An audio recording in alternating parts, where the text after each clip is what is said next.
Hello everyone, welcome back to the stream. Hi.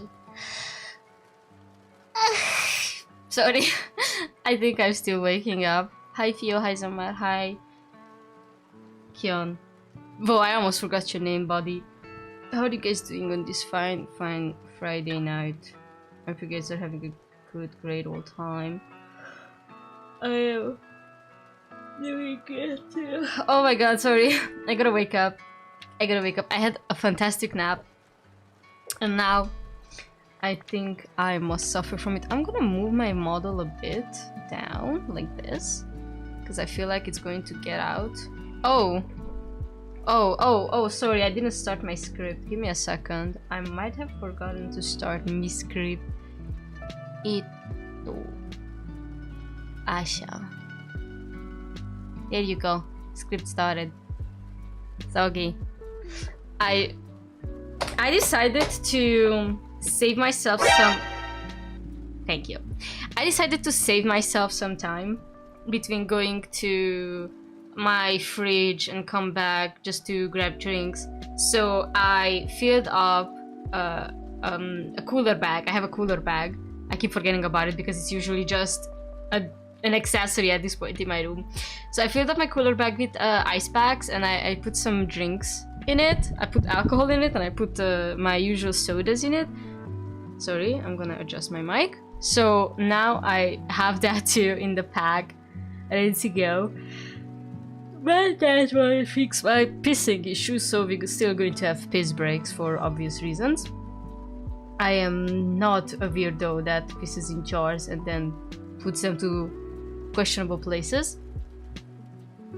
I am not that old yet.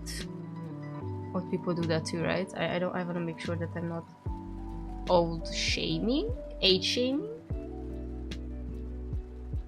You know, maybe that's the real vibe check, that there's a difference. Like, some people have age kinks, I have age shame. You're part of the person who doesn't do that. Yeah.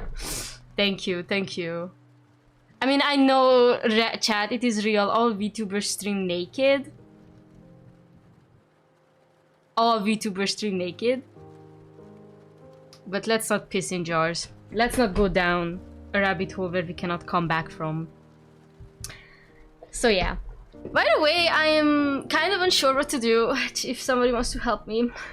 There are like 2 Leona cards in the game right now. One of them ends its expiration for gacha today and the other one starts tomorrow, and I don't know which one to pull for, if I want to pull for, because I'm going to have an end of the year gacha time with Vista Wonderland, like a really convoluted one, because there are 2 birthday cards that I want. Should I skip all the Leonas? Maybe I should. Maybe I should save my well collected gems for my birthday boys. Anyways, oh sorry, hold on, Rio texted me. I want to make sure that I am seeing it. Oh, okay, nothing important. Sorry, Rio. Just do all the pulls now. No, I need me money. I have like almost, I think I have 5,000, which is almost 200 pulls. And I'm gonna have more by the end of the year, because the Halloween event is gonna be massive once again, that I am most likely going to stream, just like how I did it last year with the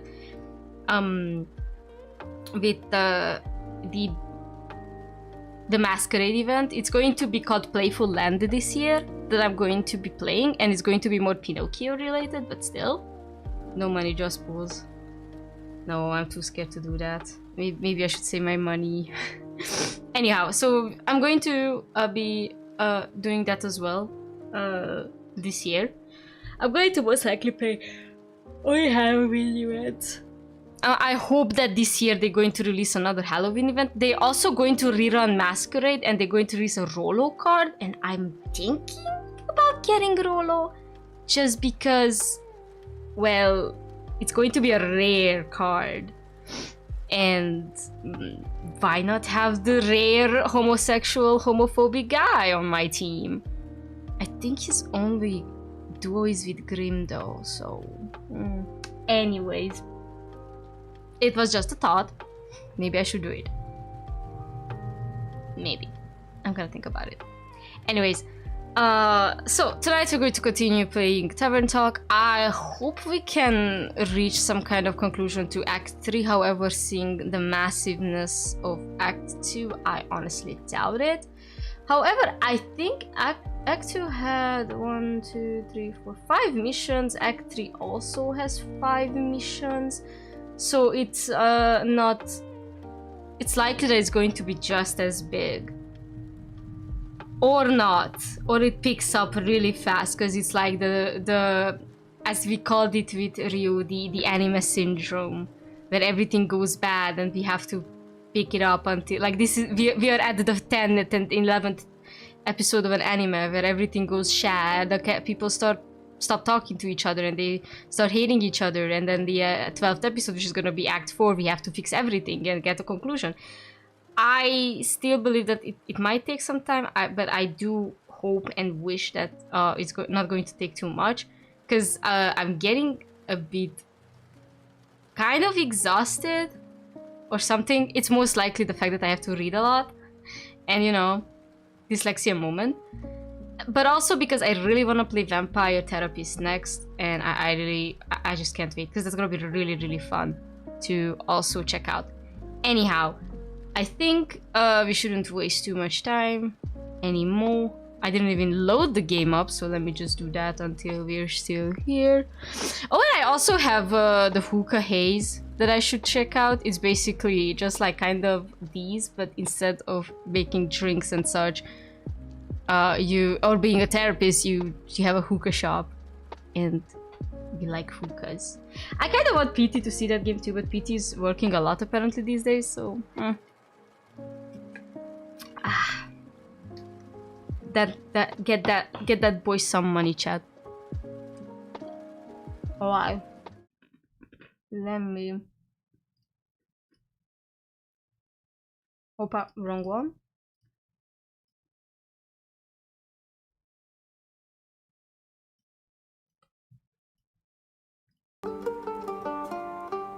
Alright, I'm gonna lower this a bit. Let's see.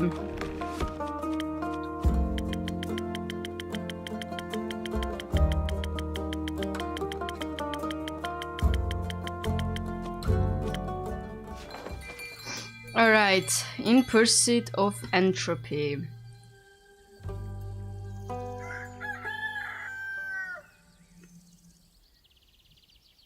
Oh, we have a mission down there. Oh, Jade! Oh, Jade! Okay, we're already doing it. Let's go. Jade is going to kill the parent. I just wanna check something before I jump into it for obvious reasons. Hold on.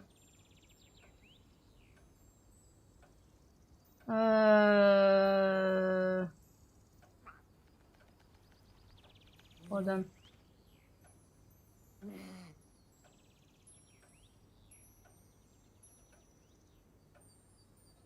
Okay, okay, I see what you're doing.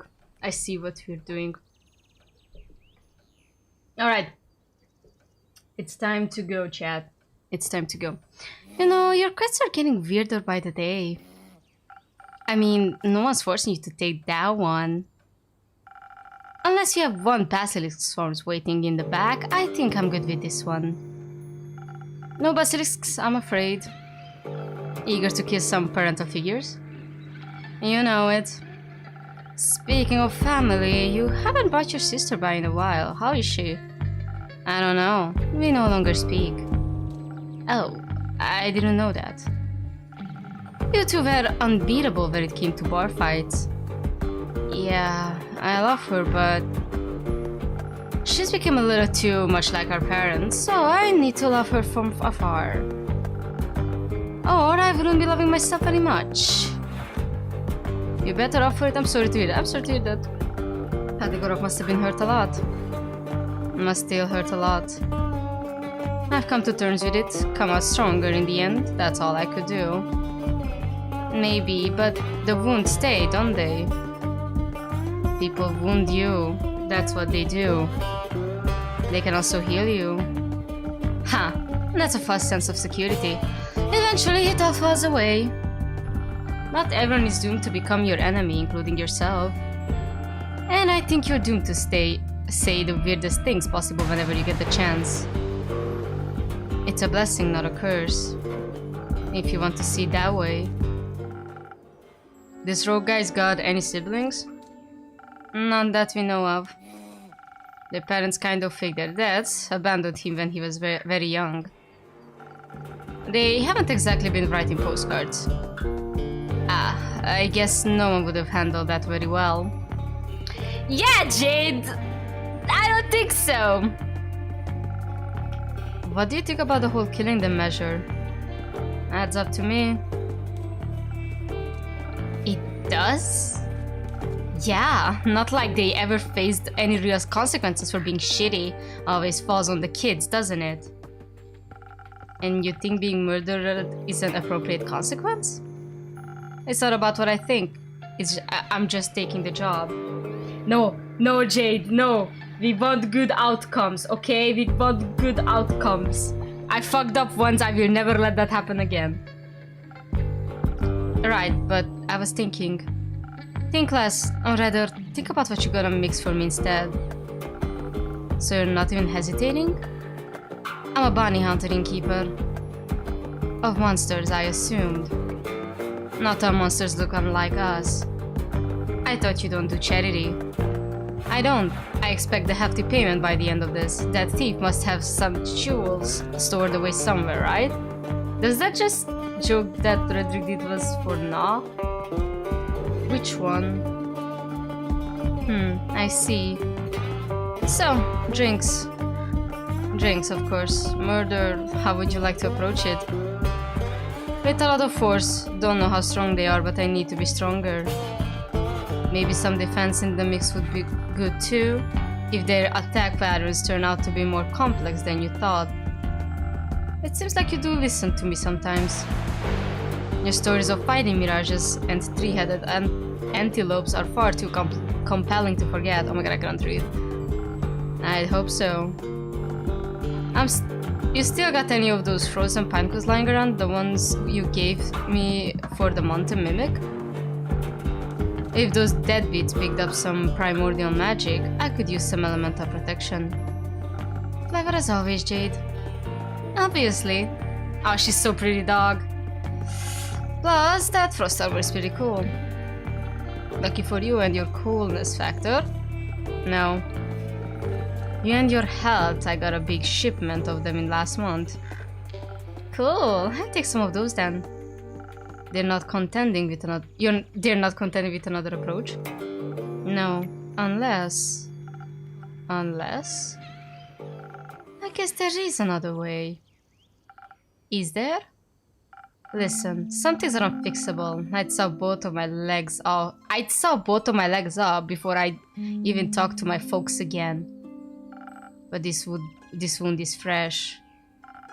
It could be possible to delay the inevitable. I could convince them to leave, scare them off, banish them somewhere where they can't hurt him. That way, he can find them later if he ever changes his mind. Maybe this rift isn't completely irreparable after all. It sounds like you're asking for some charisma. And some speed. Should hurry up before he does anything drastic himself. Yep, some dexterity might help too. You never know how they could react. Might have to dodge some blows. Huh, might have to. You got any of that inspiration garbage lying around? I'm not so good with words when it comes to situations like this, and I might have to inspire them to be a little less awful. I could offer you either thunder sage or honey flowers, whatever flavor you prefer. Your choice about it all. Charisma, dexterity, inspiration is the less violent route, but it's not what he asked for. So I won't complain about strength and defense mix either, as long as you throw the frost armor in it. I think my decision about this would be tinted by my own experiences, so please, a little help? Always, Jade. Thank you for asking. And make sure to leave Onyx some leftovers. She's thirsty. With the imagine your parents dying lol. I mean, we gonna do the charisma choice. So, we are going to do the one with charisma, which going to need us some heftiness too. Yeah, this one, and with inspiration. Sure.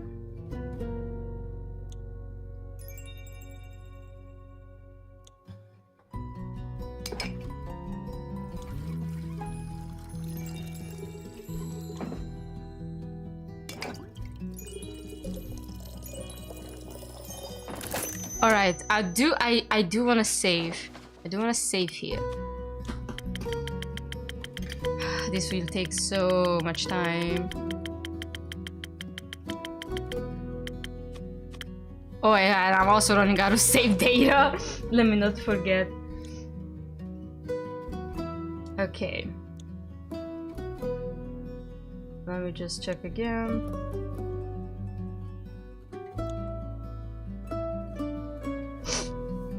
Good. This should do literally. It's all the way up to charisma, has a bit of dexterity. And it's got the infusion that Jade needs, so...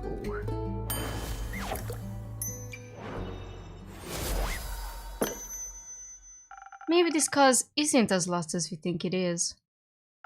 If they can't be reasoned with. I can always trick them and kill them that way, yes. But I guess I tried talking first. Let's hope this is the right choice.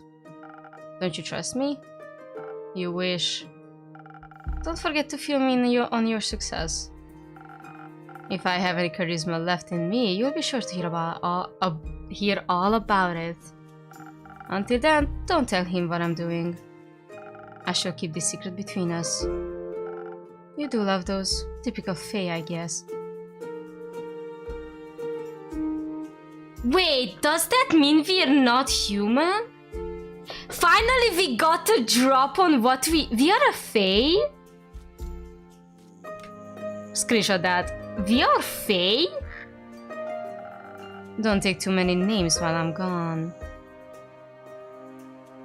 We are a Fae?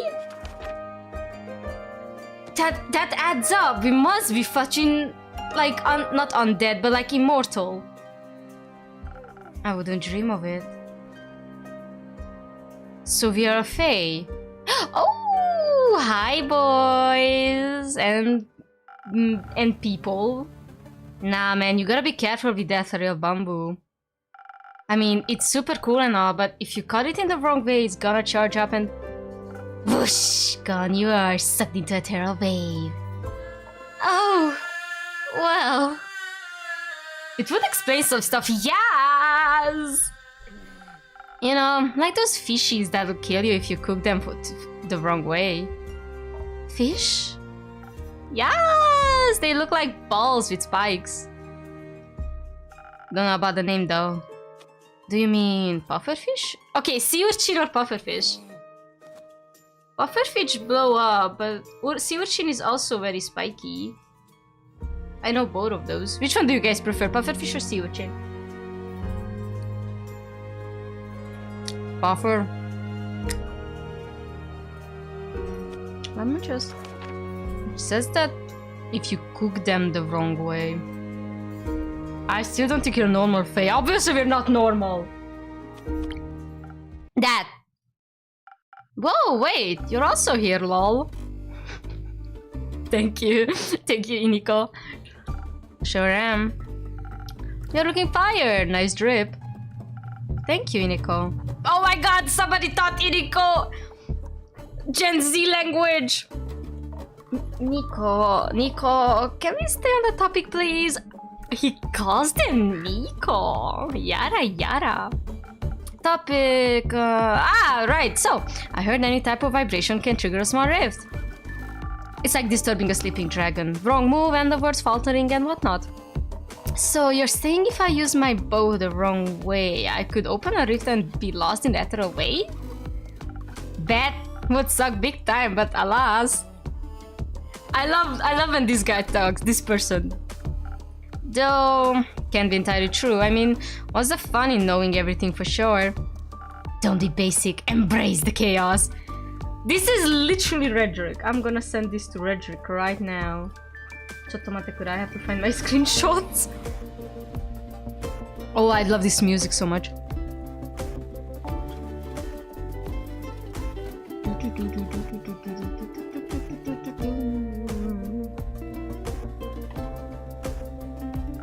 As long as you don't play any wrong notes, you should be fine. Nothing easier than that, especially under pressure. Oh, my baby. Especially then, I'm sure. Then you have nothing to worry about, friend. Might even come in handy one day. The person who made your instrument must have had at least... like... one thought about making it like that. They did. Many thoughts, actually. Oh, Hex! Hexy! Alright, next question. We are picking up fast. The problem is... The only problem with this thing is that we still don't know where Clay is.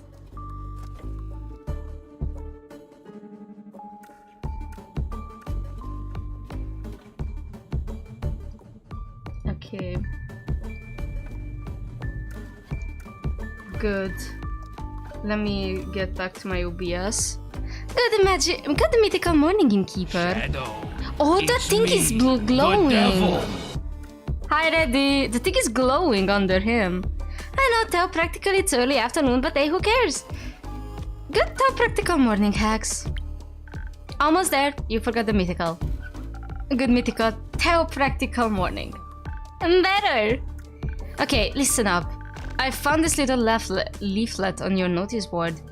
And I saw you're finally sending some out to investigate that abandoned wizard tower. And I just decided that someone is me.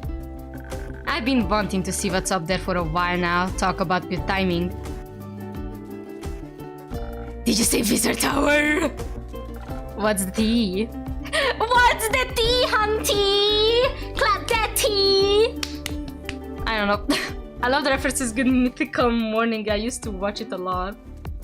What's that though? I don't know what it is, so you gotta fill me in. Well, there's an abandoned wizard tower near Niverdoof and a small island called Morlia. Ah, the one with the worms. I think you can find worms in any ecosystem. That's what they want you to think. The worm is a lie! I mean, Muddle Fudger is with the fucking fuzzy worm on top of his shoulders. Good mythical morning, Wrath and Link. It's like a White Mom morning show, but on YouTube. Two guys who bite Smosh out of the company and now they sold Smosh back. Oh, okay. Good to know. Sure. Either way, no one has seen the Wizard of Moldria in quite some time. So they say. And I've been dying to know what he might be hiding up in this tower. I bet lots of explosives. I'm more hoping for scrolls and ancient magic and semi-cursed objects. Oh, and of course, books of forbid forgotten knowledge. Forbid forgotten. Rumor has it he left behind quite a hoard of peculiar trinkets. Surely, after all, as he says in his leaflet, traps, puzzles. Must be something very valuable hidden in there. Maybe even the key to immortality. Or they were bored. Admittedly, I don't design puzzles when I'm bored though. I blow things up. I love the thing when things go boom. Same. Oh no, who let them talk to each other? Boy, you gotta stop them. I'm going to smash you on the mouth, Smozomar. Guys, on YouTube? Cook white boy cook. You know what? What? I think you should take me and Voyboy along. Ooh! Voyboy is coming too. Listen, you say trinkets and I'm all in. He like twitching. Yeah! Iniko's got that got that worm in them. They lovingly call him Voyboy. Is very funny, okay? Lovingly call him Voy Boy. She Voy Mitila Boy. I love Voy so much. I love their design. I adore it and I wanna eat it. I mean, the entropy we'd create if we traveled as a trio would be immaculate. We'd be able to tackle the wizard's puzzles and at each traps with wits and violence and music. A gay trio, am I right? Unico got that dog in. They're they damn Parkinson's disease. Stop. You have my luck picks and my Hagum. I hope that I pronounced it right. Maybe the ethereal wave could even help. Ethereal bamboo, huh? But an ethereal wave escape would only work with typing silk. Huh? The ghost spiders of Tapin, I hope I pronounced this right, use their silks to spin the weave. Good thing that these strings are made of Tapin silk then. Great, then we can use your Hagum as our plan C escape plan. Should the wizard be at home after all, foster any monsters in the traps, your Hagum will be our way out. By dipping into the ethereal wave? Don't worry, it's like dreaming or teleporting. You'll just have to find out your way back out. We'll manage that. I'm a master teleporter. And I'm sure our innkeeping friend here has the right drink for you. Perhaps something that will give you some brain cells. And quick reflexes. So I'm hasty and can easily evade traps. Good thing I don't need help with either. But shouldn't we be able to fight back fiercely in case something is lurking in the tower? No, we're not gonna fight because I'm 100% sure that whatever is in the tower is Melli as well. Melli has to be in that tower because we established that somehow the primordial sea ended up somehow in this tower. So there's a high chance that Melli is actually in the tower. So we have to save Melli. So we need austerity and not force. I mean, they'd make one hell of a vibrator. I mean, they are a changeling after all. Maybe they had a really fun time with Voy Boy at the spa, if you know what I mean. Lots of traps would probably mean lots of fire, so fire resistance would be help too. Fighting sounds good. I love to kill something, but I hate making decisions. Ineko. Ineko is not opposed to violence and loves blowing things up, even or maybe especially without any reason to do so. Lately, they seem to realize that being dependent on a team isn't how bad. It can be even fun, especially when some equally chaotic acquaintances keep you company.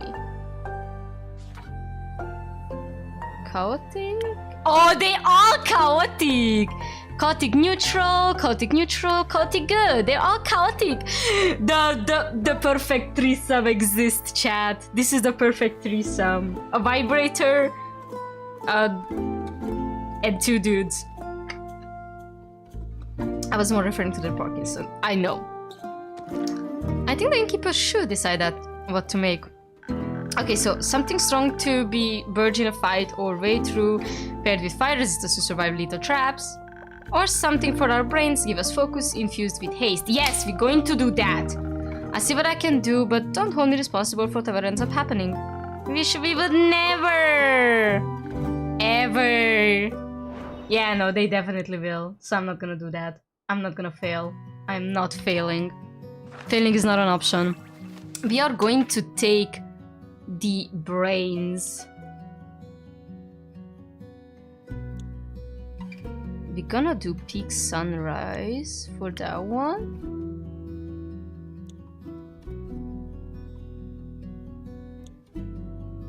All right.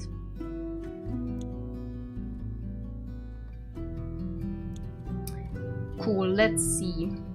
We are going with peak surprise and we need haste. What will give us haste again? Oh, there is this one, but this is not good. And then there's this one. Am I doing this right?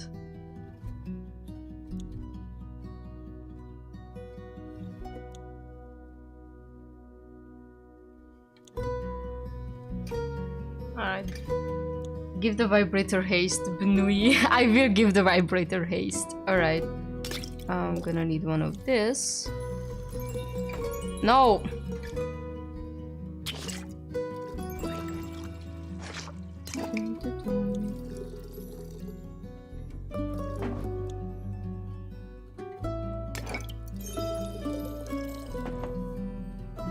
Oh no, I need one more.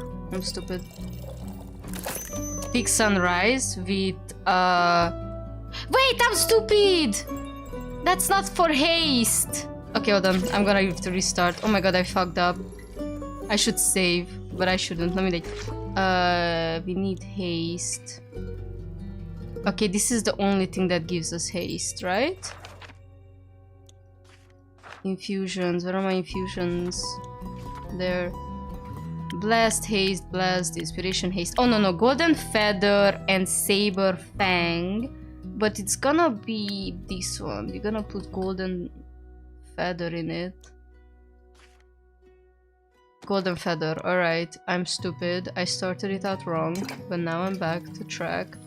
I just need extra here. Yes, and then one more. Alright. Hi, pasta, welcome. Okay, big sunrise with haste in it. Let me see again. All the way up to smart. One, wait, but I have two there. Maybe, hold on. I don't think this is a good idea. I'm starting over. I'm starting over. I'm starting over. I'm starting over. I'm starting over. I don't trust myself anymore, chat. Okay, I'm starting over, chat. I'm not trusting myself. Okay, we need something that is smart and has one shit in it.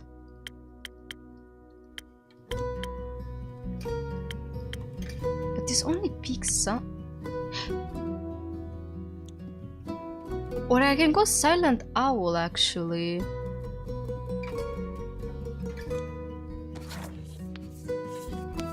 And then I can go with the fang.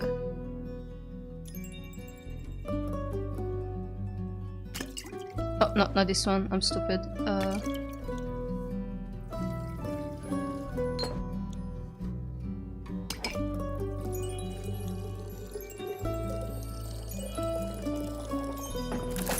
Silent owl with haste in it. Let's see. Silent owl all the way up to intelligence. One dexterity in it. And then the infusion that I put. I gotta make sure that I'm not fucking this up. I'm gonna lose it if I do it. I'm gonna save again.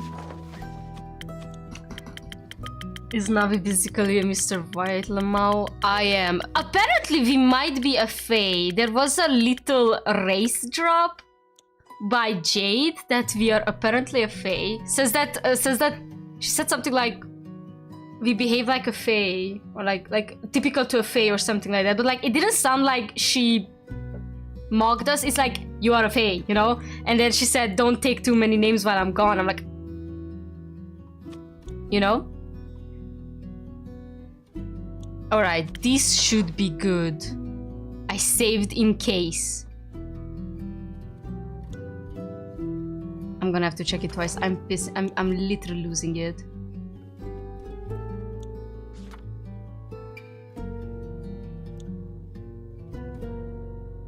And haste. Okay.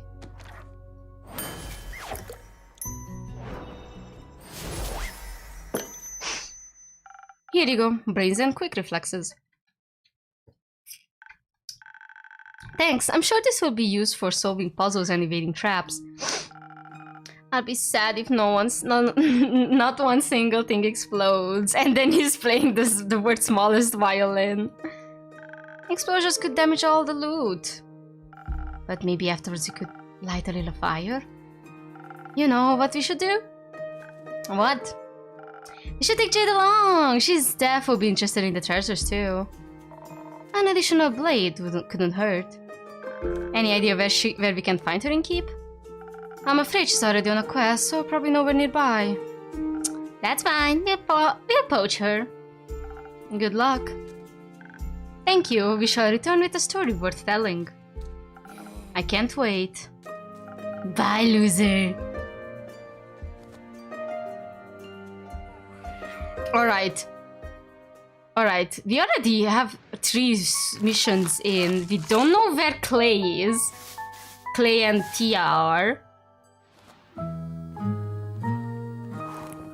I'm losing it, okay? I'm like... You know? A well-deserved break.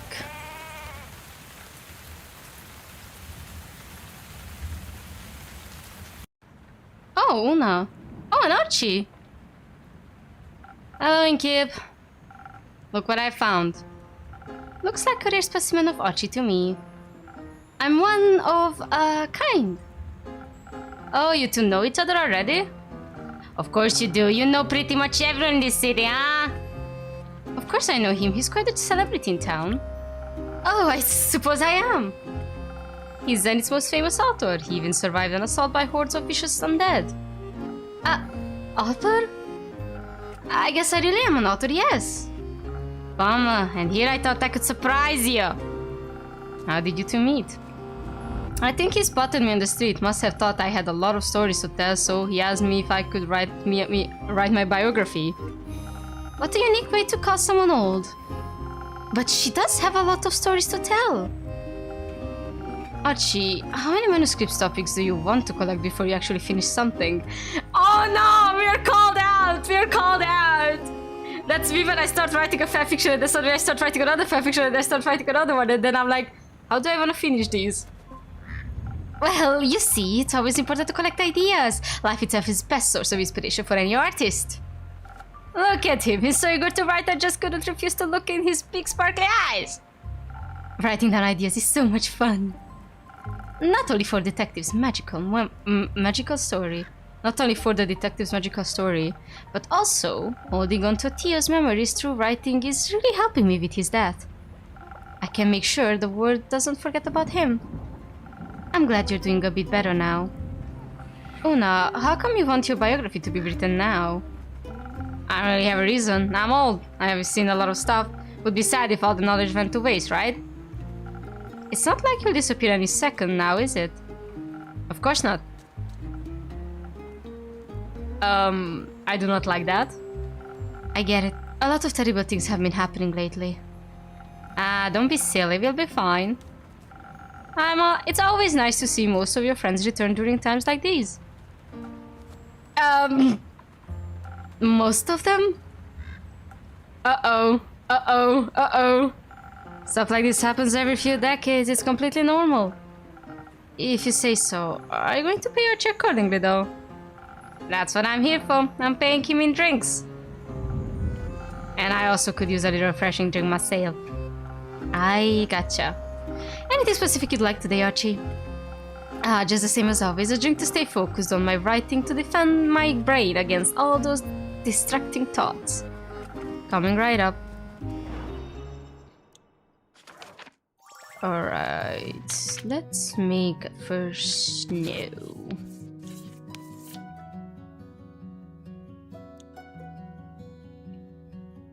Which one do I want?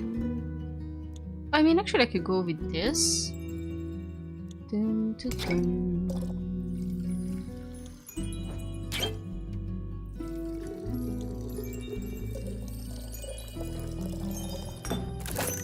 First snow. Probably safe because you don't have to worry about quests, so... But it's the quests are what dragging out the story while we wait for them to return, so I think we have like 2 more missions to actually put on the wall in this. Because we gave out 3... Hold on, so... Magically Possible was given out, the Vegan Dad was given out, the Parent Trap was given out, Raiders of the Lost Archives is still not back. Oh, you can look at the ominous letter here. Huh. Naruhodo. Alright, so... We have 3 missions out. 1 not back.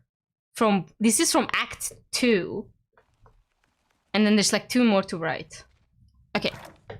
Here you go, drink to boost your concentration. Thank you very much, dear innkeeper. This is delicious. I can feel an irresistible itch in my fingertips already. I'm always happy to oblige. So now, what is it for you today? Maybe something that will give me enough strength and energy to tell this whippersnapper every little detail of my life. Yeah, that sounds about right. Alright, give me a quick second and I'll be back with your drink. To Sailor's Courage.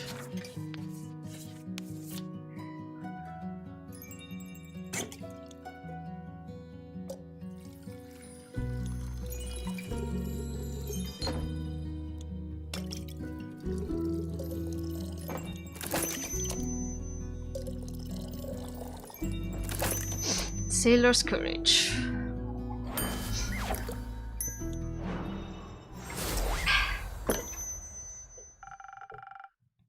Some liquid stamina for the golden girl.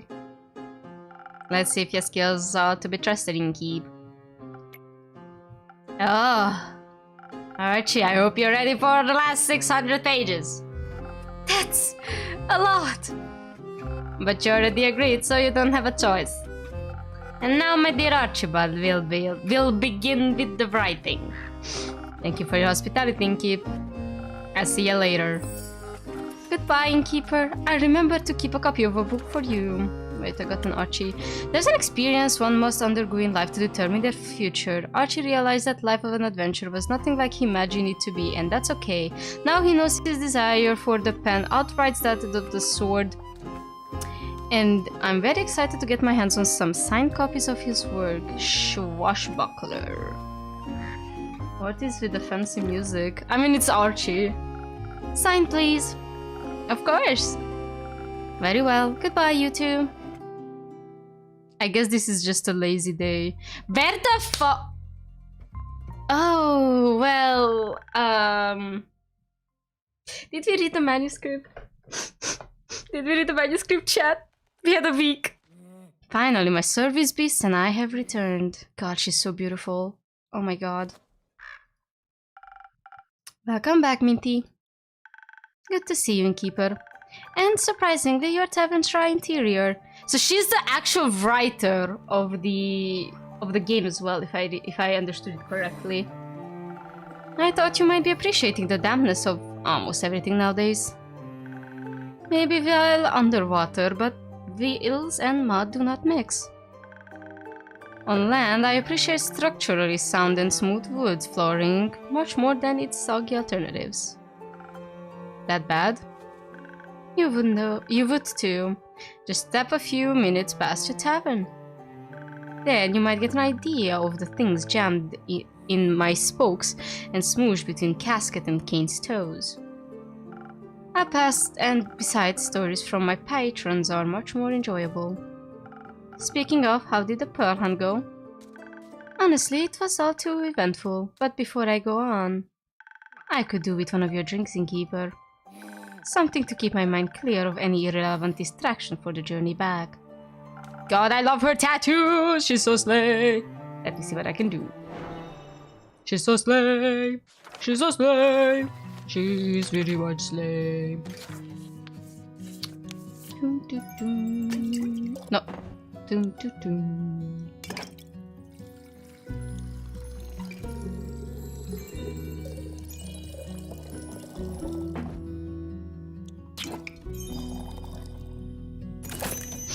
Peak sunrise. I did it right? Yes. God, I don't trust my own mixing skills anymore.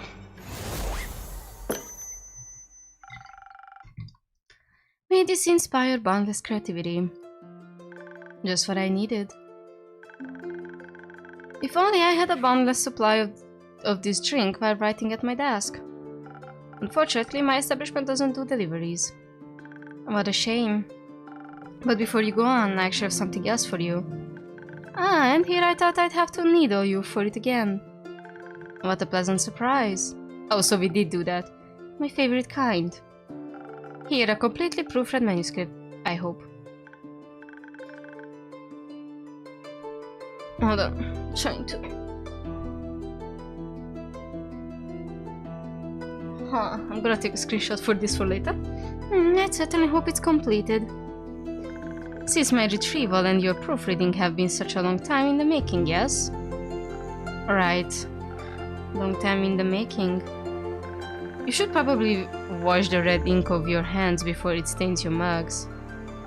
Oh, right. I was editing my recipes all night. Great story, actually, for another time, that is. Oh my god, we're such a lazy bug. We are literally procrastinating. I see. I will say, it's good to have these papers back in my hands. May I inquire as to why you asked for them back now? I've decided to finally publish the book. What I have written about, it's very dear to my heart. And I'm happy to finally get to share my writing with the world. Minty, the author. It has a nice ring to it. Minty, the author, sorry. I'll be Mackenzie Catron Pichon, actually.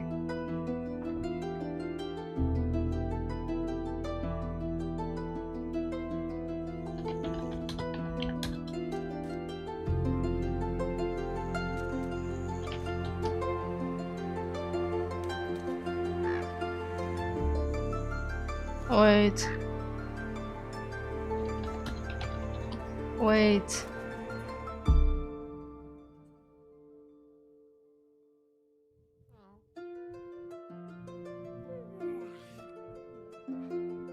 Wait, now I'm trying to see something.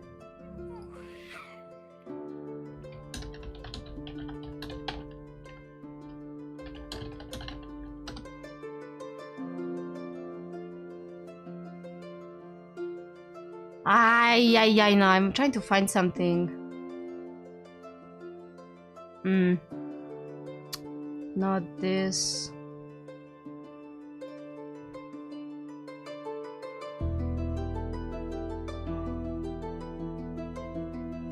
I wanna see more.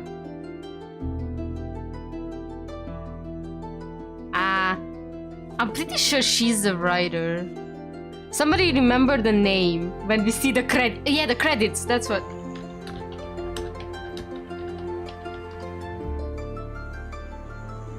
I wanna see the credits only if I could.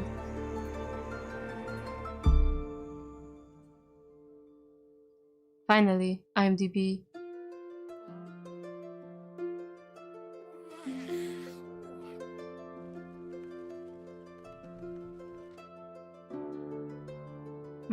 Doesn't say it. I think she's the writer of the game, but I'm not sure anymore. I do want to take a screenshot for later. A very nice pen name. It was time I finally choose one, and something universal at that. Procrastination is a curse all of its own. Sure is. So, about the pearl, or pearls? Protection purse, like I said, it wasn't too eventful. I had tea with the Banshee of the Lonesome Lagoon, and she traded me the purse for objects of her desire. Mostly I promised her a signed copy of the book. Good for her. You know, I've been meaning to ask if I may, what do you need a purse for exactly? I know you're often looking for them, but I was never quite sure why. Well, I'm sure you remember the curse I was bestowed with. Yes, the cursed parasitic rings that amplify your magic to a painful degree. Exactly those. They cause quite a lot of issue for me and my own body. Sometimes it feels like magic is eating away at me, slowly feasting on my organs and nerves. It's tearing me apart from the inside out as it gradually takes my health and life. The protection purse help me keep the mana in check. They bring it down to manageable levels. It helps the pain a lot. So you're saying you turn the purse into a drink? Wonderful to see that's still your first solution to everything. Yes, on occasion. Mostly I grind them into ink for my tattoos. They're very versatile little beauties. Oh, those are protection tattoos. I'm happy you could find some then. Now that I think about it, care to share? I'm sure they'd be great for my drinks. Not so fast. For most people, they just amplify mana to ridiculous and dangerous degrees. And I don't want to be held responsible for the chaos your patron could cause. However, maybe I can offer you something less extreme but still energizing. Here. Cursed coffee.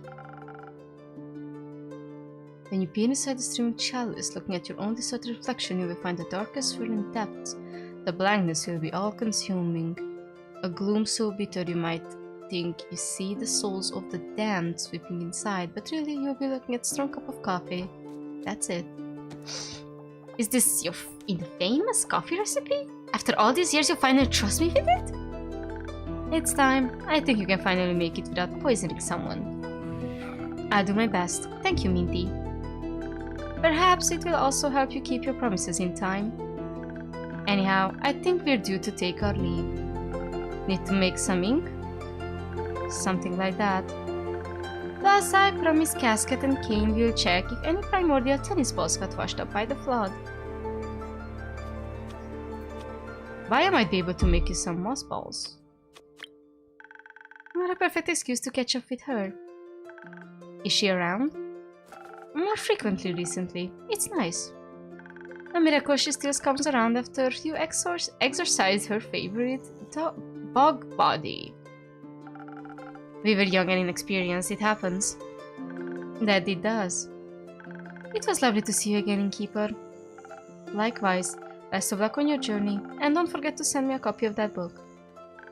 If you promise not to forget about its existence this time, I'll do my very best. I know you will, friend. I know you will. I guess that was it? Just a pause. Please, I'm begging you. Where is Clay?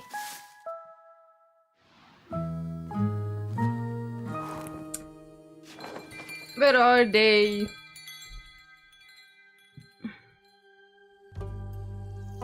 Remnants.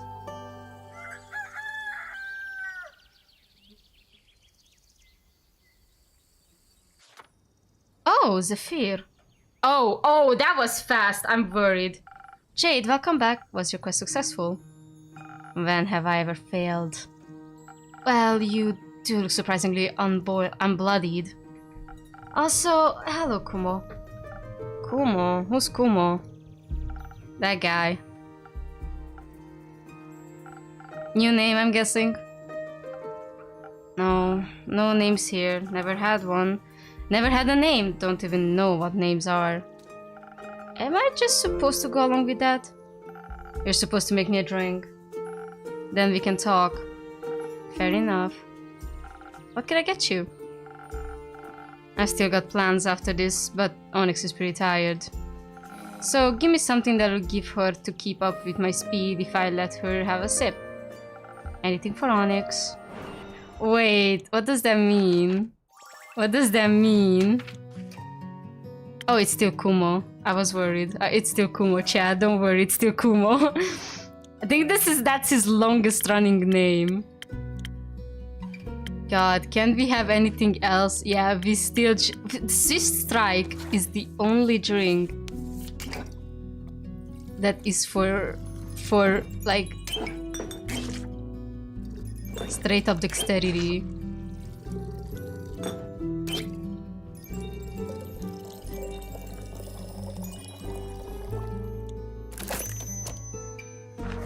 Right? I still don't have anything that is full on full dexterity. Yeah, Swift Strike it is.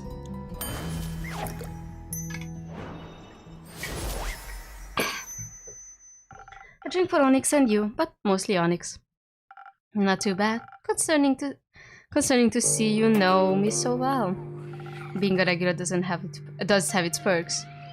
So, names? Let's start with the story first. You love those, right? You know it. I'll spare you the details of my journey to Borkham. Though, I don't miss the chance to make some extra money along the way. I didn't miss the chance. Everybody thought I was the right woman for the jobs. They helped me with the quest too. squeezed a good description of the renegade parents out of some red dune merchant who was in deep dispute with a blue-crowned elephant. I'd love to hear that story, actually. Not my problem. Asking a couple of pointed questions got me to the inn the deadbeats were staying at. Problem with people is, can't exactly kill them in broad daylight. With monsters, you'd be thanked for doing so. But with people, you got to be patient. So I did what everyone would have done in my situation. I posed as a tour guide. And they believed you? Sure did. Iniko was right. Your drinks are great for pulling scams. Thank you. Happy to hear that. I offered them a tour of the nearby Wadden Sea and led them on to an area I knew was shunned by actual tour guides because of the unpredictable tides. Gave them a spiel about how a battle of order of starlight took place there, yada yada yada. Pretty soon their eyes were glued to some starfish playing in the mud. It was the perfect opportunity to get it over with quickly. Obviously I wasn't going to kill them just then. They needed a chance to run, but I had to scare them first. I raised my spear right above my head and was about to go for a warning strike when I heard this singing sound. I deflected the knife that was flung my way at least second, and it shattered against the ground. All three of us turned to saw the cloaked Echo reaching for another knife. He had his hood pulled up, knives and daggers stripped all over his body. Even the air seemed to get dark around him. Looked like a real shadow bane. I trained under them. Impressive. Those deadbeats thought I was protecting them from him. Should have seen the look on their face when I said I was there to kill them. I turned back, wanting to refocus on the warning strike when I was interrupted by a simple stop. It was said in this deep, raspy, incredibly fake voice that sounded like some sort of proper degenerate. Kumo cannot stop being such a dark and broody shit. Likely the two bums thought we were fighting about who get to kill them. Their approach was such a situation was immediately try and bribe us. I told them to shut it. They asked me what I wanted, and if it wasn't money or words. So I turned to our little shadow bane and asked what he wanted. But he stood there, quietly. Can't blame him, they're still scarier. What? They're a little scarier than your parents. So you helped him make it a decision? Not exactly. I walked over him and handed him my spear. She said, "This is your choice, make it." Pee pee poo poo, shut up. I felt like she was passing some of her courage on to me. I stepped forward, my spear in his hand, and took off his hood. He was... I'll spare you the details. Oh, he was hurt! My boy! My boy! They recognized him, of course. Shitheads. Shitheads had the audacity to act surprised. Surprised is one way to put it. When they talked, they sounded so like they thought I had died. You could have. They left you. I wanted to say something. Anything. Yell. Tell them to get lost. Scream at them for what they done to me, but... all that came out was, why did you leave me? The silence went on for so long. It would have been longer if those tides hadn't come rushing in. You did kind of walk into that one. Kind of. I forgot. Luckily I was quick. Got all of us up from some muddy rock and the waves couldn't reach us. How long were you up there for? A couple of hours. Left us a lot of time to talk. Did you? Yeah, a lot. For example, did you know the primordial flood was caused by the fire erupting? The pyre? You mean the biggest volcano in all of Asteria, nestled right in Leviathan's domain? Told you it was related to Levi! Told you it was related to Leviathan! Yeah, apparently it erupted and then collapsed, covered all the primordial sea in ash and set off a tsunami. It should be doing that. No. Do you think powerful magic was afloat? Probably not. What use is a giant tsunami to anyone? Maybe they wanted to be wet? Probably not. Are tsunamis and their causes all you and your parents talked about? No. Mostly we talked about the living thing.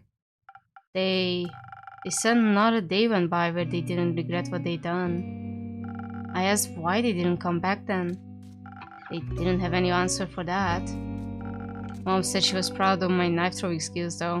Never thought they'd apologize. They owned up to all of it, as awful as it was. I hadn't planned for that.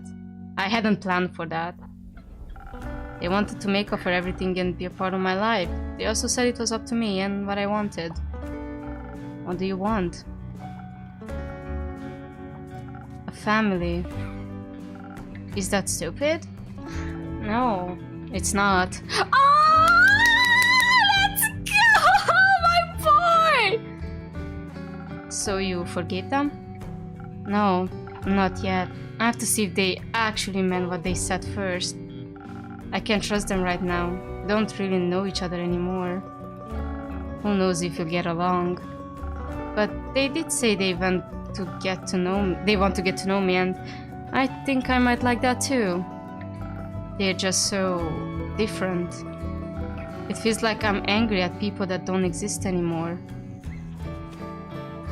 You're still allowed to be angry. Even if they change, they hurt you. Neither forgiveness nor forgetting is required. It just feels unfair, like I'm harboring resentment for ghosts. But I try to be honest with them. I owe that to myself. Plus, Jade threatened to decapitate them if they ever hurt me again. Ah! Let's go! Jade! I love you, Jade. They stand no chance. None. Could I have a drink now? Sure, let's trade. Right. A secret? No, a name. I assume Jade didn't know you as Kumo because your parents didn't call you that.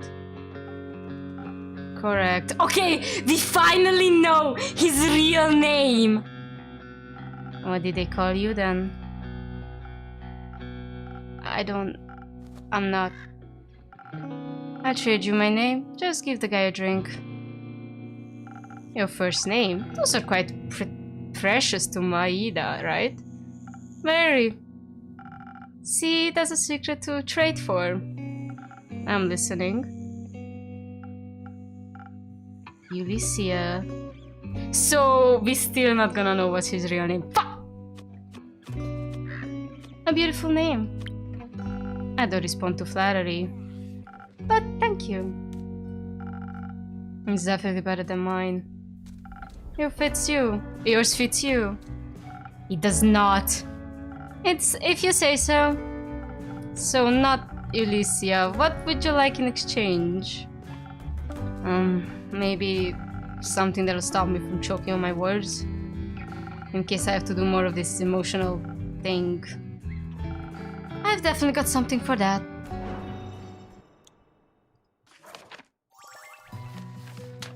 So we still don't know the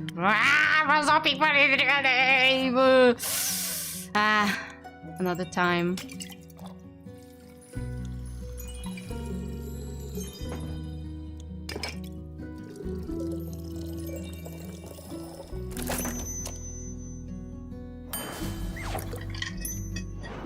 I should give myself a new drink.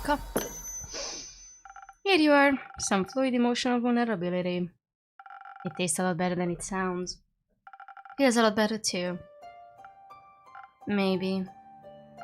I still need to call you something else though, if Kumo is out. It is. What have you got for me then? I'm running out of names. Jade, can I? Nope. My name. Fine, how about... Dave? You know what? Sure, I'll go with it. No, it's Dave! It's Dave now! No, I want Kumo back! the chat. I decided that I want some alcohol.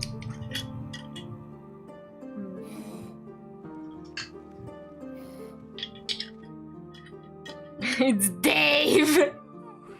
I was really hoping he'd get his real name out. God damn it. Maybe...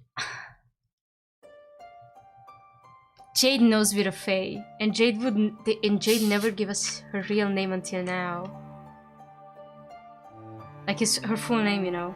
It's almost like we were collecting names all along.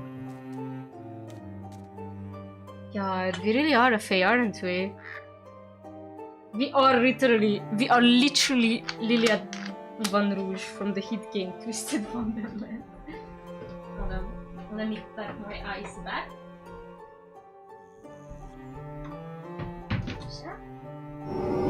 No, who's departing me? Blazy, of course. Blazy, you just arrived. Kumo's name is now Dave. He's Dave now. I'm proud of you, Dave. For everything you've gone through and for choosing what's right for you. Thank you.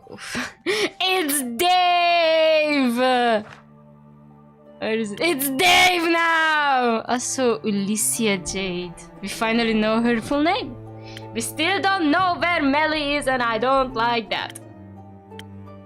Also, where is Chloe? Where is Tia? Do you need a hug? May have already gotten one from Jade. Ah, that's so cute! Speaking of me, I've got to go. I want to check in with Grace and her goons. See you around there, boy. Oh! See you around, Alicia. Oh! What was that? What was that?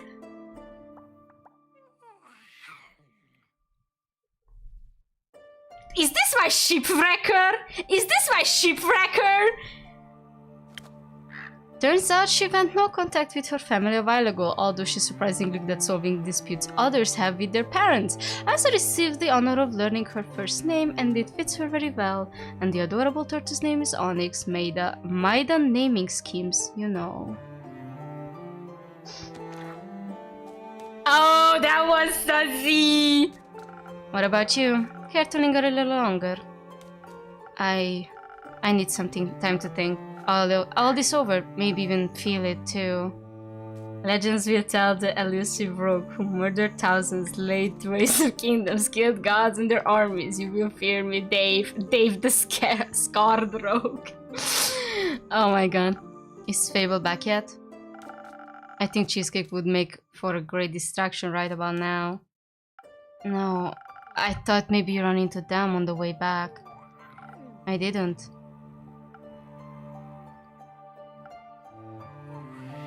So Melli isn't back yet either? No, I'm afraid not. Cool, great. I guess I'll talk to Carolyn? Your parents? Maybe. Do you think they still love me? I don't know. I hope they do. Hope they love you well, but I don't know. I don't know what other people I don't know that other people love you, and that if your parents fail to live up to what you deserve, you won't be loved any less. Wait, I do know. I do know that other people love you, sorry, and that if your parents they won't be loved any less. Okay. I'd like to believe that. Sometimes I just think, if even my own parents could leave me, anyone can. Don't measure your worth by the actions of the people that hurt you. Nothing good can come of that. I'm very thankful to have met you. Dave! Oh my god! Anyway, I'm also part of the night or whatever, so I must go. Farewell. See you soon. Give Dave a kiss. That was all? Look, the missions are wrapping up hella fast. Maybe we can actually reach Act 4.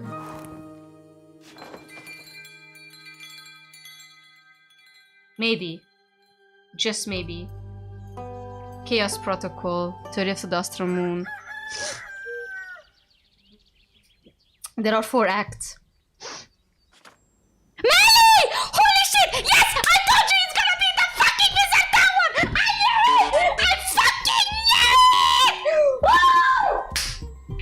Fuck you, chat! Fuck you, chat! I fucking knew it! Fuck you, chat!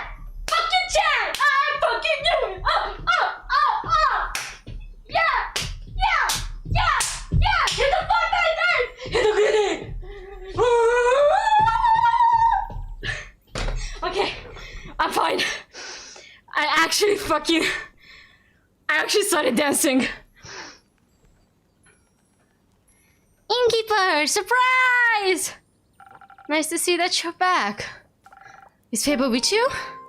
No, should they be? They were looking for you. They aren't a very good detective then. Holy shit, my heart is pounding. Holy heart is pounding. Happy to see you. You're well, Melli. Okay, I gotta get ready for the day and head out. Have a nice stream, Navi. Take care, Blazy. I need to go to pee. Holy shit, I'm gonna piss myself. Be right back.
Dad, I picked up my own cat.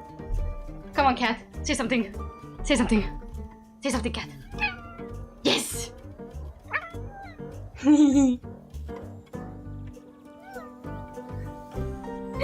Alright, Rio has spoken. It's time to continue the stream. Holy shit, I'm so excited. Okay. Whew. I have to see your well, Melli. Everyone was very worried about you. Why? I'm great at taking care of myself. You are, but where have you been all this time? Investigating things, obviously, like the flood. My investigation led me to Morlia. Or more like, they did. Nico, Boy, and Hex, I mean. I followed them to Morlia. They were talking about mysteries and puzzles, and I'm trying to solve a mystery, so... I couldn't let the opportunity pass me by. Your lucky people usually pay a lot of money to spend time with me. Why? Because I'm, like, famous? But I didn't go there because of you. I was following clues. Okay. Get fumbled, my boy! Get fumbled! Holy smokes. I stayed outside. My case isn't about a wizard, not this time. Where's Hex anyway? You know, doing wizard things. Like arson? That would be fun, but instead he chooses to study. He immediately wanted to check out the spells we found. Though he seemed pretty disheartened. How come? Not sure. I guess he didn't find what he was looking for. He was looking for the key to immortality to keep Grace alive. Melli's so based, real. Maybe because the world's greatest treasure was already traveling with him. What would that be? Me? Never mind. He told us that keep an eye out for any time magic razzle-dazzle. But we found nothing. At least you all managed to get inside and return safely. Yeah, the way there was easy peasy. Oh my god, I'm sending this to... You know who I'm sending this to. This is going to my editor who cannot stop saying easy peasy. Hold on. This will take a while, chat.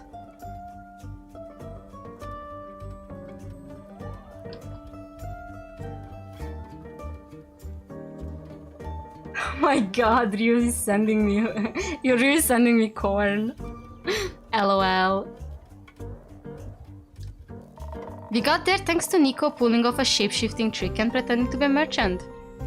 Stole some guy's coat and face and used his reputation to secure us a boat ride to Morlia. Said I wanted to meet with a real estate agent from the megocracy to buy the island. I told them to pick us up in a week or so. By then we'd be far gone. What happened once you reached the island? I'm quite intrigued. Before we tell you anything, I'd like a drink. Something that goes down like honey and make my poetry flow like a wild river. Nothing easier than that. Holy shit. It's picking up fast.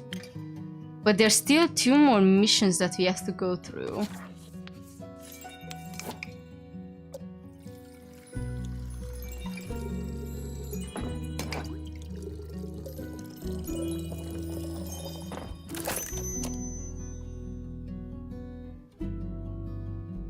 We are in the end game now. Almost. Almost. Do you think I can finish it this stream? Or should I make the fourth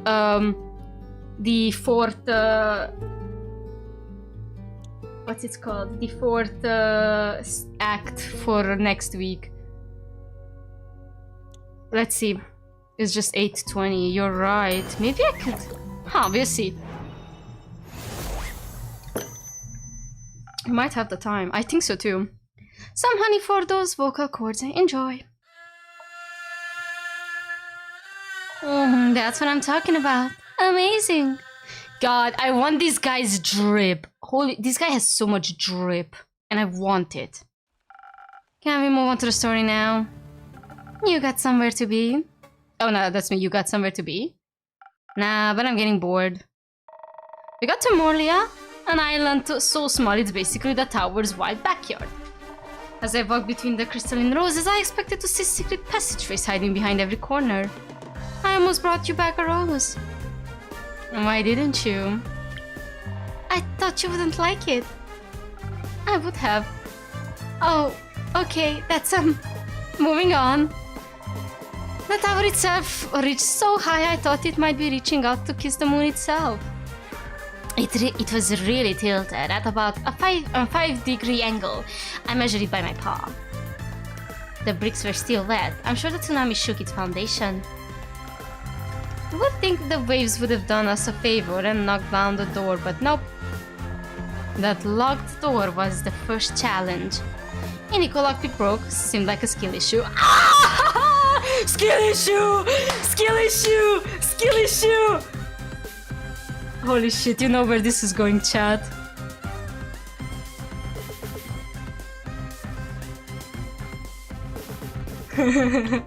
I'm posting this on twitter.com right now. I don't care. Twitter break.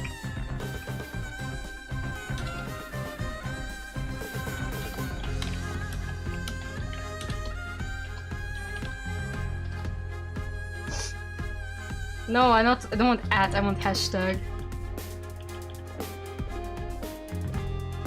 Wait. What's wrong with Twitter? Whoa, Twitter is so shit.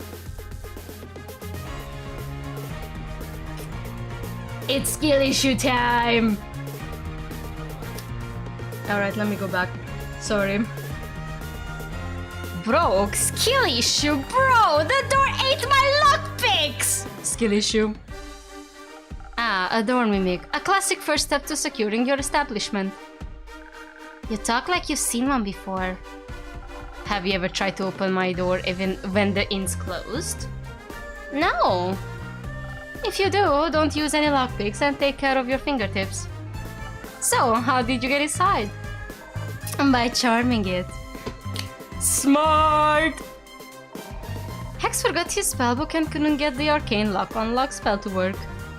And obviously it wouldn't let us in like that, just like that. So I decided to play the mimic a tune. Yeah, that was amazing, bro. Your fancy tunes are the GOAT! I was nervous. I'd never played in front of a mimic before, so I wasn't sure what the tasty music was. I decided to play something emotional, something that would melt its metaphorical heart. A song of woe. Who would have thought it'd literally melt? Yeah.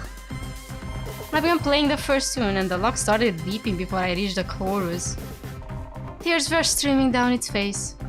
And as they were very hot, and as if they were really hot or made of acid, the door melted away. Afterwards, the lock lay in a puddle of wood, sobbing and thanking me for my performance. Look at the babies! That's not a very sturdy lock.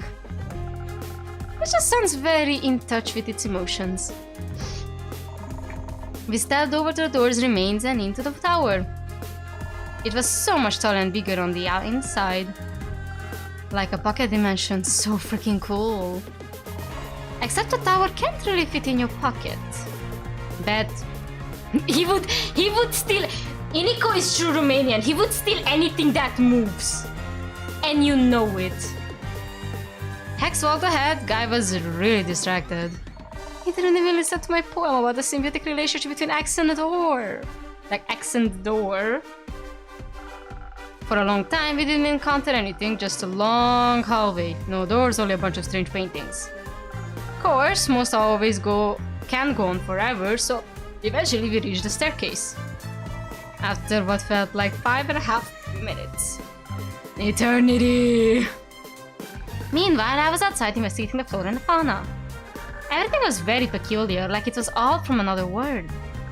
The colors were different, very blue and almost spectral.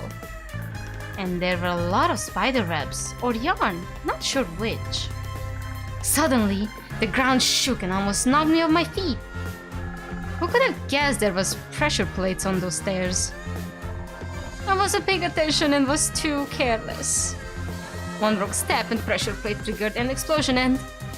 clunk! The whole staircase began crumbling down into a pit of nothingness. Bit by bit, starting from the bottom. I trusted upwards to safety away from the weird wizard abyss. I stumbled, and if I hadn't been for Hex, I'd be mush. He grabbed my hand and pulled me up. But he isn't really the strongest, so we almost stumbled down together instead. I figured I couldn't just leave them to fall to their pathetic destiny. So I zoomed down to grab Hex by his collar and pulled both him and Boy back up. Thank you for saving us, Nico. No problem, boy. Don't get used to it. I love the way they're talking. Didn't you accept a trap like that? After all, a great wizard would want to protect their treasure. I guess we were a little distracted by all the gold hanging from the walls. The staircase ended up wondrous library that spiraled endlessly higher and around the tower inside the walls. We lost Hex at the bottom in the first row books. A lot of them were drenched. Didn't seem like the tower was waterproof. There was still primordial water dripping from somewhere above. We couldn't make out the ceiling, tried to reach it though. The second story of the spiral staircase library had 3 paths leading away. Each path ended in a door, and all 3 doors were closed and marked with runes or paintings or rusty old locks. I got sucked into looking at the library's beautiful murals. Each of them depicted a different story. One of them was a mosaic of mirrors. That one was my favorite. Watching Hex look at the books was like reading a thriller. Almost every second book was rigged with a trap, but he figured out the pattern quickly. Something Fibonacci, I don't know. something Fibonacci, I don't know. Once I was able to pry myself away from the murals, I started looking for the spell things. I knew Hex was most interested in those, and you know, you help when you can. I didn't. I mostly looked at the small treasure lying around. The wizard had this real cool staff with a chonker of a gemstone embodied on the top. Imagine the damage it could do with that. I could do with that. But I also found something else that was really cool. Here, take a look. Whoa. What happened? I think I completely missed it. What was that?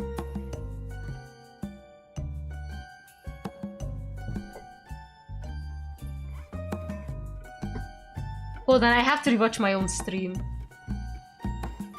Hold on, what the actual shit was that? Oh god, why don't I have normal... Oh my god, it's so...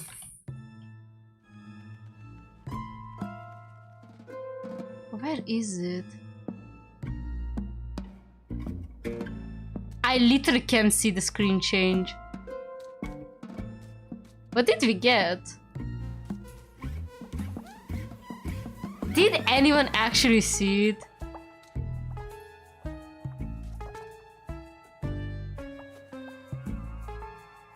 Yeah, I literally don't know what it was. Maybe we'll find out later. I have literally no idea what it was. What is this? A weather jar, it shows what the weather is like in another realm. Where? Is it that? No, that was always there. I literally can't see it.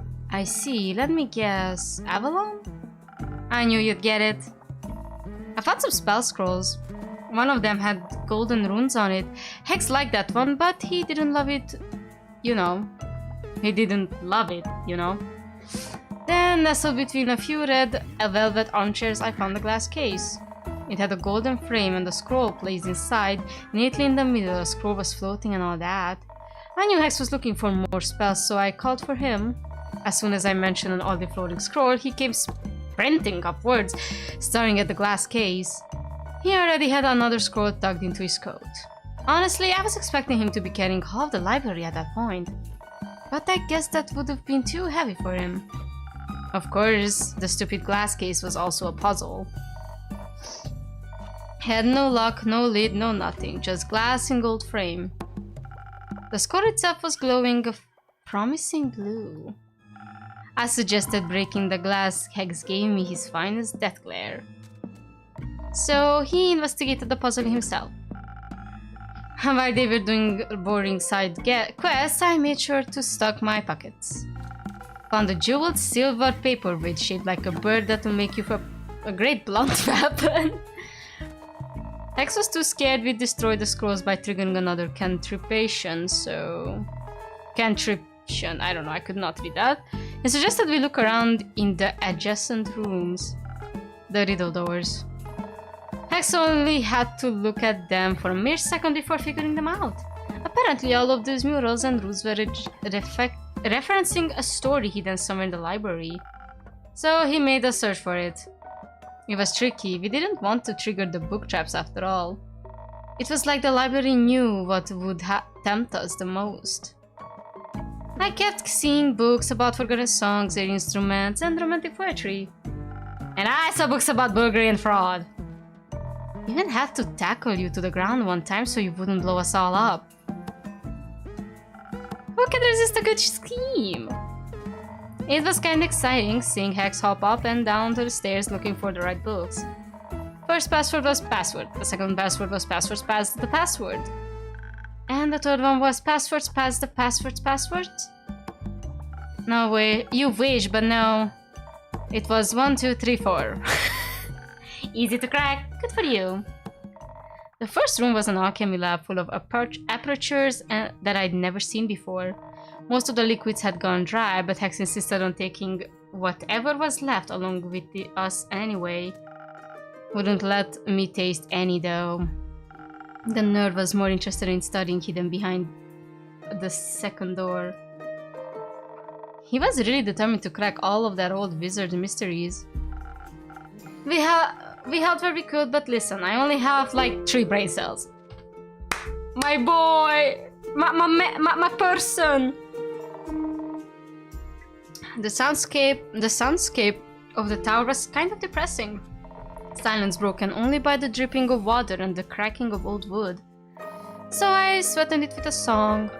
It was very easy to get into the flow with that bomb music, boyo. Bomb music? Thank you.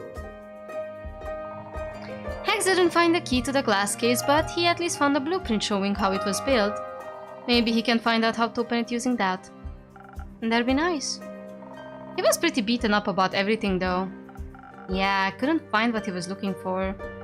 Not even in the 3rd room? No. That one was a gem. Didn't know wizards worked out. Maybe it was just a distraction from the hidden vault. A hidden vault? Anything good in there? Oh yeah, more than our arms could carry. A bunch of artifacts, most of them probably cursed. Which makes them even cooler. But Inky, you don't even know the funniest part yet. Enlighten me. The whole time the wizard had a spare key to the tower under the doormat. The oldest habit of all time, and we didn't even think about checking for it. I did, but I wanted them to find it for themselves. When they left the tower, I was at beach with Jade. She had arrived a while ago to pick us up, and I was teaching Onyx new tricks. She helped us heave all the loot onto her boat. We couldn't take everything with us, so we decided to head back there again another day. There's one thing that doesn't make sense in this equation though. That would be... Iniko, Boy and Hex traveled alone, well except for me, they're stowaway. Yet, I found a fresh set of footprints by the coast before Jade ever arrived. Like, there was a 5th person on the island. Maybe someone was there just shortly before us. We didn't even notice lol, just like we didn't notice Melina. I'm sorry for staying hidden for so long. Don't apologize, I think it just proves your skills as a detective. We've got a lot to learn from you. What a story. I can't wait to share it with Archie. I'll be on my way now. Oh boy. Apparently, his Hegum also doubles as a magical teleportation device and it can open the ethereal wave. Luckily, he's safe as long as he plays the right notes. Slowly but steadily, he's getting over his stage fright, learning how to use his skills. I hope Grace and I get tickets to his next concert. Oh. Gotta check up on Hex and make sure he didn't accidentally take a book mimic home. You coming with, Nico? Sure thing. So long, Innkeep. Goodbye, Innkeeper. Don't miss me too much. I'll try not to.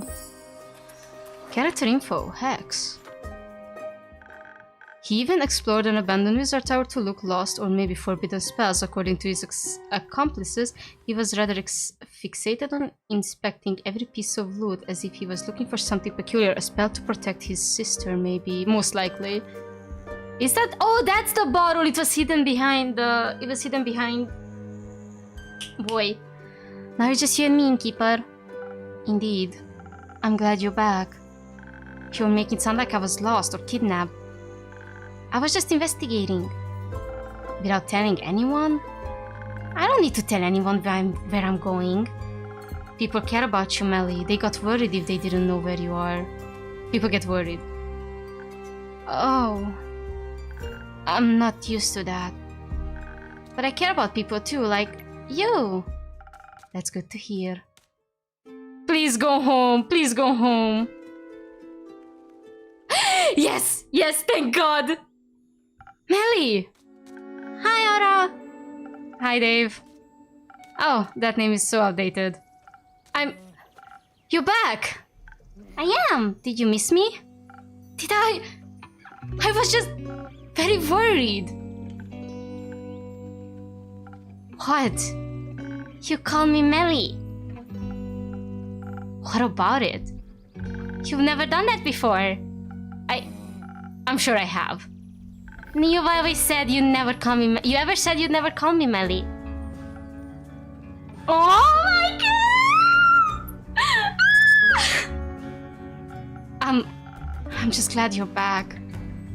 Welcome back to my tavern, Dave. That's a cute one. Yeah, I got it. On my latest quest. Dave, you made a good choice. I also went on a quest. Well, at first I wanted to find the moon swamps. You know, the mysterious magical swamp that is said to be magically hidden and only appears in foggy but starry night. I'd heard this somewhere in the moon swamp near the portal to the Twilight Chasm. And did you find anything? No, I did find some weird way markers made of bones that seemed to lead somewhere. They had "Do Not Touch" written on them, and the paint even seemed fresh, so it looked like they were perfect clue. But then suddenly there was these gallons of water everywhere. Luckily I got away quick, and since I was already there, as Pezzo's best detective, it was my duty to discover the flood's origins. Well, at first I was more of a stowaway than a detective, and I also couldn't figure out what. Don't storm out like that ever again, you understand? I was so worried and no one knew anything about your whereabouts. Now.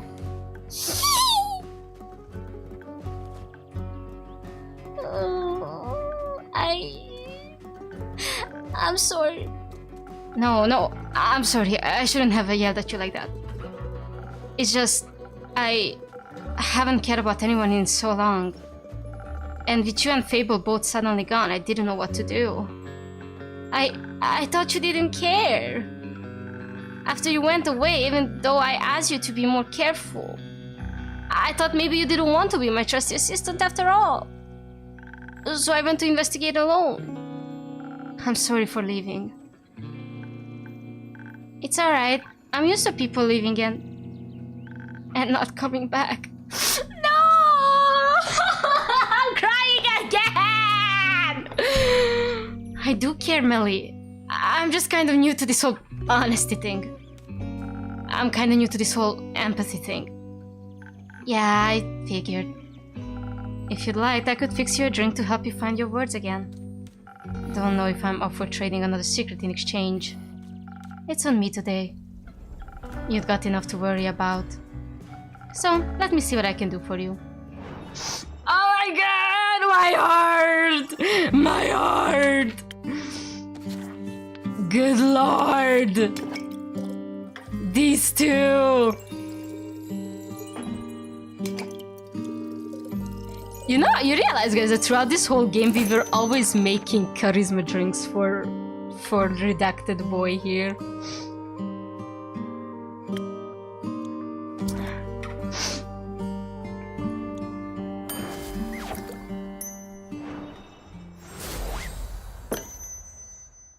Enjoy your magical liquid eloquence. It doesn't taste how bad. This might actually help. So, your quest. Jade said you were stranded on Morlia? Yeah, I followed 3 very suspicious looking fellows and somehow ended up on that island. Why do I always run into wizards and magic when I'm out on adventures? And traps! Magical traps everywhere. Sounds very dangerous. A detective's always taking trails. I'll make sure to be careful, I promise. It's not about that. I know you know how to take care of yourself. Otherwise you wouldn't have solved the T-Rex case. Heh! But don't keep putting your own life on risk in exchange for quick adventures. Luckily nothing major happened this time. This all could have ended very differently.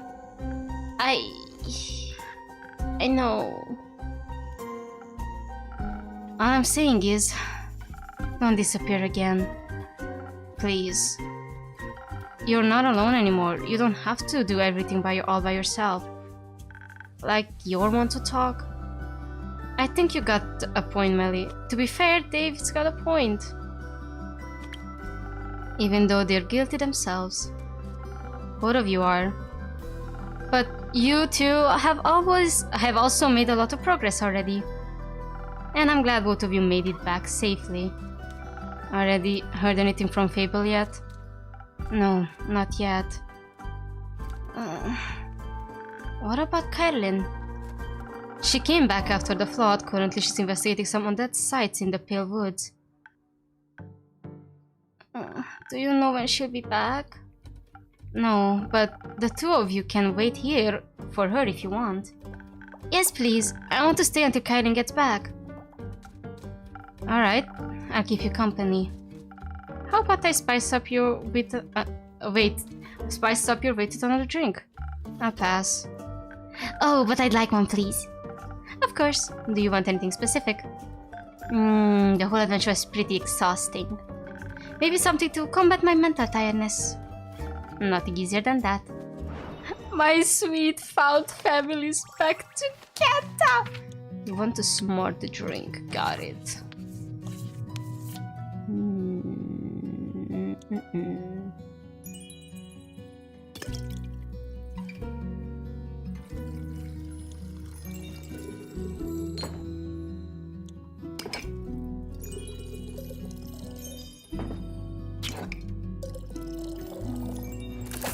Silent Owl.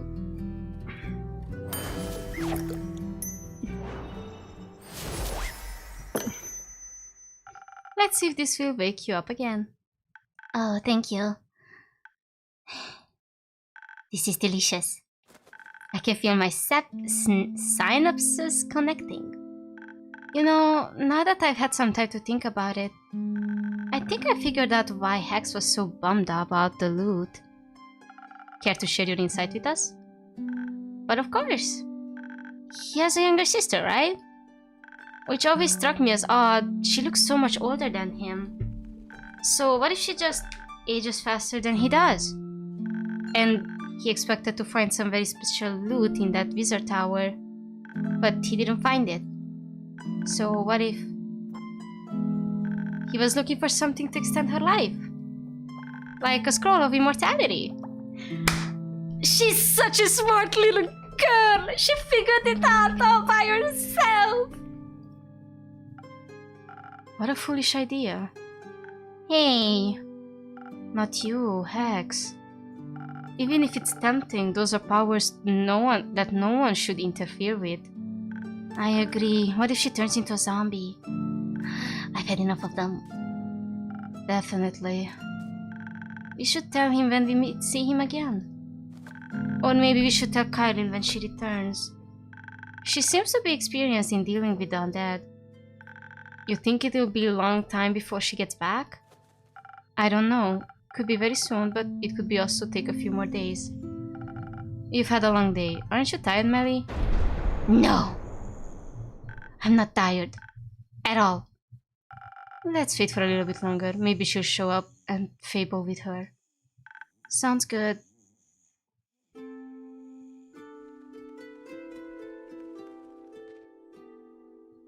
Did she fall asleep? Yeah. Oh, Melli fell asleep!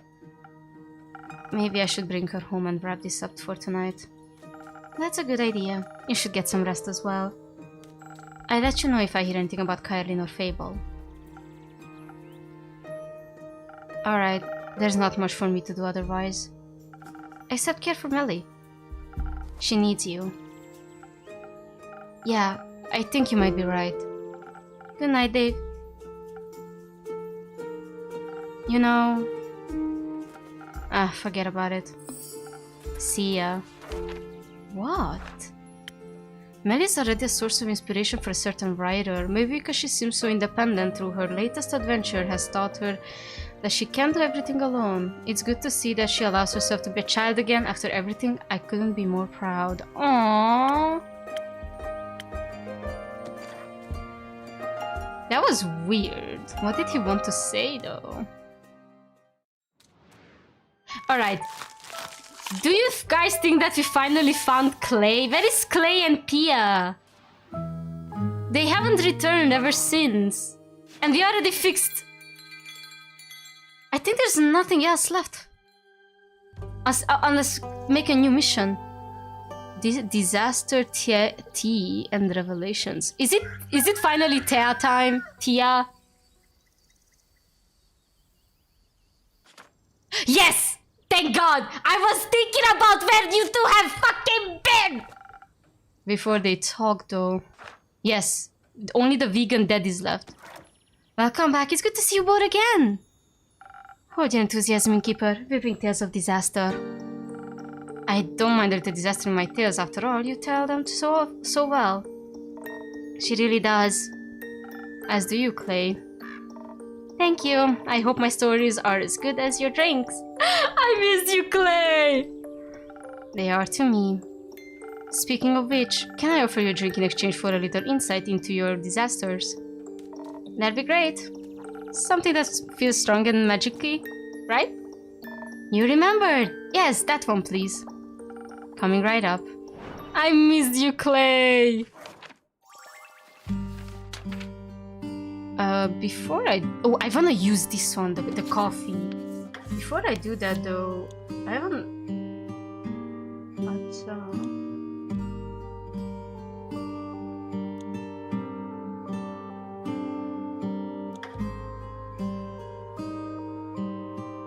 Okay.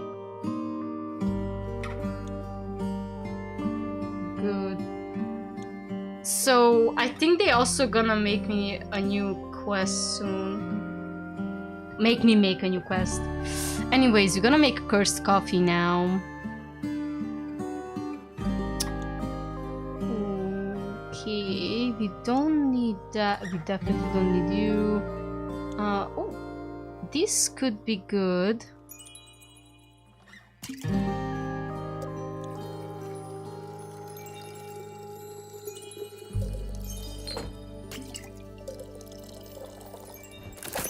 Cursed coffee.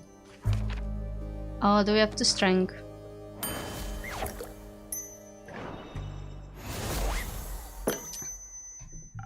Something tasty and strong, but hopefully not disastrous. Very tasty, very strong. You really got the best drinks around. Happy to hear that, Clay. Tia, you're bursting at the seams. How were the archives? Fun! Were they? Mayhaps. The bleak stalkers were... bleak? Cute. Cute? Very! Jay told us where to find the entrance to the archives. But when we got there, we found us surrounded by bleak stalkers. They were quite numerous. And so, shaped. I decided to ask them if they could let us through. And I thought he might need some help with that. So I called on your honeyflower and I extended my divine light to him. It made him glow softly, and they all flocked to him like moths to gentle flame. Did you know they have velvet wings they can fold into their bodies? I didn't. That's fascinating. They were so cuddly and showed off their crawling skills in exchange for carrots. I asked them if they'd like to be our tour guides, and they were so excited. They'd never been tour guides before, and at first they thought it'd be involve eating people. I might have acted a bit standoffish when trying to correct their misconception.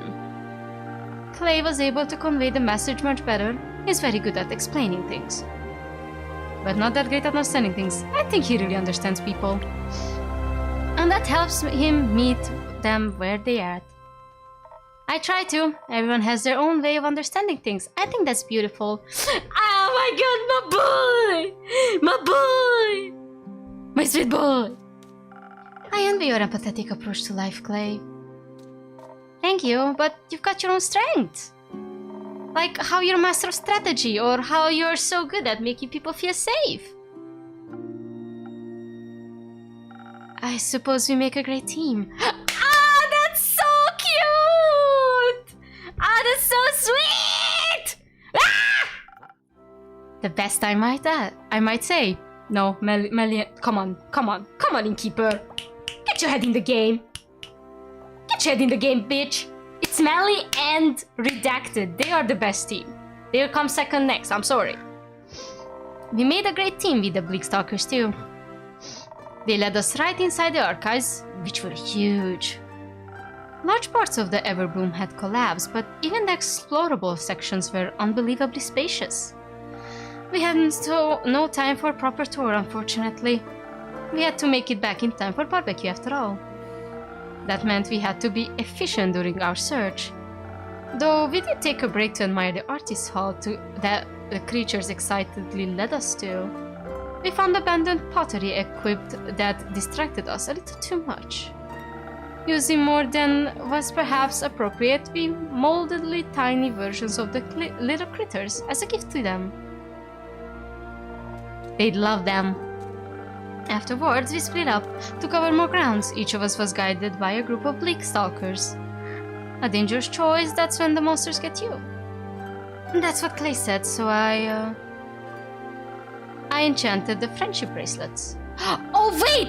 Oh my god, no, Akuma, now I see they're actually very the friendship bracelets! I didn't even realize it before! The way they would always sense in which direction the other person was located. So neither of us would get lost. It was so smart. It was very useful. I see you kept your son. I did. They really helped with navigating around the archives too. It's a beautiful place, you know. I mean, everything's overgrown with vines or withered and full of termites. But we could still tell how much care had gone into building it. Some of the tree branches still had leaves on them. And I saw a couple of stubborn lotus daisies trying to break through around the rocks. I taught the bleak stalkers how to water them. They loved drinking out of the watering can. But they also enjoyed sharing their water with the lotus daisies. Hopefully they grow stronger again soon. What a shame all the effort that went into building the archives was for nothing. But it wasn't. It meant something to someone once. And I could still feel that love in it, even during our visit. Maybe they'll even bloom again. It's called the Everbloom, right? Like forever? I wonder who named it. We should get back sometimes and see if we can find any information about the archivists. I bet they knew some great drinking games. Perhaps we should honor their contribution by studying the knowledge they left behind. Why not both? We should be people first, symbol seconds. Oh, yeah. I guess both would work too. Good idea, Clay. What else did you find in the archives besides friends and the beauty of horrors of time, I mean? I got a little distracted when I asked our new friends to point me towards the cooking section. It was so vast. I found so many new bread recipes I can't wait to try out. I also found something for you. For me. Yeah, a recipe from a book on mixology. First I thought about taking the whole thing along, but it was a giant tome and the Bleakstalkers were so attached to it. So I ripped out the page that looked the most interesting. We thought it would fit your repertoire. Last Whisper. Last Whisper steals itself into your heart. Finally, another Swift Strike. I think it does. Thank you very much. As for me, I asked them to lead me towards dangerous knowledge and soon found myself in a hidden study. The Bleakstalkers didn't want to go inside, like they were scared of its contents.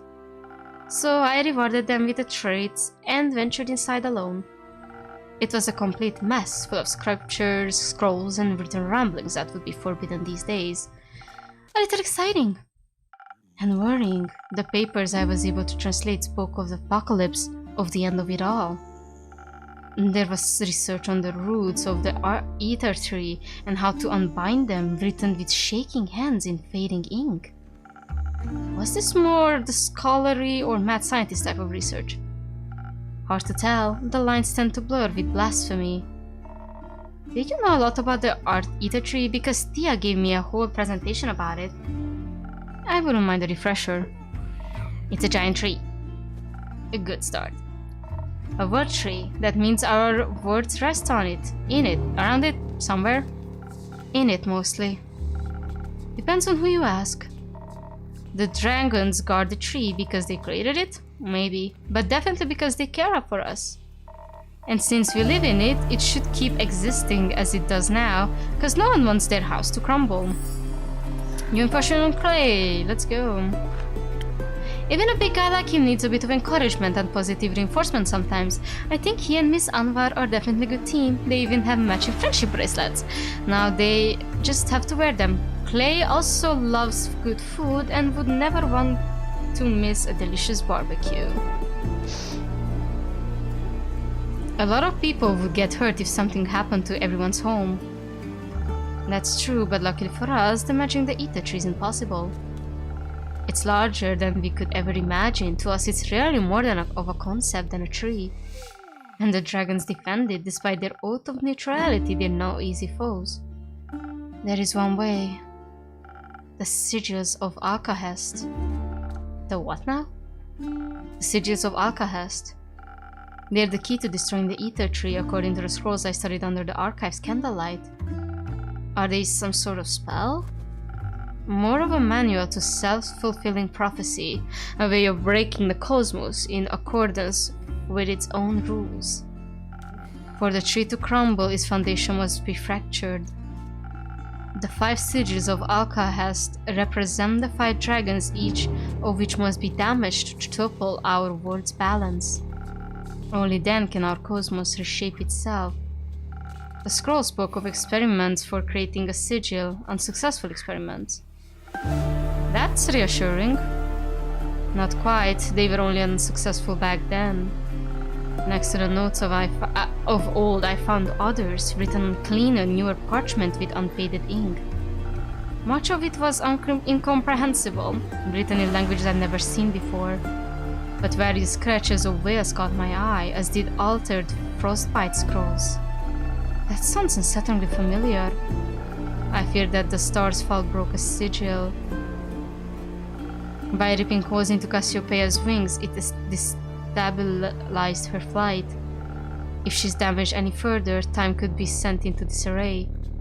Meanwhile, the tsunami, like I heard, didn't just plague the archives. The waves broke down the barriers between the primordial sea and the twilight chasm in a way never seen before. So that's the 2 broken sigils?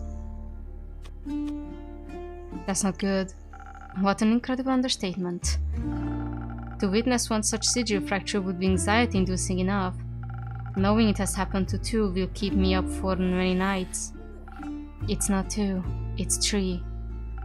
3? Alongside the note, I found an old map with fresh markings. All the names were outdated, but the intentions was clear. Marked were the 5 interplanar portals. 30 years ago, their sudden appearance towards fissures into Gaia. I believe they were the first sigil. Bad, right? Very. Who could have done this? I don't know. And why of all things? If the ether tree collapses and even shifted from its perfect balance, the destruction would end us all. Who would want that? No one thinking rational, that's for sure. There all could still be natural occurrences. The whale was cursed by someone who attacked it. The biggest volcano in all of Asteria collapsed without a warning sign. Portals to others' planes don't just randomly open by themselves. Someone is doing this. To think otherwise is foolish. Or hopeful. Or delusional. Whoever it may be that's causing this, they only have 2 sigils left. Or would be quite bad, right? Don't they say that waking up the Elder Dragon will start the apocalypse? They do. I feel like there's too many ways to start the apocalypse. Maybe they're all connected, and waking Ur will break the last sigil. Although, I'd like to think breaking all sigils is indeed impossible.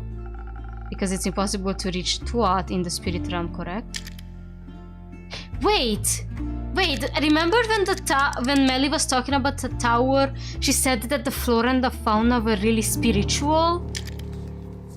Like it was all blue and stuff, and then somebody's footsteps were already there. I think the 4th sigil already broke and we're fucked. I think the 4th sigil is already broken and we're fucked. We are not safe. You're onto something. I think I am. It's not exactly impossible.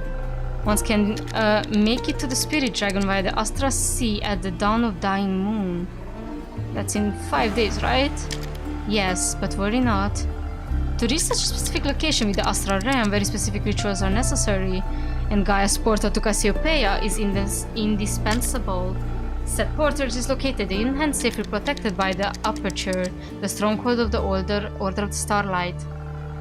And these rituals must be performed with outstanding accuracy to withstand the treacherous astral currents. Only the highest ranking members of the Order are privy to this knowledge. And I guarantee you, all of us would rather die than aid in the destruction of this world. I prefer the rest of them are half as stubborn as you are, I think we'll... If the rest of them are half as stubborn as you are, I think we're well protected. Exactly. To reach the Tuat, one must go through the number of overly complicated rituals. Good thing no cleric would ever aid in something like that. That's good, then the rest is worse. What's bad is that we don't know who's behind this. Or why. By the dragons and the endless horizons, anyone would desire something so vile. I can already sense your next quest. But can I offer you a drink first? Your throat must be dry from all that exposition. I wouldn't say no to a drink. Perhaps something that will keep my mind intact, defend from lunacy. I feel like I'm going mad. Say no more. Alright, so the word is in big oopsie doopsie, boopsie boopsie. We're in danger.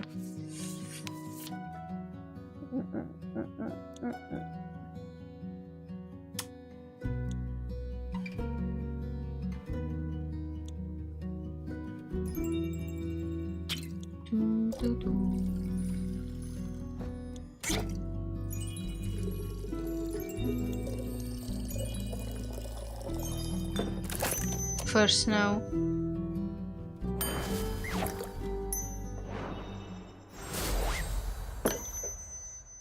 A delicious defense against the absurdity of evil plots. Thank you. This makes me feel a little less conspiratorial. I need a breather. Do you know what else would make for a great breather? Pable's barbecue? Exactly. You're right, that would be quite pleasant right now. I hate to be the bearer of bad news, but I don't think the barbecue is happening today. Fable hasn't returned from their quest yet. Oh. What quest are they on? Find Melina. But we just saw Melli on the way here. Perhaps they found another quest while out.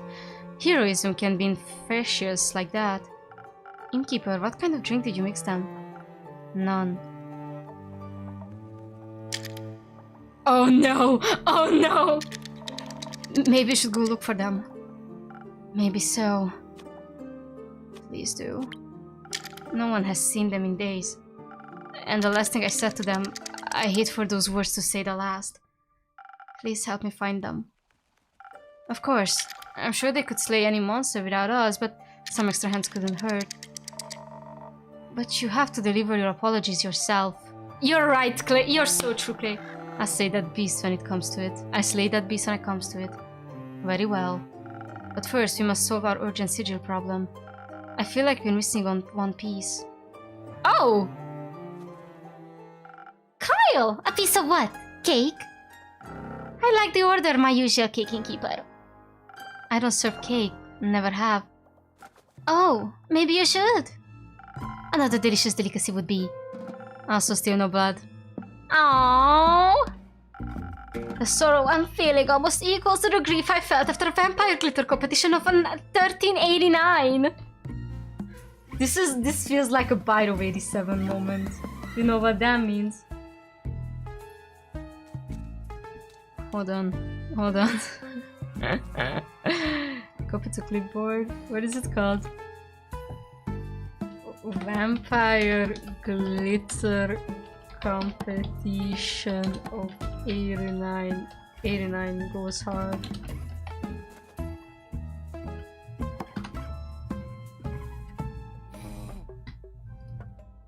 Oh? I had run out of glitter. I could serve you one my usual drinks to alleviate some of that heartache. That would be splendid. I'd like something to enhance my immortal strength. No shopping bag shall hold me back today. I see what I can do. Slay. A tool.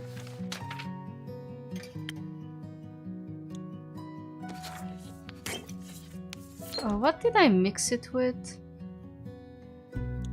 Oh, I can mix it with this.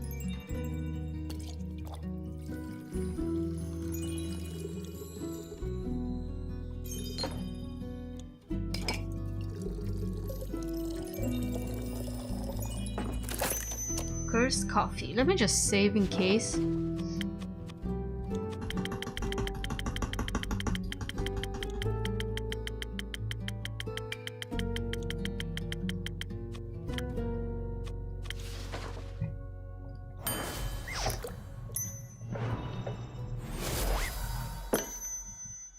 Here, with all the strength of a raging fire. Thank you, dear innkeeper. My blood is boiling with euphoria. Any particular reason for your shopping trip? A very particular one, dear innkeeper. It is a matter of life and death. I must head out to purchase this wondrous sustenance known as comfort food immediately. Do you know what comfort food is? I haven't the slightest idea. But it is rumored to restore your mortals back to full health. I'm afraid Rhea will perish should she not receive it. That sounds serious. Has she fallen ill? A fatal case of something called being in the zone. I assume it highly dangerous. She is refusing to move away from her drawing board for over a year now. She even threw me out of the room upstairs when I offered her a blood-pelt snack. How will her blood-pelt body handle another year without food? I have some good news for you. Rhea hasn't been sketching for a year. You guys checked in yesterday. How fortunate. And as for your legendary item, you should ask her about it. Generally, everyone has a different idea of what they consider comfort food. How wondrous. Though something tells me you should give her some time before you go back upstairs to ask. Why? Her patience is on cooldown. Call it intuition. I don't think intuition is a very good name, innkeeper. Want to help me find a better one? Of course! I'll think of one before the next 80 years are up. Thank you. I shall remain for a while. And once I have acquired the correct comfort food, I will make sure my friend eats every last bite. Like a vampiric mother hen to her vampiric chick. I didn't know there were vampire chickens. There aren't. Do you know that for certain? Yes. I could have sworn the ones at my family's estate had fangs. Chickens can develop teeth. And here I thought we were comrades in blood hunger. Chickens are still very fascinating all on their own. Did you know they have very colorful dreams? Oh, that's nice. I once helped a wild hen with her dream journal. I'll introduce you to sometimes. My favorite thing about chickens is that they purr when they're happy. What charming creatures! The more I learn, the more they remind me of my vampires. Me of vampires. So simple, sweet, and ferocious, yet their origin harbors one of the greatest mysteries of life. What comes first, the chicken or the egg? The egg.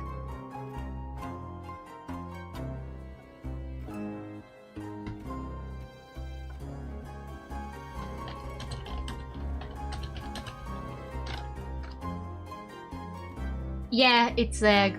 I did have to check. I actually had to check. The egg. Not going to wait in. I am intellectually withdrawing myself from this conversation. But unlike this unsolved mystery, I do know how vampires are created. Would you mind elaborating? Weren't you intellectually withdrawing? As a cleric of Cassiopeia, humility is a lifelong objective that I strive towards.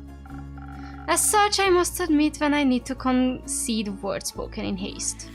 Which would be now, I suppose. New info on Tia. Her bravery verges on obsession, but maybe it's just to stroke her own ego. She personally has never taken a break in her whole life, and probably never will. Let's just hope her tendencies to overwork herself won't get the best of her. Lately, she seems to be warming up to the thought of relying on others. Blood magic. Usually you don't check. This is a philosophical and evolutionary questions. I checked what Google said. Google said the egg, so I saw the egg. Certainly. Wait, I think I missed the text. Please, Kyle, if you wouldn't mind explaining on what you just said. I must have been over 5 centuries ago when a scholar stole some of the immortal blood of the dragons. The scholar offered it to Queen Annabeth, who would become the vampire's monarch. I have never heard of Queen Annabeth. I think that was just the plot of a really challenging board game, Kyle. Oh, you're right. So then Mike was real after all? Mike? Mike? The first vampire, Mike? Mike? Yes, it's all coming back to me now. The first vampire we talked about this word was the infamous Mikhail. But most of us call him Mike. He had a very close connection to the spirit dragon and his domain. And now we're connecting the spirit dragon to this shit. Eventually, Mike struck a deal with Tuat. In exchange for guarding the dragon's realm, he would get to live forever. But that didn't work out, I guess. Old Mike didn't read the fine print. The spirit dragon turned out to be a trickster. Tuat turned him into a new form of undead creature, invulnerable to age and disease, but still weak to the blade. Blood was the only thing he could stomach to consume, and with time, even sunlight became intolerable. Mike was no longer welcome among the living, but the dead didn't want him either. And that's how the first vampire was created. Fascinating. There is so little known about the spirit dragon and his realm. Kyle, just how do you possess knowledge that considers ancient by today's standards? What knowledge? The knowledge you just told us about. Ah, I stumbled upon in a grimoire I bought in another day at the local bookstore. No, that was the vampire romance book Lane recommended to you. Try again. But of course. Dear Evelyn was such a historic fanatic. How could I not pick up on her few stories? That was one of her favorites. I still dream of her deathly beautiful countenance as she narrated tales until the intruder stopped screaming. I swear, Navi, this is the POV of Tavern owner in the most D&D campaigns. Well, I mean, let's ask the audience. Kyle, you lying, but no, Kyle is just really confused.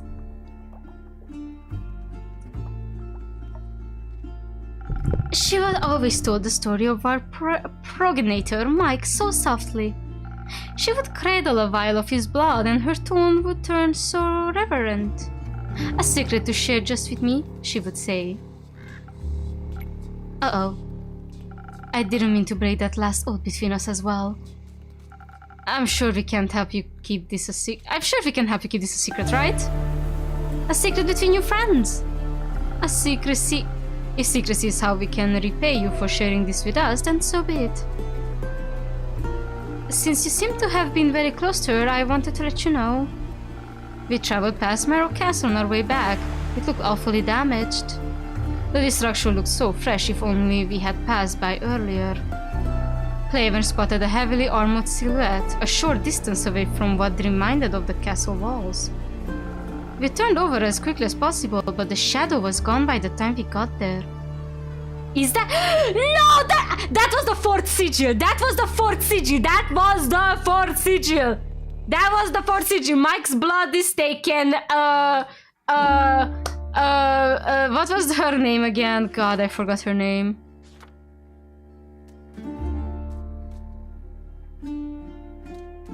What was your name? Evelyn! Evelyn is 100% dead now. As it was, only rubble remained. Well, the word is fucked. So then the last thing we have is Ur. So it's just Ur. Was my dear Evelyn unharmed? We don't know. The castle looked abandoned like a ruin. My Evelyn. What horrid thing could have inflicted such damage? She must have fought back fiercely. May her opponents suffer twice the damage they inflicted upon her. But I wouldn't have gone to know her safe. I think I need to go and ask Rhea about the comfort food. Despite their short and often fragmented memory, he has extensive knowledge on the original wild vampires, which could be expected when you're a vampire yourself, I suppose. Even though he still seems to be caught up in lost long marriage, he really took a liking to the person who dug him up. Rhea. Let's give him some time to come to terms with what he just learned. Tuati's aft. Tuati's aft. Oh, Lynn! Unionize! Scully! Greetings, brave adventurers! A great morrow, innkeeper. There seems to be a few more bones than usual with you, Scully. You observe correctly, my friend. They are wonderful parting gifts, aren't they? Sure are. What does that mean? I don't get it. Care to bring me up to speed, Lynn? Nah. You'll survive being left hanging for a few more minutes. You are bullying me. You're bullying your innkeeper, Lynn. You're hurting my feelings. Patience, young innkeep. Young? I think I'm a fae. Scully has been waiting to tell you this story since we left the Pale Woods. I will try to compose myself. This tale deserves the cracking of every last one of my rhetorical knuckles. Let us recount our tale properly, Dame Carlin. Hang on. I think I could go one of your drinks first. That can be arranged. Something to keep my strength up. I didn't get to flex my muscles much during our quest. Alright, let's go. Let's go. Everything happens way too fast. No pressure, Lynn. I think I might do Act 4 next stream. But I wanna finish Act 3 today. Because it's going way too fast. Let me make another coffee.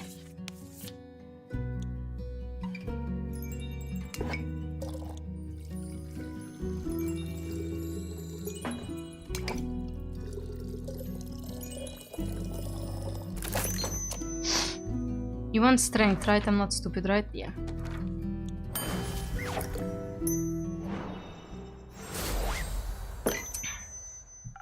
A great drink for a great story.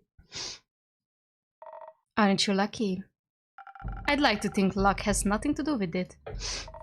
Perhaps not. I might have something else to cheer you up. Oh? Melli's back. Oh! Relieved? Like a great sword's been lifted off of my shoulders. Is she alright? New information on Lynn. Who would have thought that such fearless warrior never learned how to swim? But I'm sure her newfound family will teach her. Eventually, seems like the lone wolf is not lonely after all. Lynn definitely lives up to her Baba's heritage, even if she herself doesn't see it yet. Oh, they're all a big fat family! God, I love it. Pitoniak. I never saw her family name. Dave. Verifina. I forgot to check. Unandiaye. Okay. Is she alright? Yes, though you might prefer to see for yourself. She and Dave left me their address to give to you. Who? You know them. Alright, got it. Only one person would fit such an uninspired name. They'd better have apologized to Melli or else. You'll have to find out the details for yourself. Just don't keep them waiting for too long. You don't need to tell me that. Fable isn't back then. No. Sure are taking their time. Feel like looking for them yet? No. They're capable. Just my patience is starting to wear thin. You had somebody to begin with? You're pretty chatty for someone with great sword distance. Within a great sword distance! Right. Can I just you in one of my drinks as well, Scully? With an offer like that, my friend, how can a skeleton say no? Perhaps something to enhance my aura. I would like to do the proclamation of this tale proper justice. Oh, white.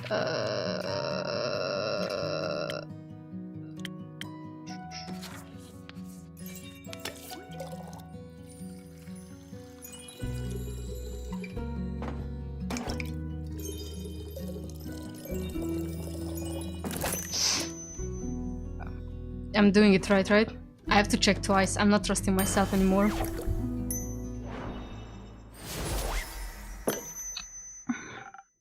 Please enjoy. Oh my. They say manners market man, but this drink alone is invigorated me plenty. I can almost feel a warmth of my flesh on my bones again. Hold on, I wanna check something.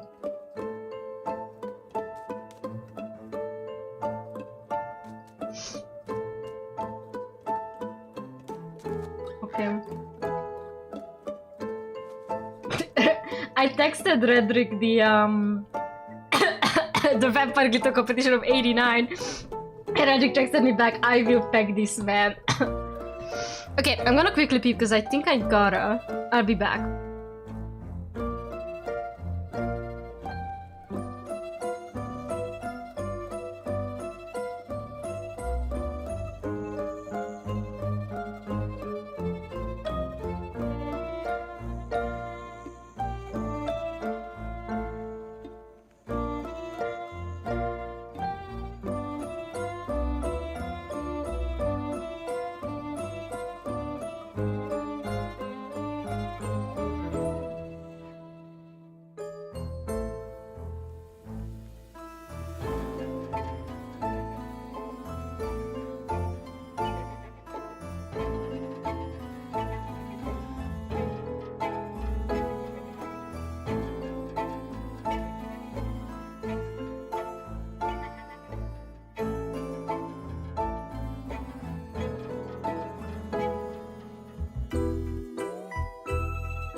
Sorgi, I have returned. I grabbed some Oreos. I want some augh. A pleasure to be of service. Our quest was confusing. Shadow, it's me, the devil. I thought Redrick returned. Never mind. That's how you confuse me. Inspiring. My favorite flavor of quest. Not enough fighting in my opinion. Felt like my muscles were wasting away on the way back there. Back here, sorry. But the most important muscle of all received a super workout. The brain. When we misread, we play this sound, the devil. Metaphorically for me, of course. I've been wondering about that actually. No, we're not even gonna get started on that topic. I do have agreed to agree, my friend. Let's not get distracted. Though I would be delighted to share my theories with you, Innkeeper. Then we'll know when you have an hour to spare, or 5. Now, back to the task at hand. We started by making our way westwards, though our progress was slow. Any complications? Yes, quite a few. Oh my god, front-facing Scully is real! Front-facing Scully cannot hurt you! He's not real! Front-facing Scully. Before embarking on this journey, I was woefully ignorant about the plight of the Fezuan farmers. The less than ideal weather conditions. The flood had ruined a lot of crops. And now this pesky undead problem. I was stricken with empathy for their struggle. The least we could have done was offer up our means of transportation for any soul looking for a better life for the north. So we switched carriages 3 times. By the 3rd time we had gotten so far, of course, it took us a whole day just to get back on track on foot. But once our hike was over, we did get to spend a wonderful afternoon with Dame Caroline's cousin, Lady Danica. That was nice, I guess. The cousin with the undead snail problem, yes? Did you manage to live up that garden for her? Living up that garden? Sure did. Just had to set out some cabbage to lead them somewhere we wouldn't be damaging any crops, and with just one magnificent strike. Truly a sight to behold.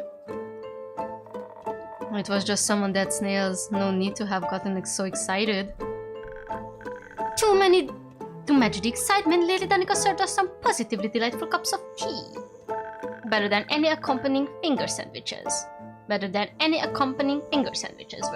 some new facts I had gleaned from observing the snails. Sorry. Even lacking soul, they still displayed some pack behavior. They acted nothing like real animals, of course, but somehow I was struck with empathy for their plight.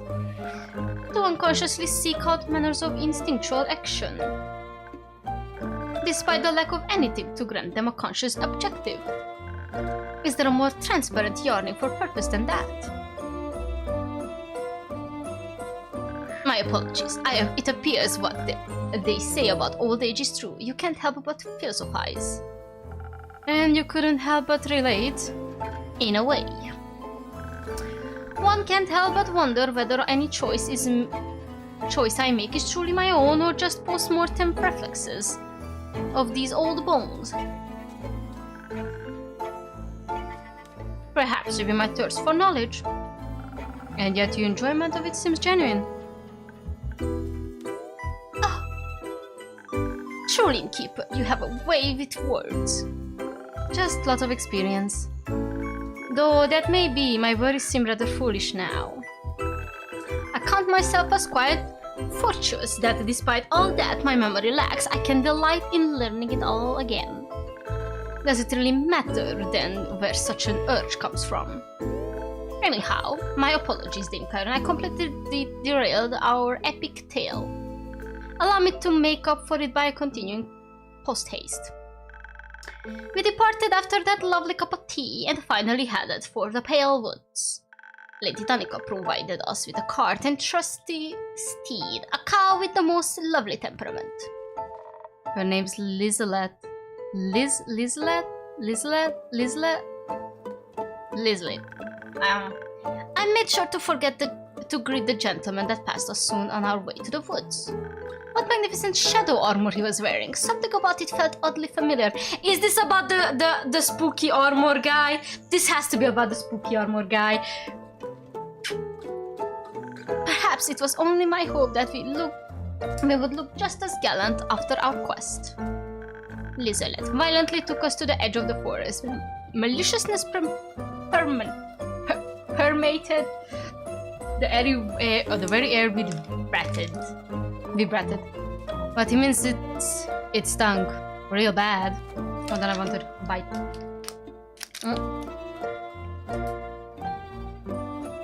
These Oreo, what is it called? Fuck.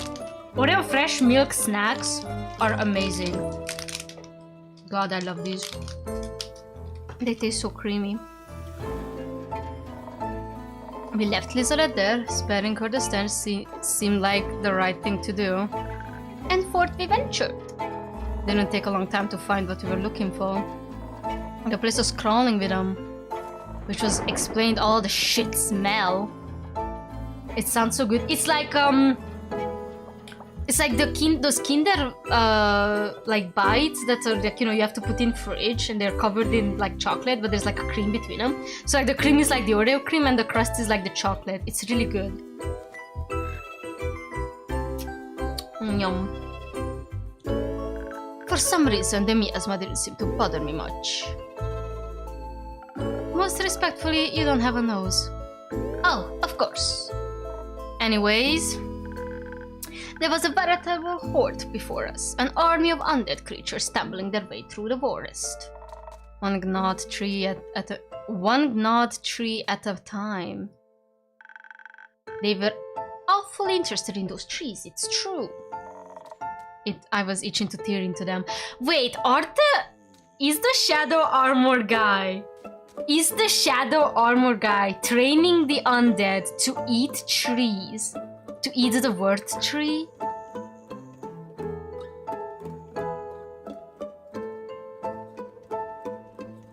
I'm just saying. But remembering the plan, I stepped back with a hand on my greatsword. The crucial part of the successful negotiation is that you don't go into it blind, and so we observed. The undead creatures were displaying similar patterns to those snails. They weren't just tumbling around senselessly. They seemed to be following a pack leader. A representative that amplified things considerably. My first course of action was clear. I let Dame Carly know of my intentions. Seemed reasonable enough. While I circled the group to get to the leader at the front, she remained hidden in the shadows of the thicket. I walked up to the leader, another skeleton, making sure I displayed an open and respectful disposition. I suppose they were not open and respectful in return. Nope. Before I could even react, the skeleton had beaten down and Scully's arm. Agony! It was, I would have said, if I hadn't been protected by my frost armor and your excellent drink mixing skills, like that, not read anymore. Always glad to hear that my drinks are protecting my clients on their quests. My friend, your drinks are astonishingly potent, maybe too potent. As soon as the undead creature beat down, their teeth shattered upon impact. The leader recoiled immediately. All the others surrounding us froze. The leader fell to the ground, cradling their face with their hands. Curiously, when they regained composure, their expression was filled with joy. Still no idea how you can read an expression on a skull. They were actually quite expressive for a skeleton. Skeletons definitely do have expression. They mostly express themselves through vibes. Yeah, they got the vibes. That sounds like some of your usual bullshit. But this time I'm almost willing to believe you. Excuse me, but what exactly are vibes, my friend? I have fun explaining that one. I guess you can think of them as some kind of aura that someone gives off. Fascinating. That sounds quite powerful. Could one harvest them for, like, magic? Let's get back to the story. The vibe magic, chat. The vibe! The teeth shattering was quite worrying. It made me re-examine the bite marks on the trees around us. Peculiarly, the bite marks here were quite a bit more shallow than what we had seen in other parts of the forest. Which means... all those undead creatures had severe dental issues! Scully, are you for real? Are you for real? Are you /J or /serious right now? The leader was so happy because the frost armor's chilling was pulling their pain. The others' teeth were also in truly poor condition. And looking at their behavior, that seemed to be causing them severe pain. Coupled with their hunger for trees, it became a never-ending cycle of suffering. It should have never gotten so bad. I asked them why they hadn't reported the issue to their necromancer. It was clearly starting to impact the fulfillment of their objective.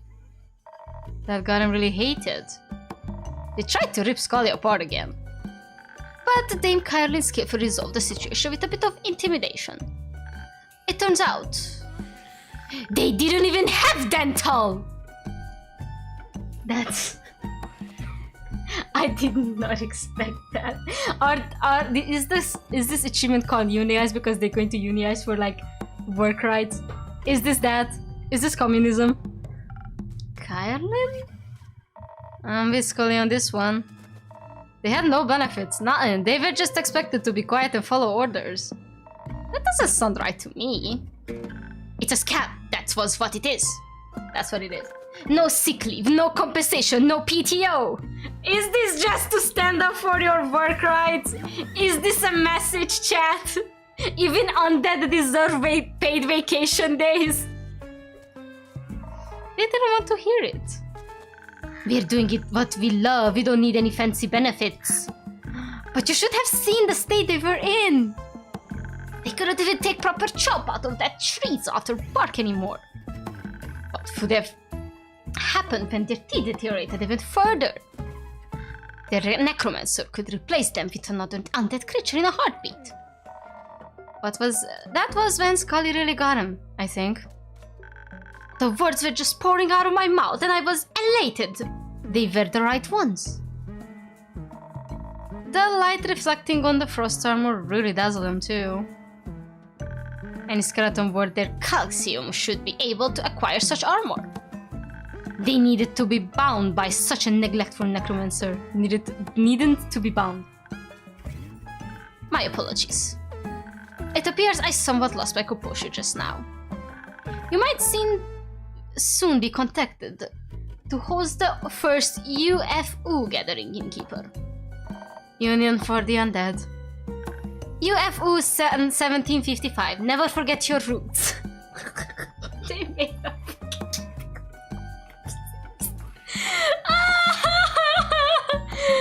Union for the Undead. They are welcome to visit any time. I think they really want to improve their situation. Oh, he winked.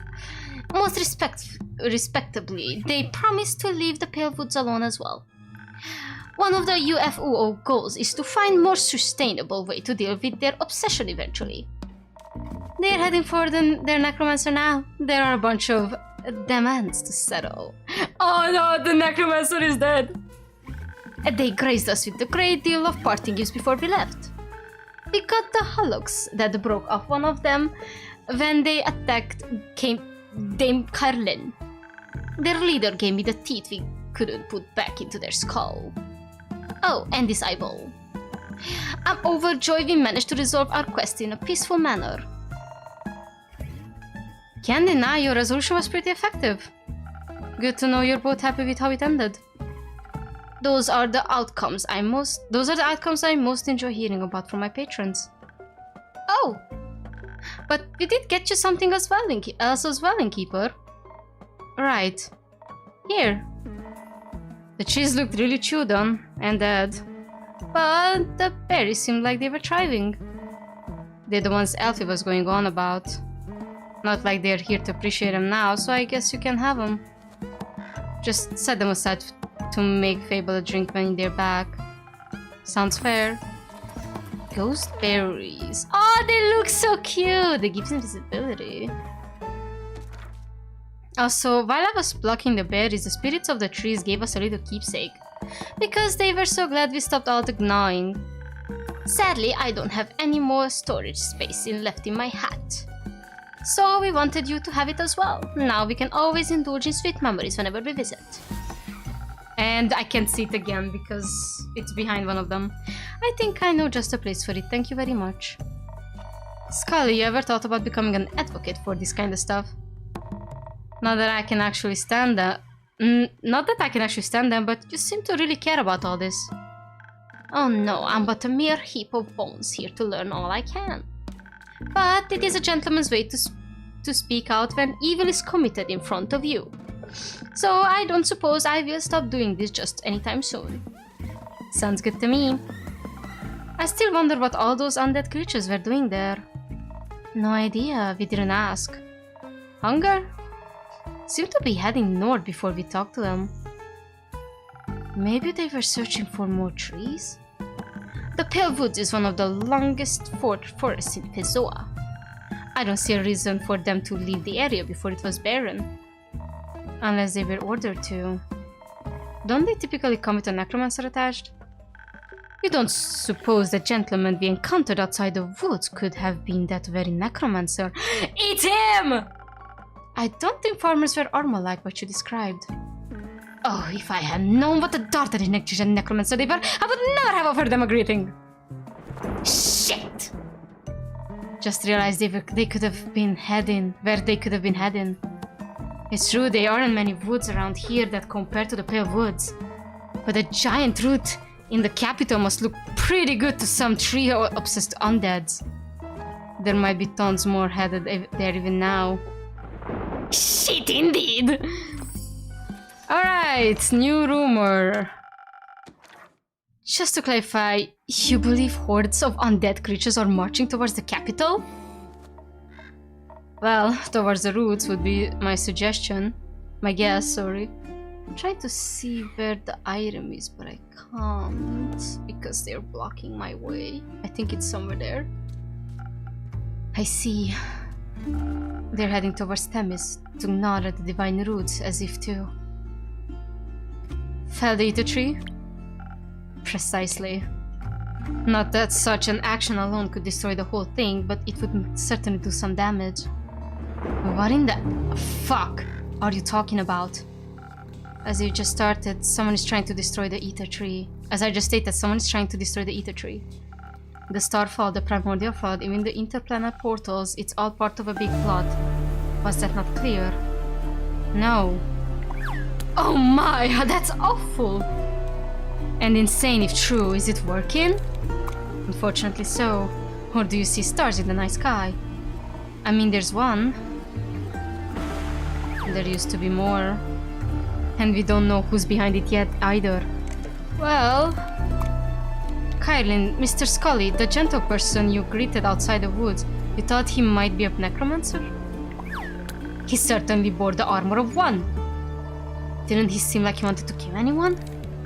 Not particularly, though it can be hard to tell sometimes. Politeness and the desire for homicide aren't necessarily mutually exclusive. Necromancers resurrect dead things to make undead creatures. Indeed they do. So, Scully, you were resurrected, right? Do you remember anything about it? Well... I admit, at first I recalled very little of the start of my new life. I mostly stumbled about trying to remember my manners. Scully unlocked. He's very interested in studying other undead since he came back conscious instead of being lifeless puppet. He tried to strike up conversation with other zombies and even unionize with them. Now he's committed to fighting for better working and unliving conditions for the undead. But my memories, or rather the memories of my body, which I suppose are also my memories, have been getting clearer lately. Let me try to focus my thoughts. I believe I've awakened in the archives, in the Everbloom. The Everbloom? Did you encounter any bleak stalkers? Why, I did indeed. They seem very hungry for my bones. Such interesting creatures, they reminded me of the old intellect wombats. Do those beasts still roam Pessoa? No, what are intellect wombats? Priorities, dear. Scully, who woke you up? A gentleman of fine age. I believe he was there to do research? I remember candles held over notes scribbled on paper, ink stains on fingertips. It's the...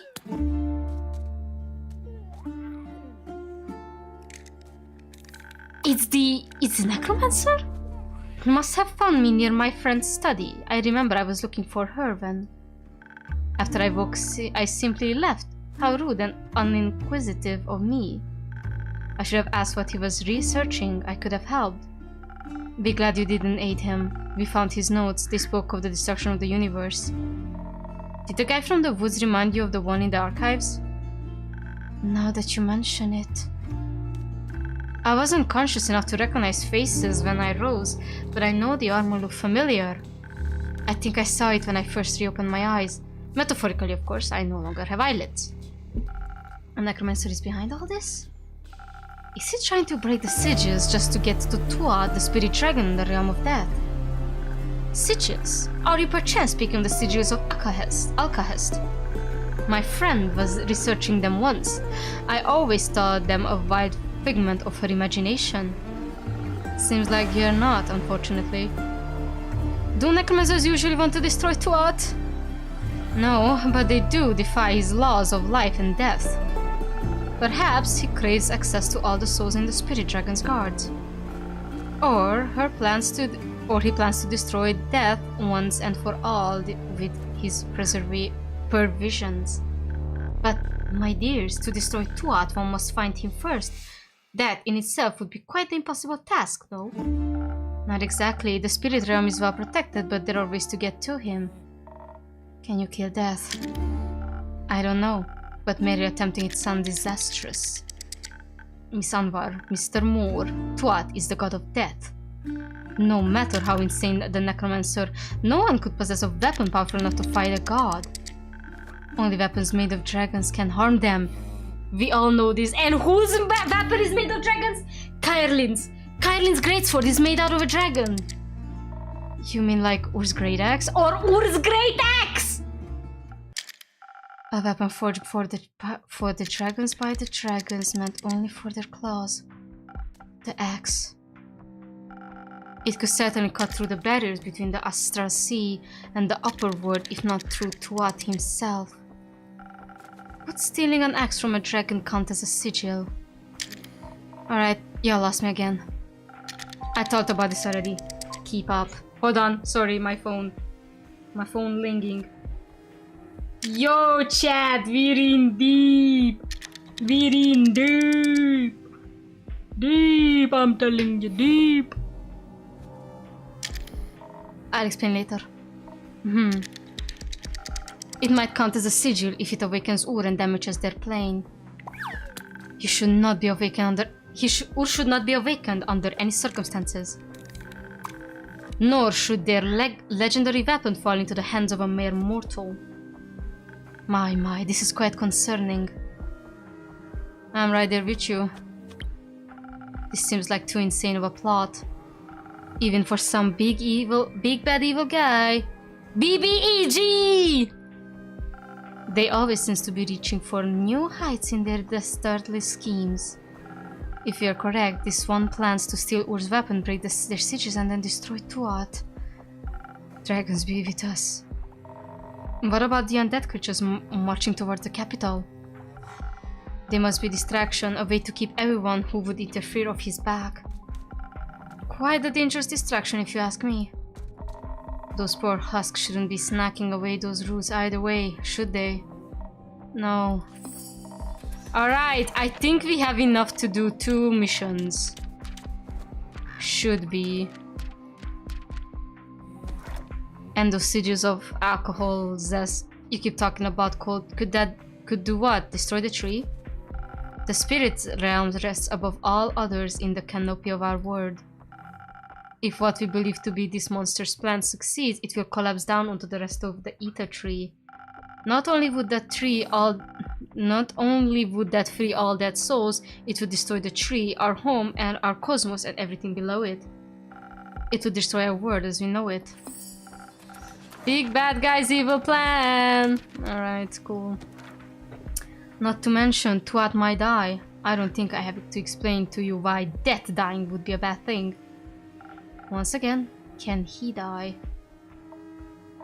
Wouldn't risk it. Though I believe this plot of his has to be limited somehow, no. Perhaps to the transitional period between astral moon and the dying moon. Only then would the veil between Cassiopeia and Tuat be thin enough for the ritual of such magnitude to succeed. Wait, what you mean is that this can only happen the night between the 31st, 5th of Cassiopeia and the 1st of Tuat. So it can only work in 4 days. Or next year. Precisely. I guess you can have a ritual without unnecessary complicated rules. Can't have. It is common courtesy.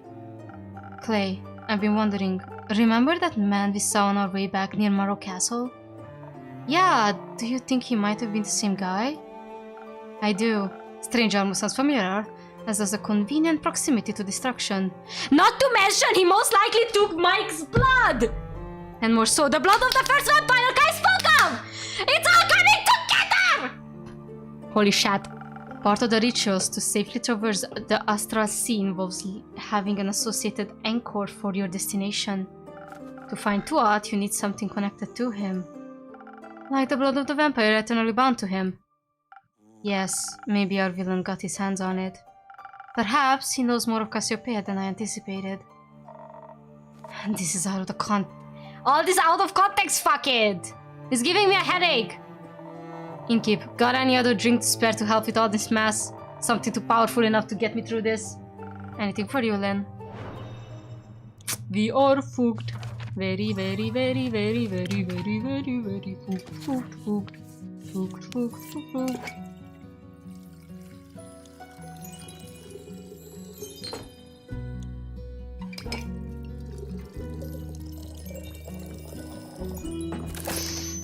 Oh my god. Before I do something.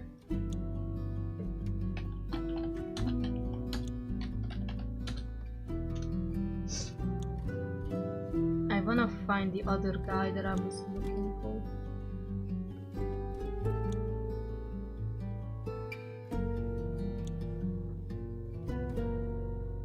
No, this is not good one.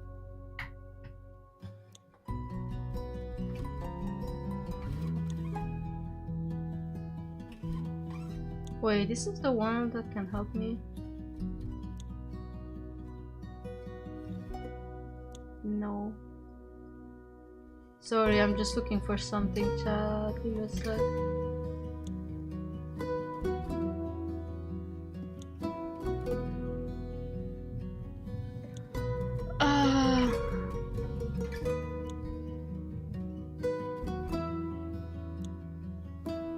No, it's not this. Oh my god, I have a feeling that we are related. We have to be related to, like, there is no way we are not related to the guy that did all this. Like, there has to be, like, he has to be the reason why we're here.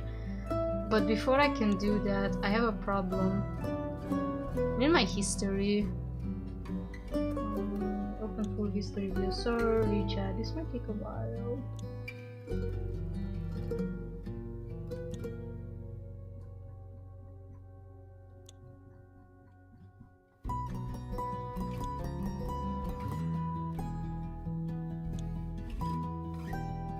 Okay, hold on a second. Give me some time.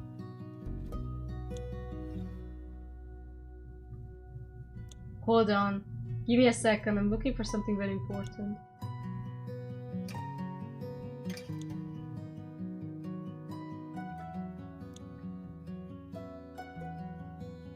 No, this is not the one.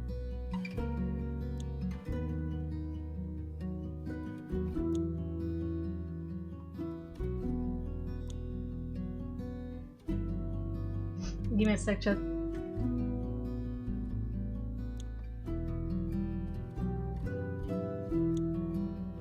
Was it this one? What did I use?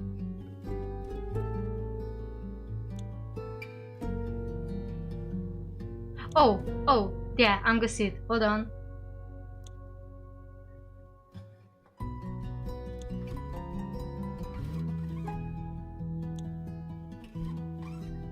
Hold on, it's automatically rare, I have to find it.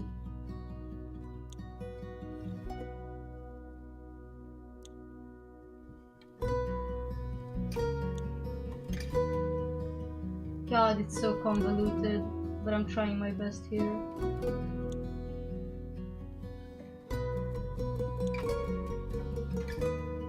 Where the fudge is it?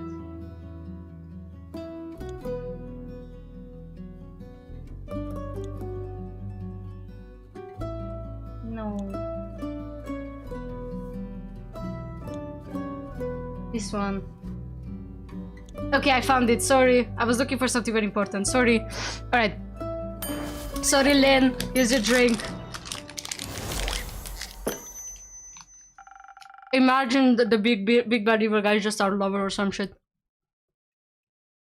I put all the strength I have in these drinks. Enjoy. I think you just put parts of my sanity back together. Thanks a lot. Anytime. So, this madman, if he can't get the axe, and he can't kill the spirit dragon, right? Correct. Great. Let's stop him from getting the axe then. Great idea. I know. Now, how do we do that? Well, first the necromancer needs to find it. For that, he needs to get to Ur's realm. Thanks to the portals, that is entirely within the realms of possibility. One would simply have to journey through one of the portals to the Twilight Chasm, and then enter the endless caves through the Nightmare Realm. Nothing easier than that. Didn't Melli see some weird new bone way markers near the Twilight Chasm portal in the Moonswamp? Could they be there to remind someone to say a necromancer of the way to the portal? They could. Good. The moon pools are much easier to reach than Boreas. We should catch the necromancer before he ventures into the chasm, and most certainly before he gets to the axe. Great! Let's go beat his ass. Hold on. What if he's right? What if you don't succeed? I have faith in you, but... he sounds powerful. How about a backup plan? Hate to say, but you're not wrong. Thanks for looking out for us. If you don't manage to stop him from getting the weapon, we stand no chance in fight against him. Even your divine strikes would be no match, Miss Anwar. That's true. We would need an incredibly powerful weapon to match his. Like a great sword made by a fudgy dragon! Gifted by the Oh my god, I forgot my Twisted Wonderland again. Nah, whatever. Nothing new. Hold on. Not sure if it's enough, but I do have this sword got from my Baba. Let me see it. This is remarkable craftsmanship infused with minor divine powers. Incredible. But I'm afraid even this cannot rival the Great Axe in any capacity. What if it was mixed with the dragon's fire? What? Do you happen to have such a thing on you, young lad? No, but I know where we can find some. The ever-burning flame in the highlands is Dragonfire. The one you wanted to see, Tia. I know, hon. I think now might be the great time for that.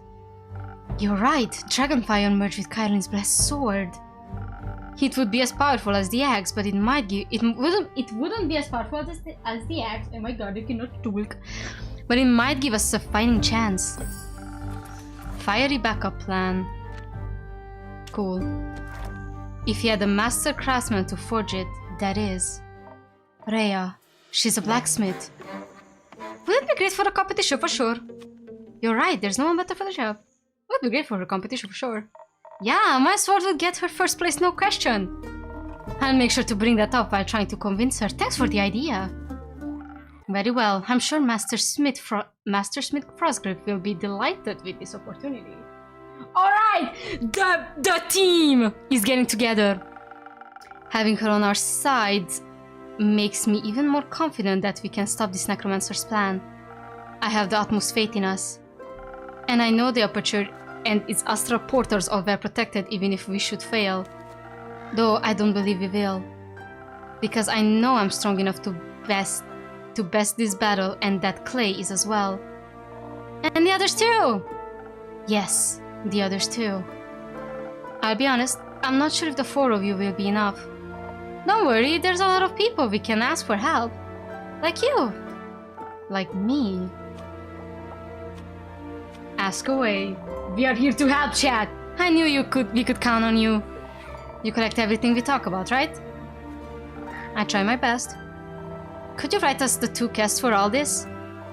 I think we should split up the resources we can get to backup plan, so we get the backup plan going at the same time. Good idea, young man.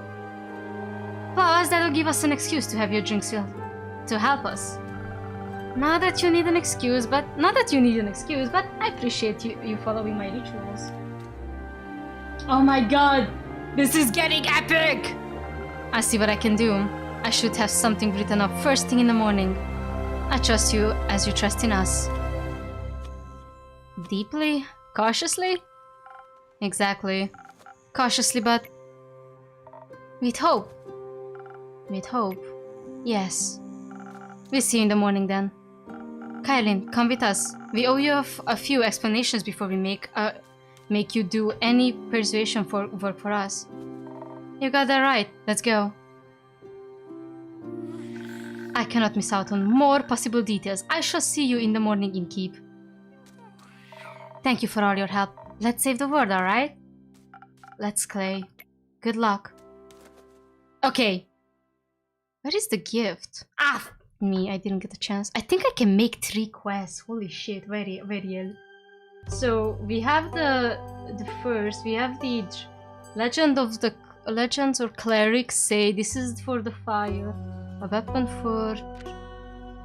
Only a weapon for can resist another... Kylin's Grand. This should be the first one. The Hair of the Dragon Fire. And then the Adend marching towards the capital.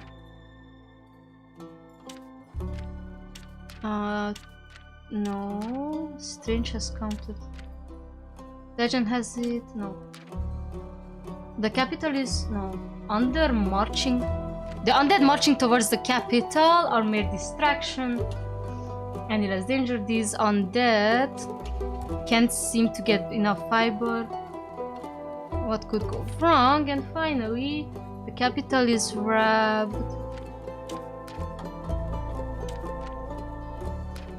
The capital is wrapped in the roots according to the Ether tree.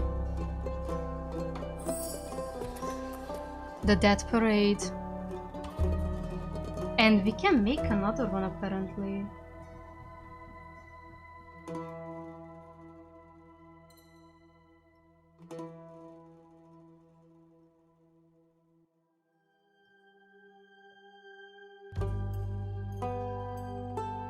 Wait, what kind of mission is this supposed to be?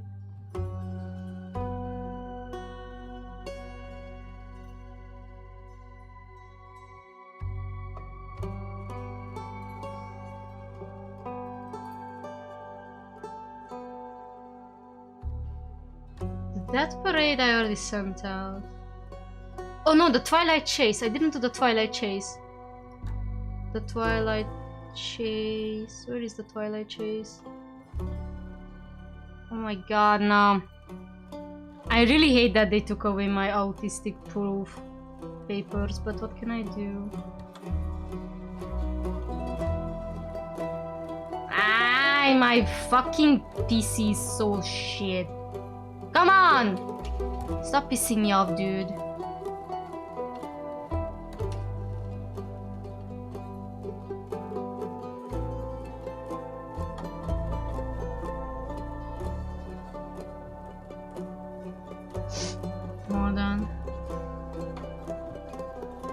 Az Isten a kurva faszát tette volna belédem a egérbe.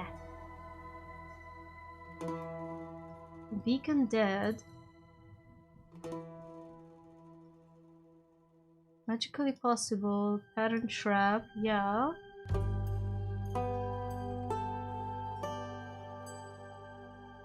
Twilight Chase. Here's the Twilight Chase. The wondrous plane of Ur can be accessed through the Twilight Chasm. Legend has it. that the great tax is there, and finally the enemy aims for whatever it is. And then we have one more quest left.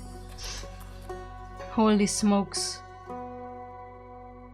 We are getting there, chat. We are getting there. Where the fudge are my OBSs? Alright, let me finish Act 3 and then we end stream.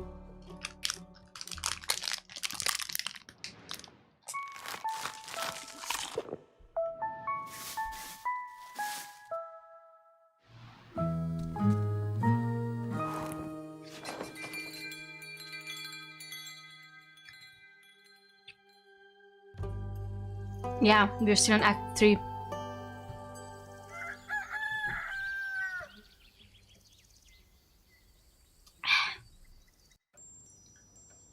Carolyn and the gang. Oh, and Rhea takes it? Good morning. Sleep well? Slept well? That greetings ain't gonna do in keep.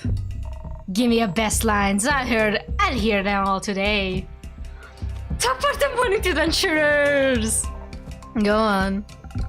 Peace and contentment be upon you, travelers. Sweet water and good berries, friends. Alright, enough. You seem to be in high spirit. Not often you get the chance to work on the project of a lifetime. Please beat up your ex-husband! Beat up your ex-husband! Twist his dick! I'm gonna have to close my phone. I'm glad you're so passionate about this. Hope you didn't give Lynn too hard of a time convincing you. Hope you didn't give... Nah. Once I mentioned Dragonfire, it would have been harder not to stop her from going on the quest. Was just thought to find her. Didn't take you for a nighttime soup enjoyer. I'm not usually. I can be persuaded though with the right soup and company. She likes soup. Best wife material. Girl boss. Kylie's so happy. I assume your quest for comfort food turned out successful. Not at all. I was thwarted by the shadow of night. Dearest Rhea promised we shall endeavor to make shortbread another day when the sun is high in the sky. New stuff about Rhea. Rhea grew up in a realm of myths and legends, the subterranean caves, the realm of Urhim themselves. Lately, she seems to be warming up to some guy and company and even teams up with other adventurers. Speaking of warm, she's always down for some hearty soup, but her comfort food is freshly baked shortbread. And the stores are open. I need to make that sword first though. Did Kyle update you on that? What's at stake? Sure did. Dosages of alcoholic zest won't know what hit them when they see my newly forged weapon. It's sigils of Alkahest. Gesundheit. So I assume you're word out the game plan. More or less. Not like we got a lot of info on the quest of yours. I'm sorry. You worked with what you had, we'll manage. Though the ever-burning flame of Leviathan sounds more like a myth than something real. Sounds exactly like something you'd need for a mythical weapon capable of saving the world. Ha! Still, are you sure you're okay with reforging your sword for this car? Yes, it's the right thing to do. That wasn't what I was asking about. Believe me, I know a thing or two about the importance of an heirloom. It's fine. It's just... I wonder if it still feel the same connection to my Baba when I look at the sword afterwards. Eventually everything she gazed at in life will be gone. Don't you think she'd like looking at the sword of Kyrlin the hero? That has quite a wonderful ring to it. I didn't know your grandma, but reforging that sword with dragonfire to save the world, I think she would have been mighty proud of ya. Aww, I love these guys! And I'll make sure that weapon is the best ever swung this side of the Ether tree. You have a competition to win after all. Exactly. I've been thinking about night about what techniques to use. The design ain't exactly fun, but I finish it during the trip to the Highlands if I'm fast enough. Rhea? Are you doing okay? I've never heard of giving someone time to think. You never heard of giving someone time to think? You seem to be putting a lot of pressure on yourself. This can't be just a simple run-of-the-mill weapon. And there's so much to decide before starting the forging process. Heating, quenching, tappering, and the 5 Varican heat treatment techniques. And the 5... wait. That could actually work! I'm surprised you still remember those! Certainly, you were very passionate about the method. I'm just stoked to get a weapon made by you, Rhea. If it's you, I know my Baba's sword is in good hands. You seem to have the forging part covered. Anything planned for the rest of the quest? Right. Since we don't really know much about what or who or what might be guarding the flame of we're taking Hex along. Should we encounter a defense of the magical sword? As for how to get to the Highlands, Clay and Tia couldn't come along, so let's hope Baya's up for helping us with her tree travel thingy. Seems like you've got your bases covered. You as the main fighter, Rhea as the craftsmaster, Hex and Vi as the magical support, and Kyle as... I'm afraid I won't be able to file a role this time in Keeper. I tried to distract myself, but the mere thought of their Evelyn hurt and alone or worse. It struck me with a torment strong enough to make even this undead heart bleed with worry. No matter what transpired between us, all I craved was to know her safe. But to allow my dear friends to march into danger alone was no less distressing. It was almost inconsolable the entire evening. I didn't want to choose one side, only to lose the other forever. That's when I slammed my empty bowl of soup down on the table between us. We were gonna go off and die just because he took his eyes... We weren't gonna go off and die just because he took his eyes off of us for a few days. And yet, that very fate had struck me several times in the past. I said, well, to I'd be dead if you never get to see me master weapon! Aww. Doesn't matter if I have to chew my way through that shitting tree myself.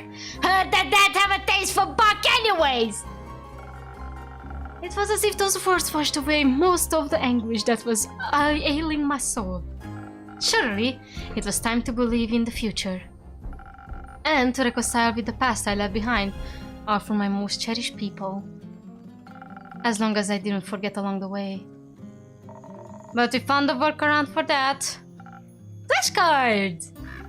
I just need to put them out and be greeted by the wonderful cards prepared for me by Rhea and Kyrlin. Even though they may be far from me. That sounds great, Kyle. There's one about you as well. I'm honored. Seems like you thought of everything then. Hopefully. Some help from your drinks would be mighty appreciated nonetheless. Anything particular in mind? Some fire resistance seems like it would come in pretty handy. Hold on, let's just...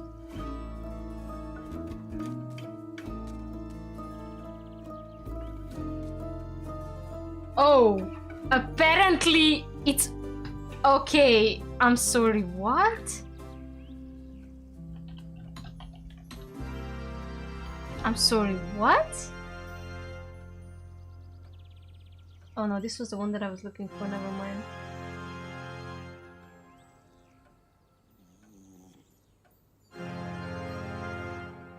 Wait, this is the hair of the dragon fire, right?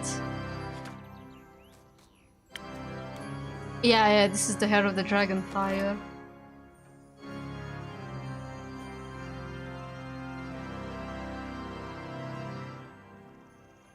Wait.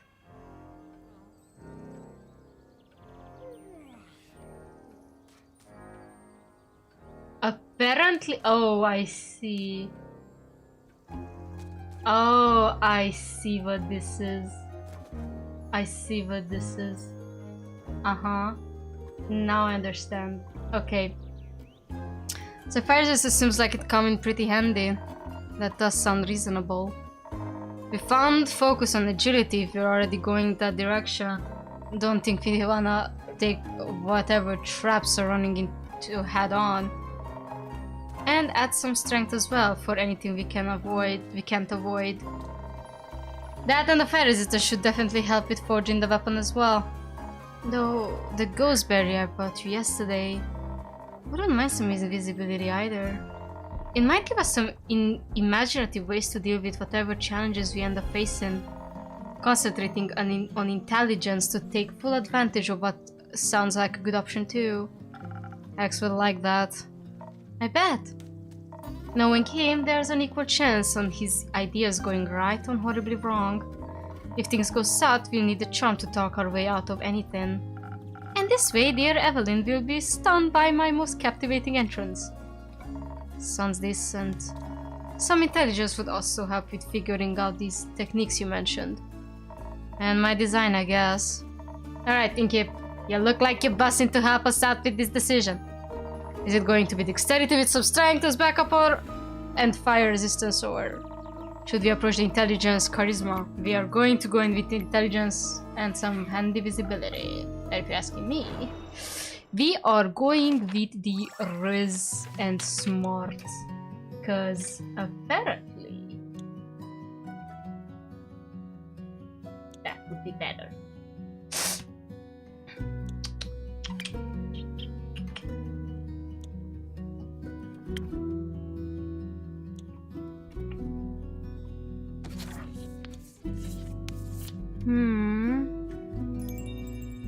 Let's see.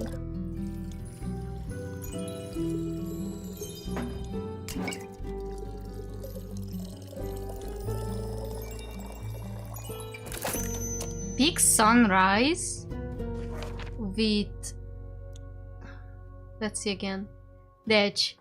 I added all the smarts. We have peak sunrise, peak sunrise, peak sunrise, peak sunrise, peak sunrise. All the smarts, a bit of charisma, and we have invisibility added to it. I'm gonna save.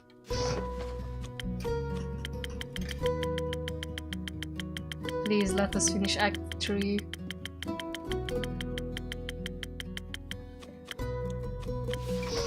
Alright.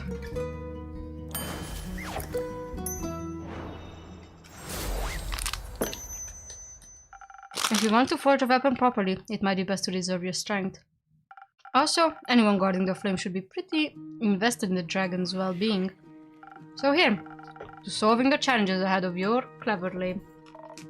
I'm pretty sure you didn't keep. I think this will put us on the right track. And with that, we're off to the highlands. Me and Kyle are gonna go grab Hex before I let him go and check on his ex-wife. You go get Baya? Sure. Good. Alright, that's it, Inky. One last line for good luck? Make it count. Mind the creaky steps on your way out? Heh, fair. Fare thee well, dear innkeeper. Fare thee well, innkeeper. Sorry.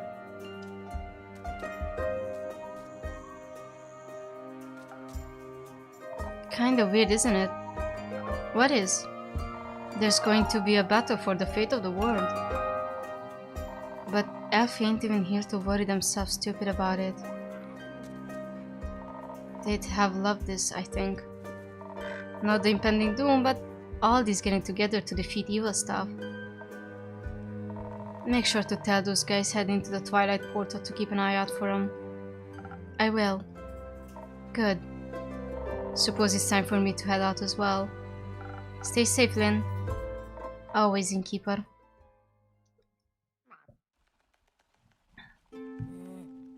Alright. Oh, Jade? Innkeeper, we have returned. I can see that, Tia. I was awaiting you. Though I'm surprised to see you here, Jade. Yeah, well, Miss Hoyler then, though, dragged me along. Some shit about finally doing my part.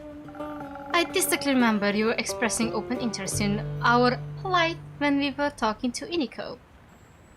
I believe you asked multiple questions that indicated your desire to help. And I remember asking how much you'd pay, and you said nothing, so I said no thanks. And yet you didn't resist coming along. Do you have a better job lined up, Jade? Not yet. Iniko and I are eyeing something up, but I guess I got some time to kill. Perhaps Iniko can help too then. They better. I'm not sure if I can deal with Princess here alone. No need to deal with me. I can handle myself. I'd love to have Iniko on the team. Me too. I assume you have written us a quest. Innkeeper? I have. Take a look.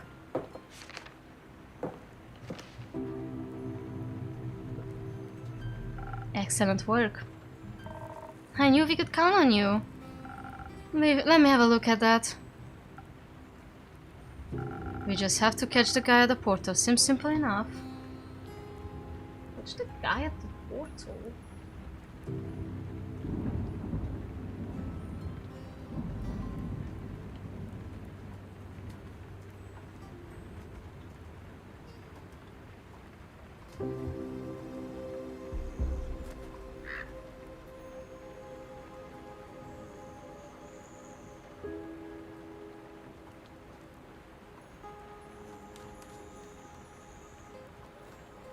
I'm sorry, what now?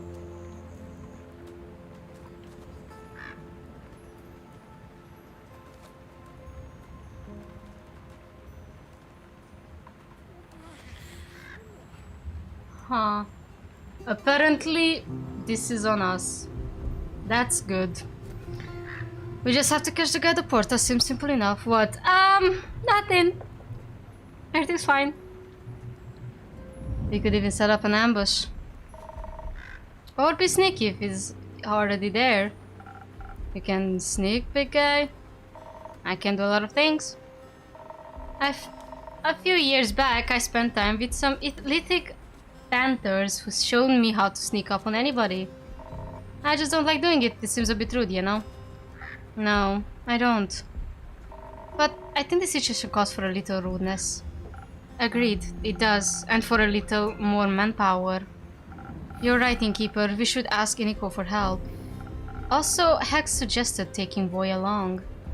He's great at distraction and knows his way around the Twilight Chasm, should our quest lead into it.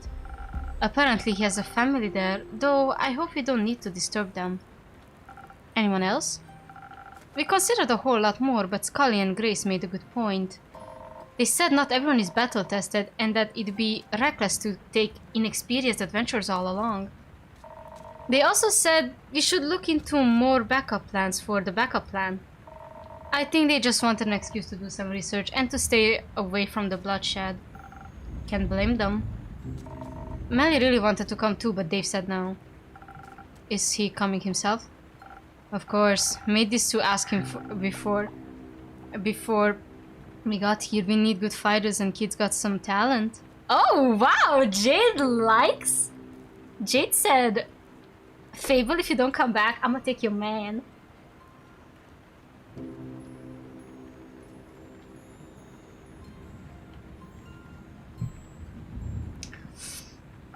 I hope he said goodbye properly this time. Kylin made sure he did. Never saw more terrifying death glare in my whole life. It was very impressive. It was. So, now you finished with the questions. Actually, could you revive the plan for me one more time? It's been a long couple of weeks. Sure. So listen up. We make it to Twilight Portals by the moon pools and we stop the big bad evil fucker from going through. If we fail that, or if he's faster than us, we chase him through the Twilight Chasm and into Ur. And we prevent him from getting that fancy axe. And if that fails, well, we stop him at all cost. Sounds like a good plan. While you're at it, will you keep an eye out for Fable for me? Of course. Now, Innkeeper, by the dragons and all that is holy this world, can we count on your help again? Yes. What do you need? Easy, we just need to be quicker than that maniac. We should be the first to reach the portal, and we should be the first to attack him as well, dodging his counterattacks. Outspeeding him seems like the smartest option here. Seems you're wrong. It is foolish to think his strikes won't be powerful. We need to be well protected against him so we can take him down before he really hurts any of us. Don't be stupid. If you're fast enough, he won't even get a chance to hurt us. I like you to say that again when you're lying in a pool of your own blood. Okay, maybe we need both. It's just the balance that counts. If we could focus on the whole lot of defense but keep some dexterity to our back pocket, and maybe some of the fast infusion thingies could make us up the difference. I could hasten you with some golden feathers or saber fangs. Great. Alternatively, you could give us some dexterity instead, with just a little bit of defense on top. And to make sure we don't get hurt, you can give us some of your frost armor Scully keeps talking about. Sure thing. I've got enough frozen pine cones left for that. I don't think Jade and Tia can make a decision without bloodshed, so could you help us out? Of course. I know just what to do. I don't.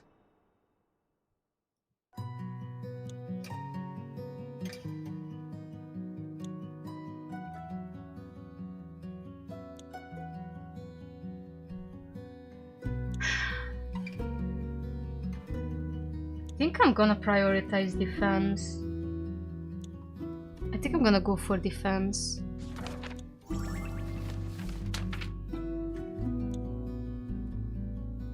Wait, no, I'm confused. What should I do?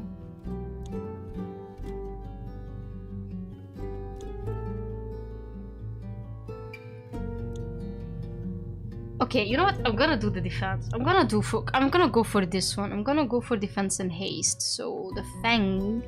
Wait, first. Need a first snow. No, not first snow.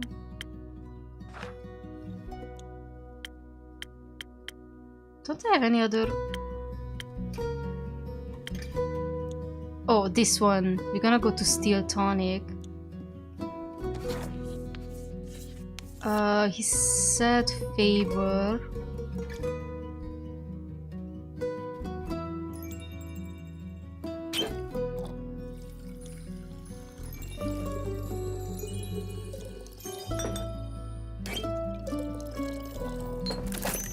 Steel tonic. I'm gonna save here. I think I'm gonna run out of saves this stream.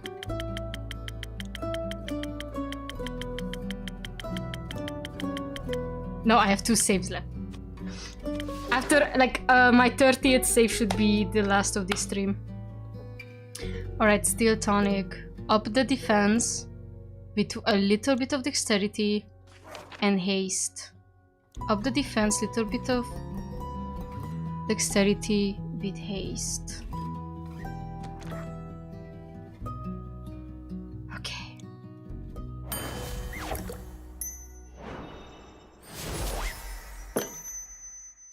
Defense should be your number 1 priority. But I think haste makes for a good backup plan. You can never have enough of those. See, I was right. As usual, you chose the right focusing keeper. At least we'll be fast, so I don't have to listen to you gloat much longer. Let's get this over with. Alright, Clay, let's go. Clay? You should. Are you okay? No, I don't think so. Aren't you scared? Of what? All of this. The fate of the world is a very heavy weight to bear, don't you think? What if someone gets hurt and can't stop it? What if I can't protect you and the others and the world and the ferrets? Clay, stop. Please. For a moment, just stop. Wait a second, I just don't understand something.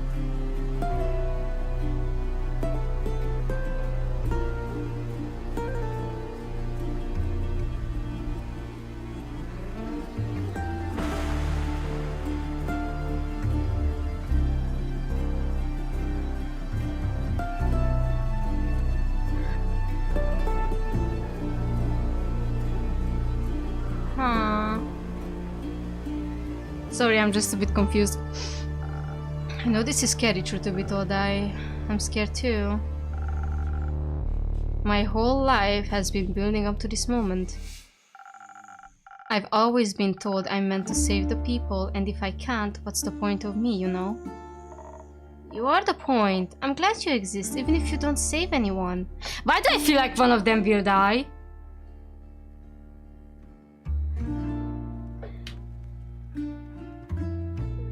You're not some mythical savior, I'm a friend.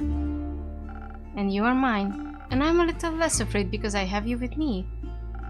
You taught me how to value myself as a person despite all the weight on my shoulders. I wish you would do the same for yourself.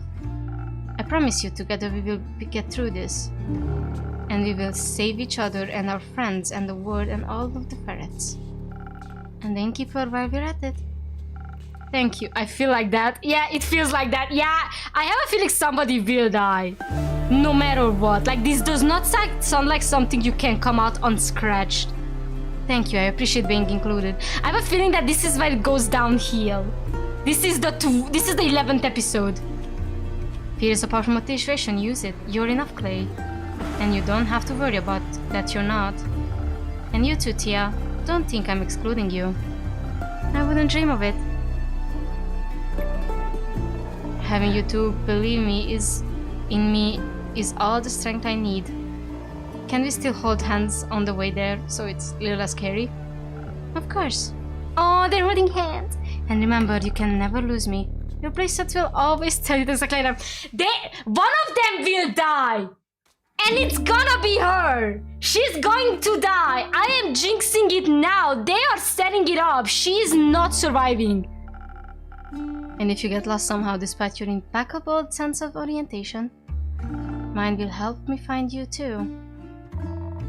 You just get lost looking. Maybe I'd have to ask Jade for help. I'd do that for you. You really like the honky bimbo guy and you want him to survive. Like, I would rather have him survive. I don't know, but I feel like one of them will die. Like, the bracelet is really big. Wait a second, she doesn't wear her bracelet.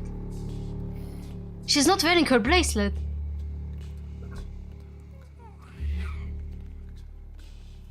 She's not wearing her bracelet. Tell me that this is just they forgot to update the sprite and not... No way they would forget to update the sprite. No, she dead, chat. I bet she's dead. Thank you, Tia. You're a great best friend.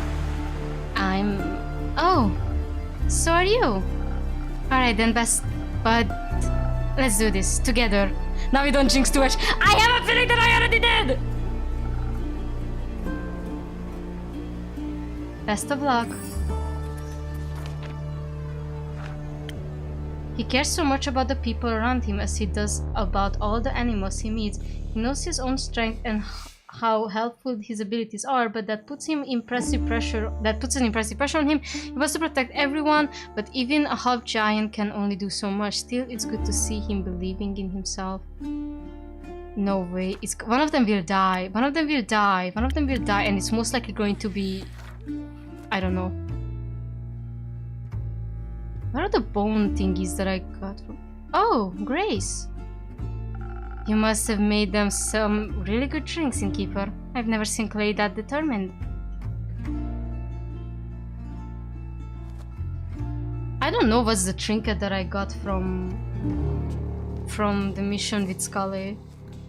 Oh, it's I think this one? Looks like it's this one, I don't know. I tried my best. I have to say, Grace, I'm surprised you're not accompanying Hex to see the ever-burning flame. Melli! She didn't want to stop studying the magic spells. She thinks they might help us solve all this. I think what might help me right now is a drink. Something that will get my thoughts flowing gracefully, despite all this mess. Give me a moment. Please just tell me it's not redacted that dies. It's like, just keep him alive. I'm gonna lose it otherwise. I'm gonna actually kill myself if he dies. Oh no, this one.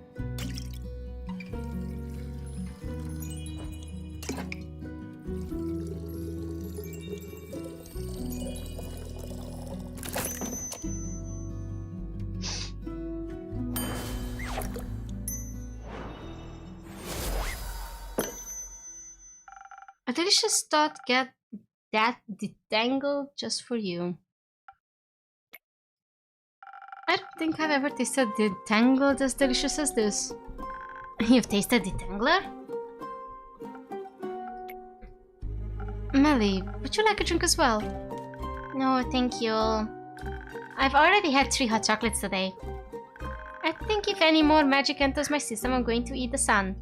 On the other topic then, I heard you formed a research team. We did. Obviously, Grace and I are the leaders, but we also recruited Scully and Archie.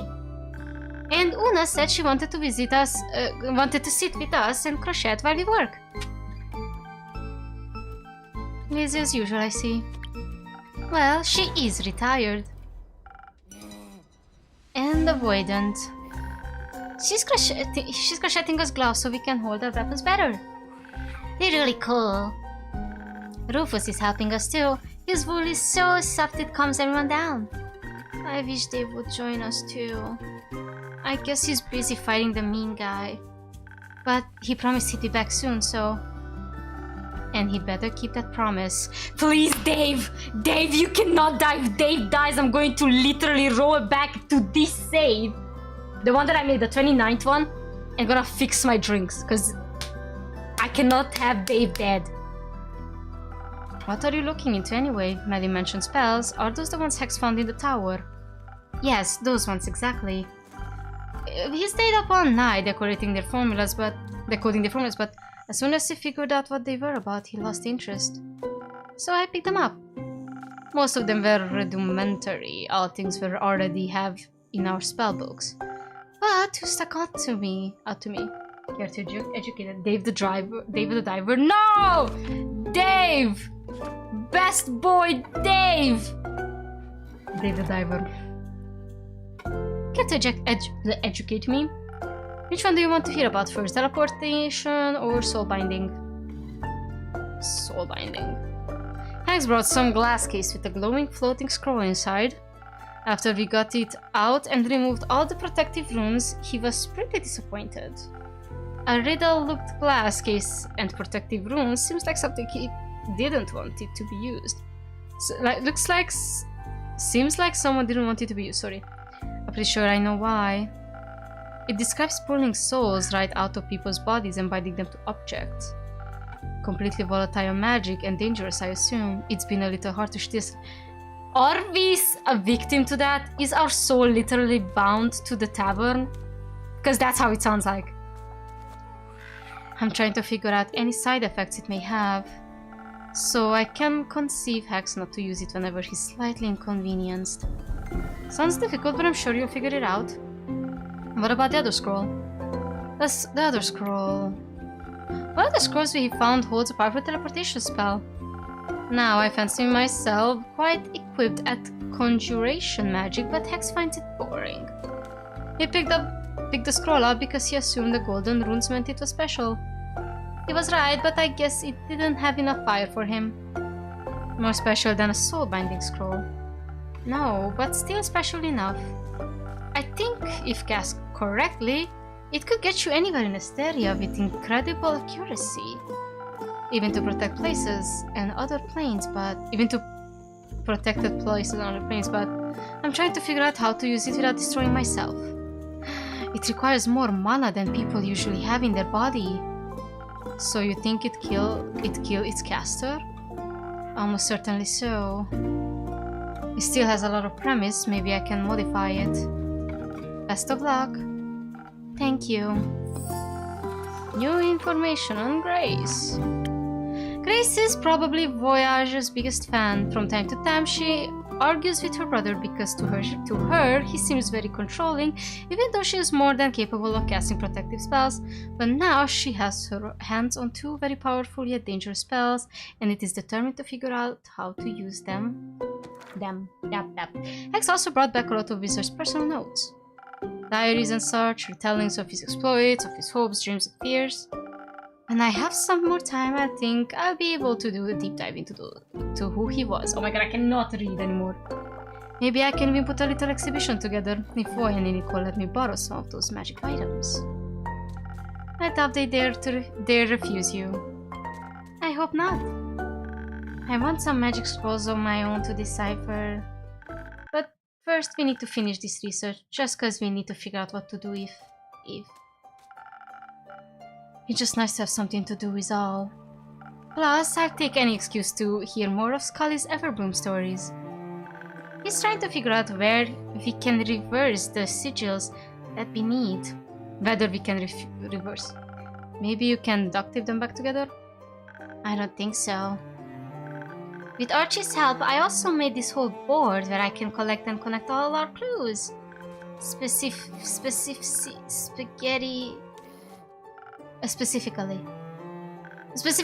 I've been looking into who exactly that necromancer guy could be. Clay said he noticed some flowers on his armor, and I think that might be a clue. You mean this flower? You mean that flower right there? You mean that flower? You mean these flowers? You mean... Maybe he's a florist, or they're zombie flowers, or he wants to destroy all the flowers. I need to figure out what his motive is. Because if we can figure out his motive, we can figure out who he is, and then we can figure out his weaknesses. Not that we'll need them, because Dave and the others will. What did he say? Kick his abs! But looking into it makes me... calmer? Yes. They'll be alright, right, Innkeeper? The zombies aren't going to eat them like they ate my parents. They won't. They'll all protect each other. He'll come back for you. I hope so. I don't want that to happen again. I miss my parents. I wish they were here to hold my hand. And what were they like?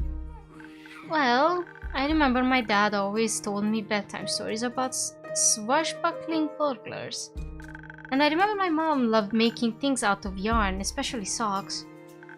And they were really nice and cool, and I loved them so much.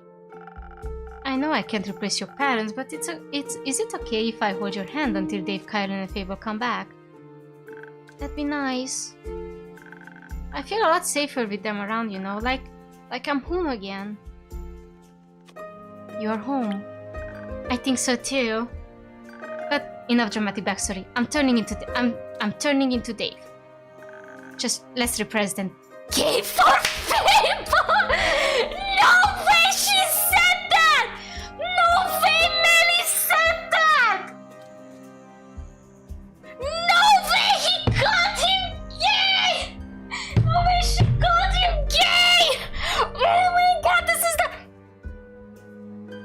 Melli fudging did it. Melli fudging did it. Why don't I have to post this? I have to post this on the server. Oh my god. Oh my fudging god. Oh my lords, this is real.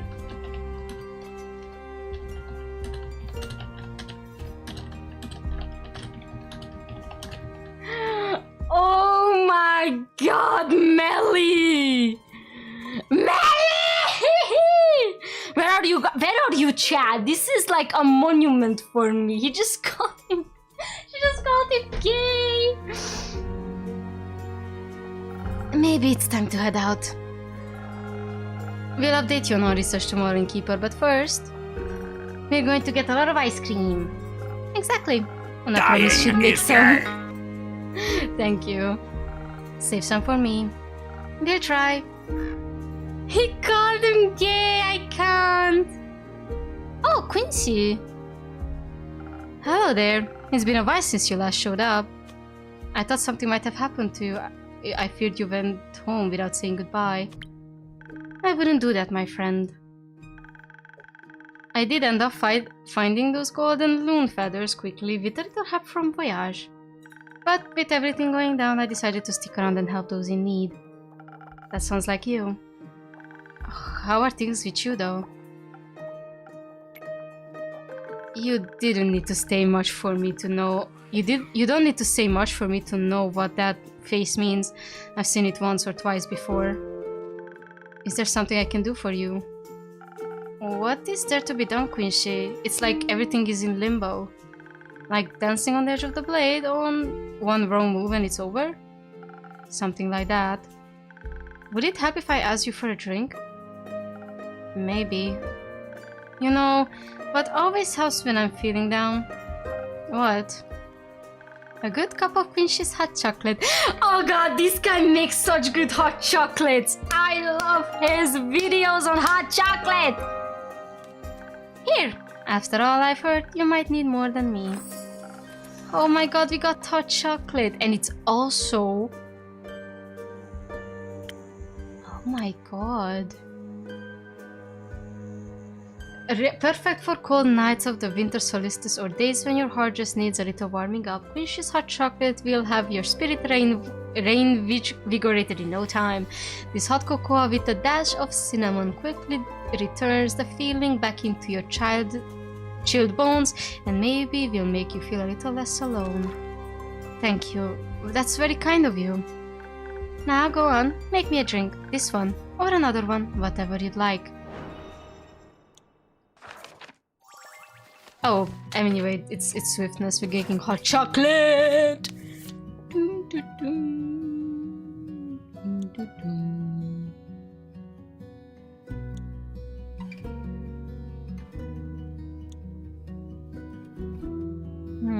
Hold on.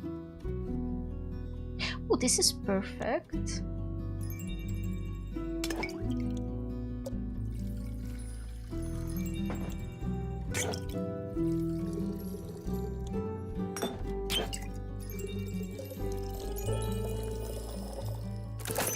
Hot chocolate time!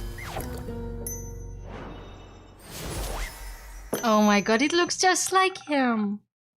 Couldn't wait to try it out right away. Well, you replicated it perfectly. My hands and heart are warm. Want a sip of yourself? You look like you need it. Maybe later. May this drink be warmer than the currents of these times. It most certainly is. Thank you, Inkeep. Of course. So, how are you?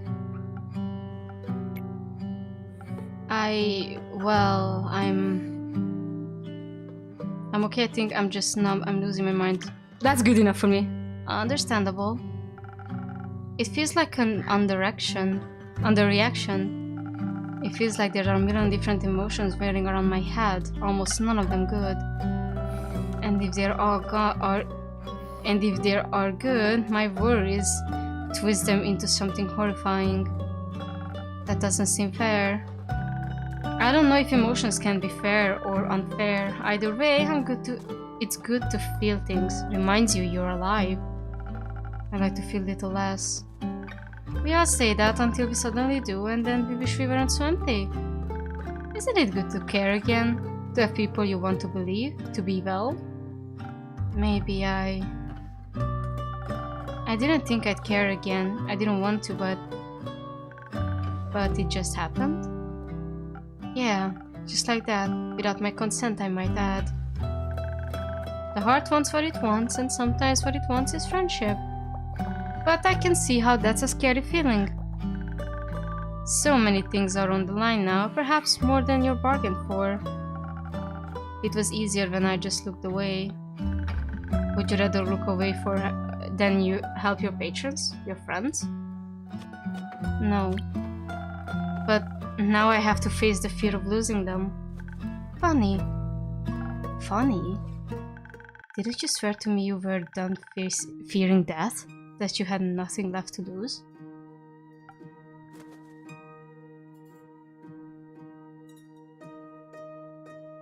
Ooh.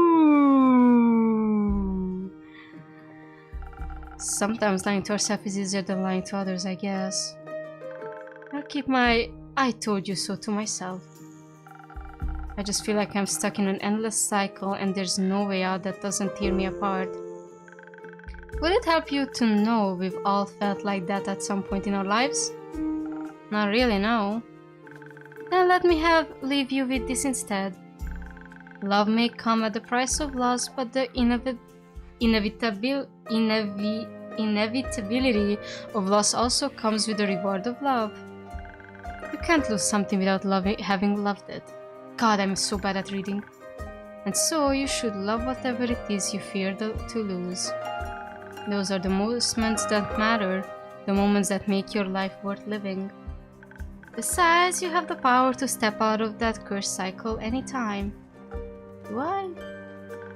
Write your own story, my friend. Don't doom yourself because you think it's what you deserve. I forgot how good you are at giving advice. Makes me a bit envious. You'll get there eventually. I hope so. Thanks for checking in. I think I needed that. Of course, please don't stop reaching out. The safety of isolation is not worth the loneliness. I try to remember that. You better. Now, I heard the night market is close by and I really don't want to waste this opportunity, so don't let me hold you back. Until next time, take care of yourself, be kind to yourself, and be safe out there. End of the...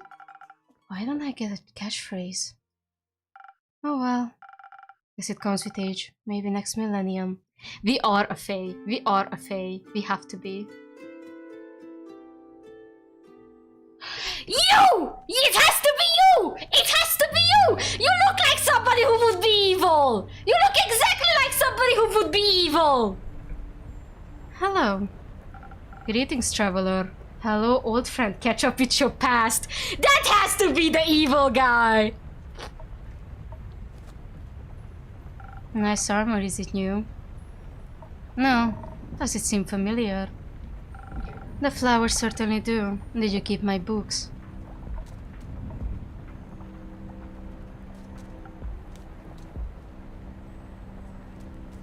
You know, I imagine this place different. It's nice. I'm sorry, but he also looks very submissive and breathable. And it's not helping my case. He looks like he could be put into his place, if you know what I mean. You know, okay. Thank you. But I thought you'd be long gone by now. After all, you like running, don't you? I like it here. Though your visit is making me consider moving soon. It's not advised to stay in one place for too long anyway. Eventually the past will catch up to you. I figured. Why do I feel like I killed somebody that was meant dear to him or something? What brings you here really? Quasar? You know, this and that. I paid the Marrow Castle a visit. It's quite serene this time of the year. And what for? Sightseeing, trespassing. You broke in. I wouldn't phrase it like that. Burglary is incredibly impolite. I was persistent in my approach. Politely, I knocked on the door. Unfortunately, vampires these days have no hospitality. The lady of the house greeted me with a snarl and slammed the door on my face. Not like that stopped me, but I found it quite rude. He's kind of sexy though. Why is he kind of sexy though? He did not need to be so sexy, I'm just saying. I love how DMs be like, they make the big bad evil guy and they be like, and the instant reaction of every adventuring gang or every, you know, player be like, okay, but can he bark? Can she breastfeed me? You know, like it's always that. The evil always have to have some kind of rizz. So you did break in. Obviously, as a last resort. There was something I needed more than manners. As expected, she wouldn't give up her precious relic freely. So you killed her. I would've, but no, the rat escaped. In the blink of an eye, she dissolved into mist. Always considered that to be a vampire's most annoying skill. But at least I got what I wanted. Okay, so Evelyn is alive. And what would that be? Curious as ever, aren't you? That's why I made it my job. What, being nosy? Something like that. I get to hear a lot of things every day. People like to talk. You manipulate your patrons into telling you their darkest secrets. I don't manipulate, I listen. I'm all ears. What would Lady Evelyn have that you, Quasar Duskbringer, would want? Just a little blood, ingredients for an execution of a grand design. Grand design? Vivian never wants to make big plans. Speak for yourself. Maybe time changed you. Oddly enough, you still look the same. I had to make sure you'd recognize me after all. How could I ever forget you? It seems like it was pretty easy for you to move on. Ooh, bad blood? Baby, it's something that a good fuck could not solve. I can fix him. I can fix him. Please let that be an ending, that I can fix him. Just, please. It wasn't. Yet you're hiding. Oh! His angry faces.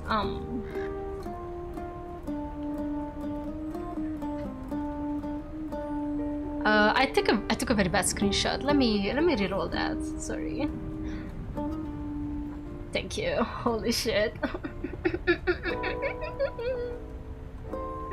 I'm gonna ask Pasta if evil by sexy.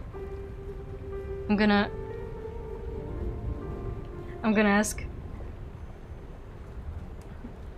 Big bad guy found. If evil, why sexy? I'm gonna send this to Ryu as well. Lol. Where is it? What? Whoa, my shit bugged out. Okay. You ran away from everything that once mattered to build a life behind the counter in a shabby tavern. Is that why you're here? To throw your accusations around? No. I guess I just wanted one last chat now that everything's coming to an end.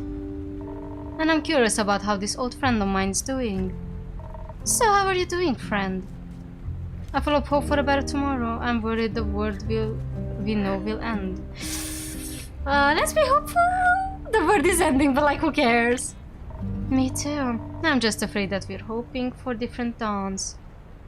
We might be. How are you doing? Do you even want to know? It's my job, and my tavern is open to everyone. Your protective spells back to differ. They let you through, didn't they? Ooh, thank you. So, how about a drink? And then you tell me whatever it is you need to get off your chest. Sure. Let's see if you still know me well enough. And if you remember what I taught you. Of course I do.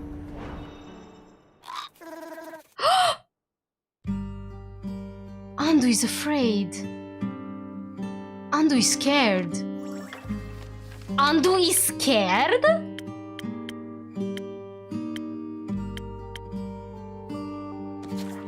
Baby. I cannot pet him. He's scared.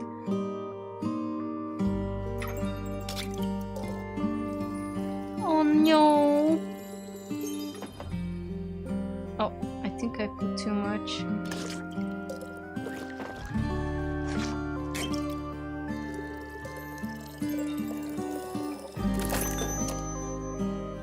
Oh, he doesn't show me if I'm what I made. I mean, it's obviously 1,000 wins, but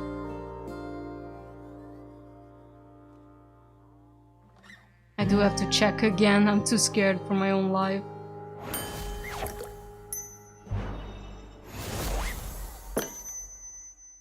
How about this? Sweet and chatty. Not bad. Almost tastes like back in the day. Why is he's sexy though? I'm so sorry. Did you think I'd forget? Yes. I assume you're as good as abandoning memories as you are at abandoning people. Ouch. It seems like people are right about one thing though. That would be... your drinks can influence fate. They can save people, but they can't push them in a direction, alter their destiny. I wouldn't go that far. I simply do my best to support my patrons in their endeavors. Will you support my endeavors? As I said, I serve everyone in this tavern. How noble. How awfully, morally grey. How opportunistic. It's like nothing's changed. I like it that way. Making decisions for people, leading them to their doom. Oh, because you can't help but wonder what a little entropy would do. I help. You help, sure. You always like to help when it was most convenient for you, when it got people to love you. I hope all your helping has aided you in forgetting them. Oh my god, now I see he got his ears bitten. The Trump shooter got him too. Oh no. I didn't forget them. Oh, is that so? I couldn't sleep for months. My heart bled and bled until there was nothing left to bleed. I was alone. And by the end of it, when nothing was left, there was just one question. How could the one person I trusted with my life turn on me like that? Whoa, he's kind of fucked up, but like in a sexy way. At least he doesn't wear bad on his ear. How dare they leave me with nothing but the stars staring at them alone. Wondering whether the blood would ever wash off. And how by the dragons and their false light. Is all you've done with your freedom, this desert, the sturdily achieved freedom, this. There's still blood on our hands. It took me way too long to realize that I didn't have to give up, that I'm not like you. That it doesn't have to be their blood that sticks to my hand. They're gone. Not for much longer. Soon the stars rain and the flood that washed away our yesterday will open the gates to a new tomorrow. A new horizon unhaunted by these still ghosts. Khazar, innkeeper. Why would you do something like this? Do we owe it to them? The you I knew would have agreed. The me you knew was foolish. Some situations are hopeless and some decisions aren't easy. Decisions are quite easy if you set your mind to it. Say, I need to tear apart Cassiopeia's wings for the stars to rain upon Gaia. An ambitious task. I could decide not to and abandon my plans because I'm intimidated by the complexity. Or scared of the consequences, but no, instead I chose to stick with it and get what I want. I don't give up. I succeed. It truly is that simple. If you care, you'll get it done, no matter how much effort it may take. Everyone was dead. I wasn't. Didn't we promise to always stand by each other's side? To never be alone again? We did. Didn't they deserve the same? They did. Then why are you here? And they aren't? I don't know. Me neither. What did we mean to you? This makes no sense. So far. Nothing. We meant nothing to you. The home we built, it meant so little. That's not true. Do you still ponder about the meaning of life watching the stars? No, there aren't any anymore. It's better that way. It means there's no risk of getting caught up in the trivial things. Like getting caught up in the thought of a word without pain.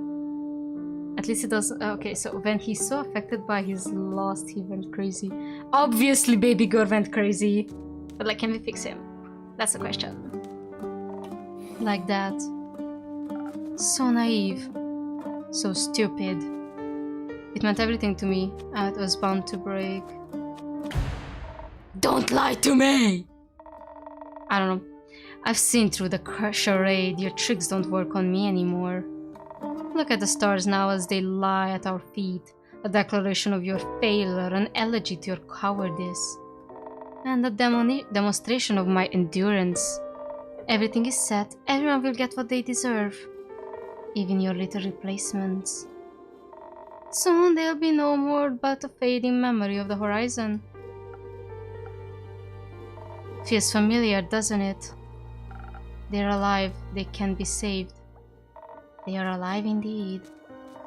What you should ask yourself is for how much longer, and if the time comes, will you run again? No. But you sent them in to their deaths, did you not? I sent them to stop you. I'm aware. Which reminds me, I have to leave soon before your little pawns interfere with my threads of fate. Gertrude, come on, it's time to go home. Gertrude? Who the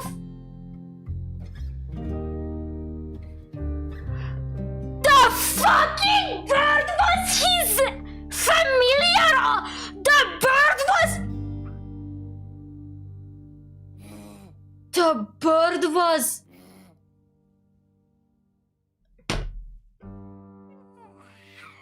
Holy crap. Interesting. Care to explain? I sent your little companion so you wouldn't be so alone, but I need her back now. You know I value my privacy. And I value the perfect execution of my plans. So thank you for collecting so much information for me. You don't have to do this. I don't, but I will. Anyway, I got somewhere to be. Speaking of which, my invitation. The offer still stands. Join me and watch as I repair what you've destroyed 30 years ago. Join me to witness the renaissance of times past. Whoa, he's crazy. I can't. My place is here. What a pity. It almost pains me to see you haven't changed one bit. I moved on. You should try it sometime. Spoken like a true coward. It's not like I need you anyway. Not anymore. See you soon, old friend. Khazar. I wish he wouldn't have come. He's 58! Dilf? Chaotic evil. Magocracy. He's a paladin? He ain't a bit like a paladin. The devil! He's the devil! Somebody play the devil! Holy Christ on a stick. It's a human.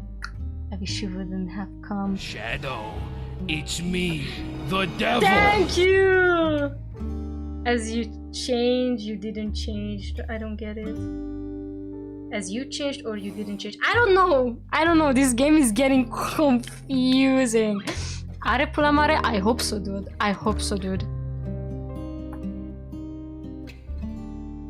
Whoa, the whole tavern emptied out. Did you guys saw the whole tavern went? Act 4? Start of Act 4? I don't have to do more Act 3?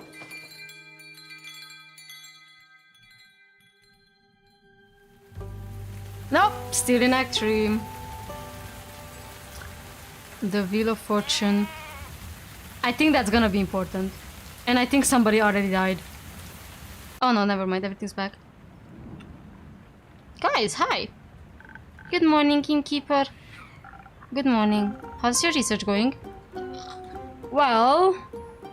The worst villain in the one you can relate, the one that makes you sense, and the one that does from the kindness... The sense, and the one that does it from kindness for the ones they love. Spill the beans. Maybe the game have a glitch. Well, we did a lot of it. That sounds good. Yes. I can smell a breakthrough right around the corner. Are you writing that down, Archie? What? No, of course not. No notes are being taken here, none. Archie, I told you already. I might be the bestest detective of the zoo, and this might be the meeting of a lifetime. But the investigation has to come first. How are you going to have time to write a book about my detective career if the world ends in a few days? I mean, it won't, obviously. Because our friends are super strong and awesome and we're super smart and awesome.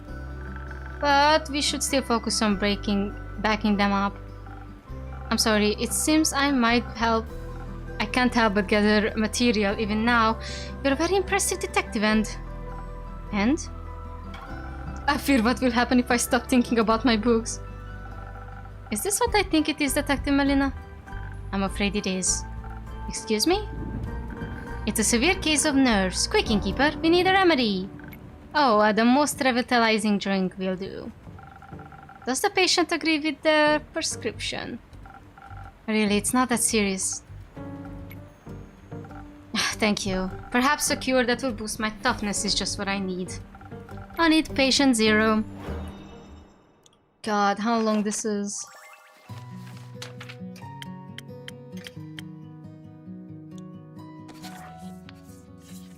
Bum, ba, bum.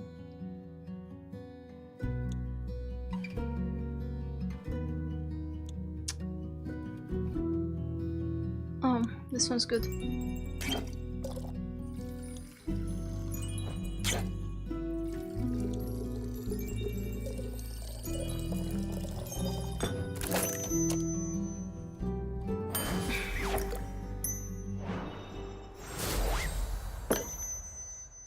May this drink not be the one of your tougher challenge. May this drink not be one of your tougher challenges. Well, can't drink, can't speak. This is excellent. I could write a novella about the superb taste alone. I really appreciate the efforts to cheer me up. Hold on, I want some drinks too, now that I'm thinking about it.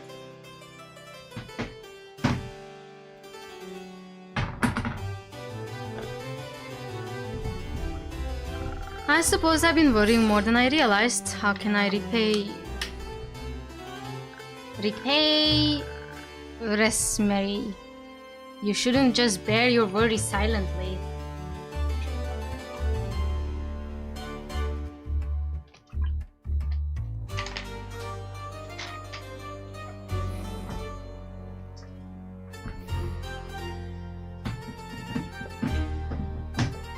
All right.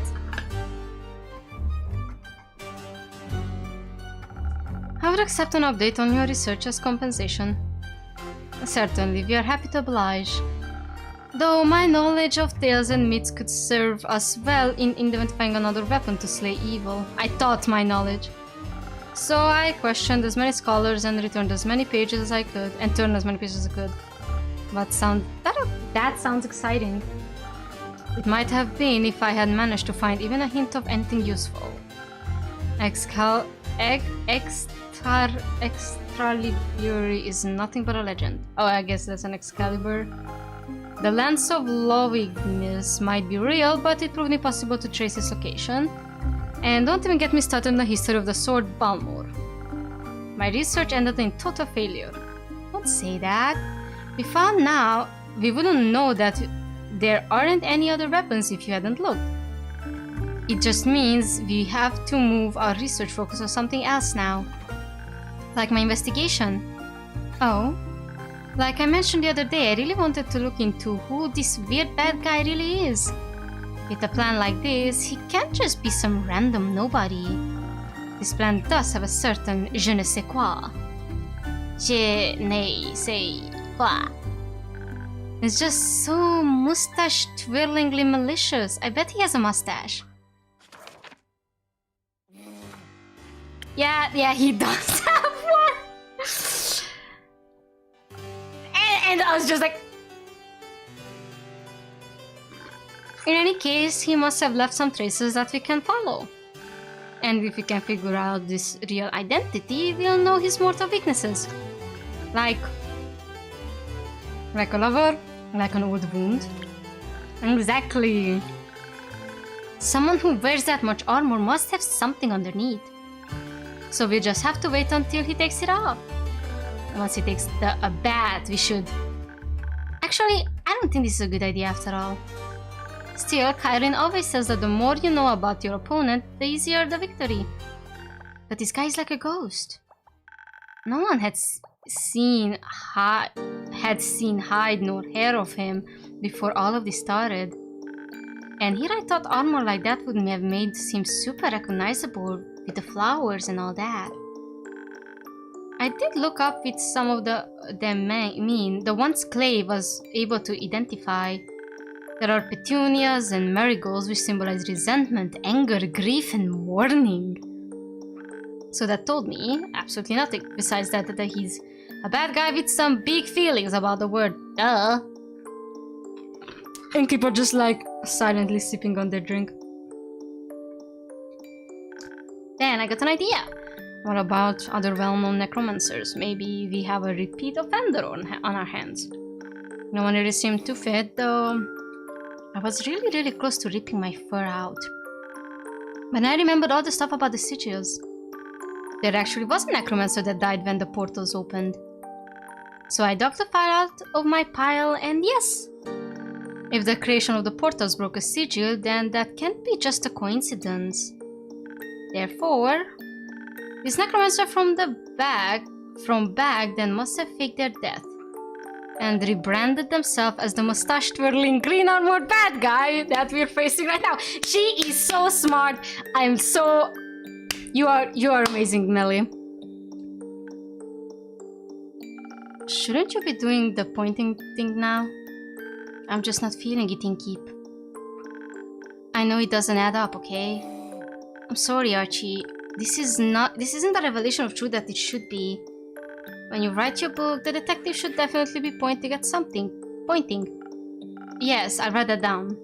Melli's carrying now. Good. Shit! I can't believe we couldn't find anything! Whoa, lady! Who taught you that word, Melli?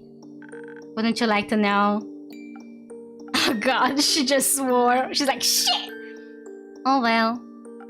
What are you planning on doing now? We need a new perspective. Maybe there's something we haven't considered yet.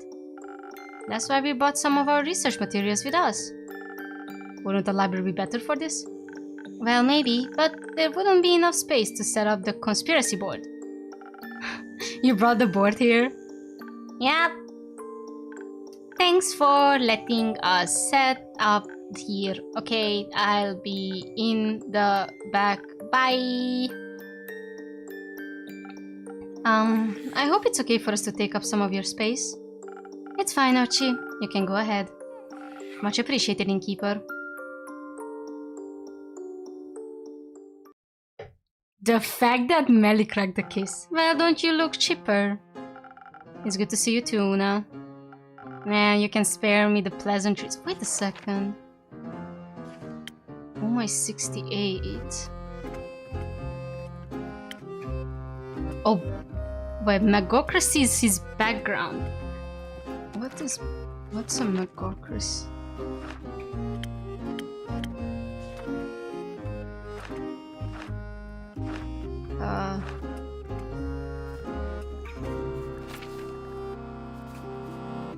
I'm pretty sure it's not up here.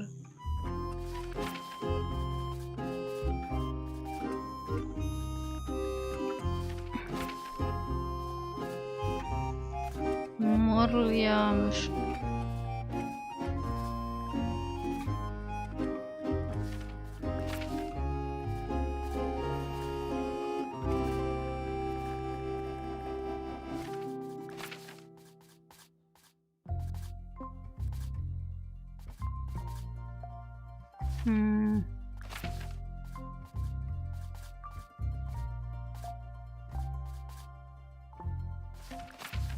Hold on, I'm trying to see something. I wanna see where this mofo came from. But I guess we'll never know. Warwick, Dragon Temple of Ur. Yeah, I already checked these. Whatevs. Wrong day?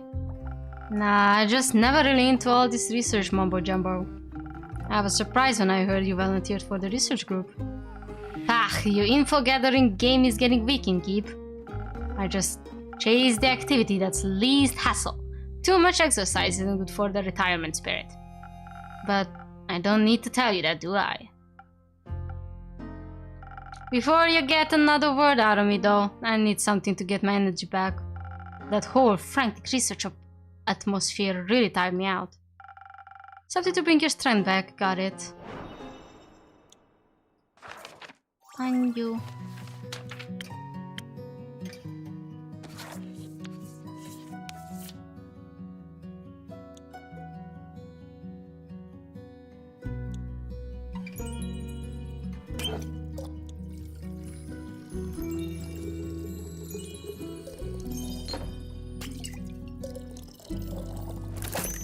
First coffee.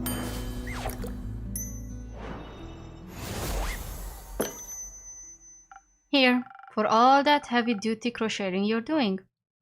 I feel like I could crochet gloves for an entire army with this. You got some more adventures stashed away in those back rooms of yours.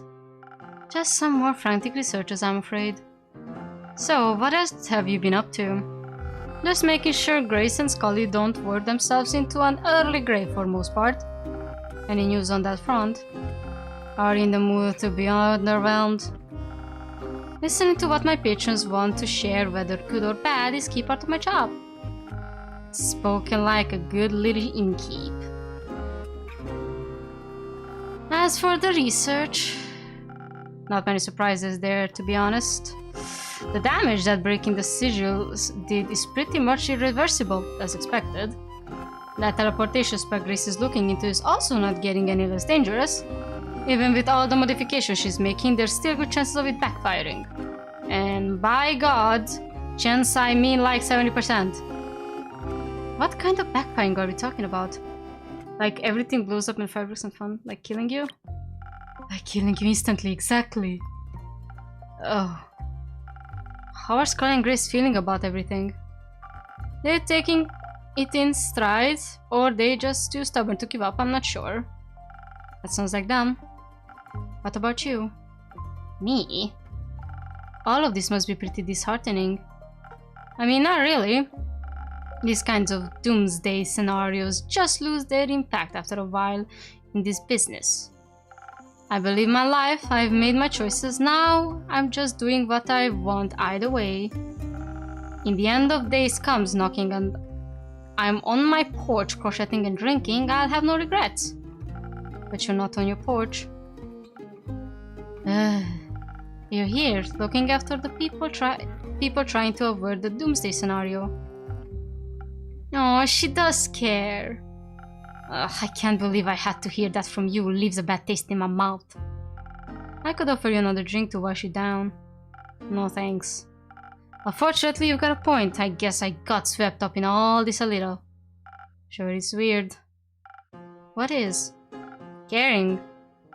Not like I need to elaborate. Preaching to the choir and all that. I don't know what you're talking about. Ha! Sure, whatever. Let me just ask you this. As you are, will you have no regrets when all of this is over? You couldn't just let me have the last word, huh? No way, nor! New stuff about Una. For someone who's initially didn't care about saving the world, she's actually quite involved now, even though she denies that she cares or that these doomsday scenarios scare her. Seeing her actual emotions begin to shine through really makes me happy. I bet her autobiography will be an absolute page-turner. He had no reason to be this sexy, okay? Can we just agree? I think who doesn't have all three info about them? Dave and everyone else but Dave and Elitia. I'll leave you to contemplate that, I guess. Are Melli and Archie here? In the back. I'll go see if the young guns need some company.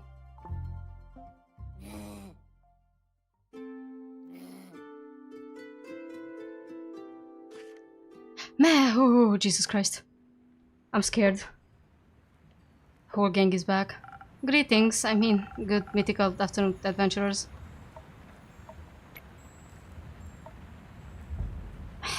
Good afternoon, innkeeper. Does this afternoon seem mythical to you?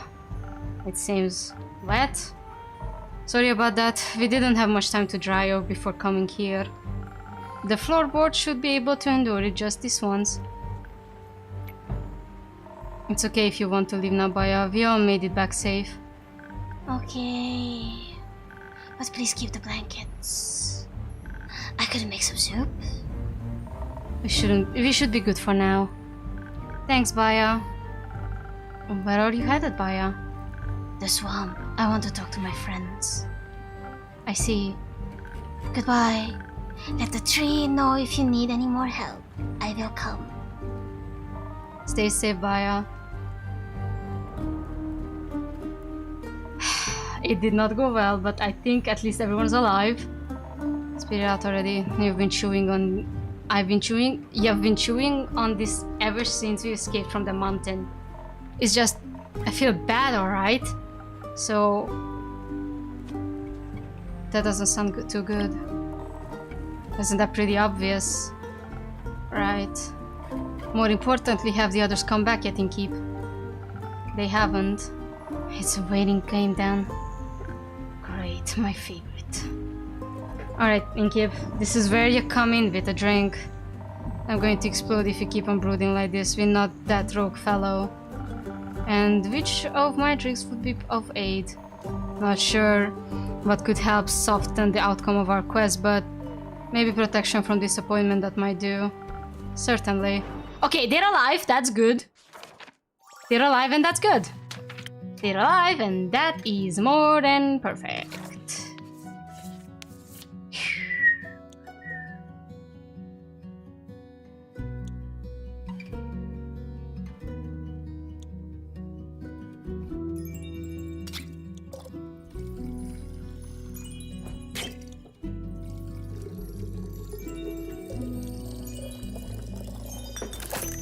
First snow.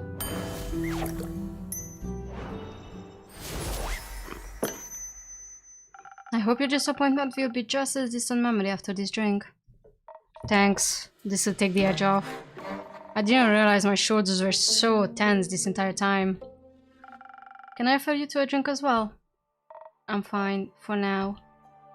Count me in, innkeeper. I don't really want to think about it. But perhaps understanding where we failed wouldn't be a bad idea. I'll see what I can do.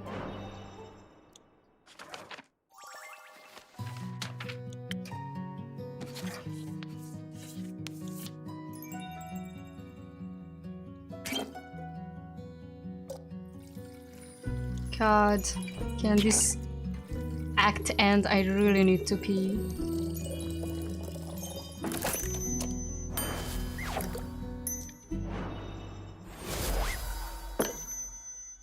This might be just what you're looking for to understand the meaning of everything.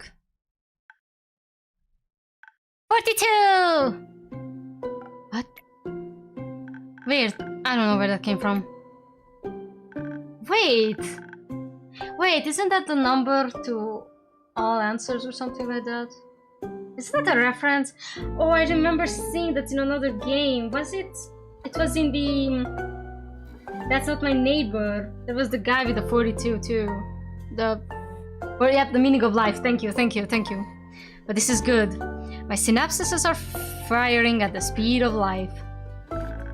Here's my conclusion. We might be really fucked. Was it that bad? You don't even know the half of it.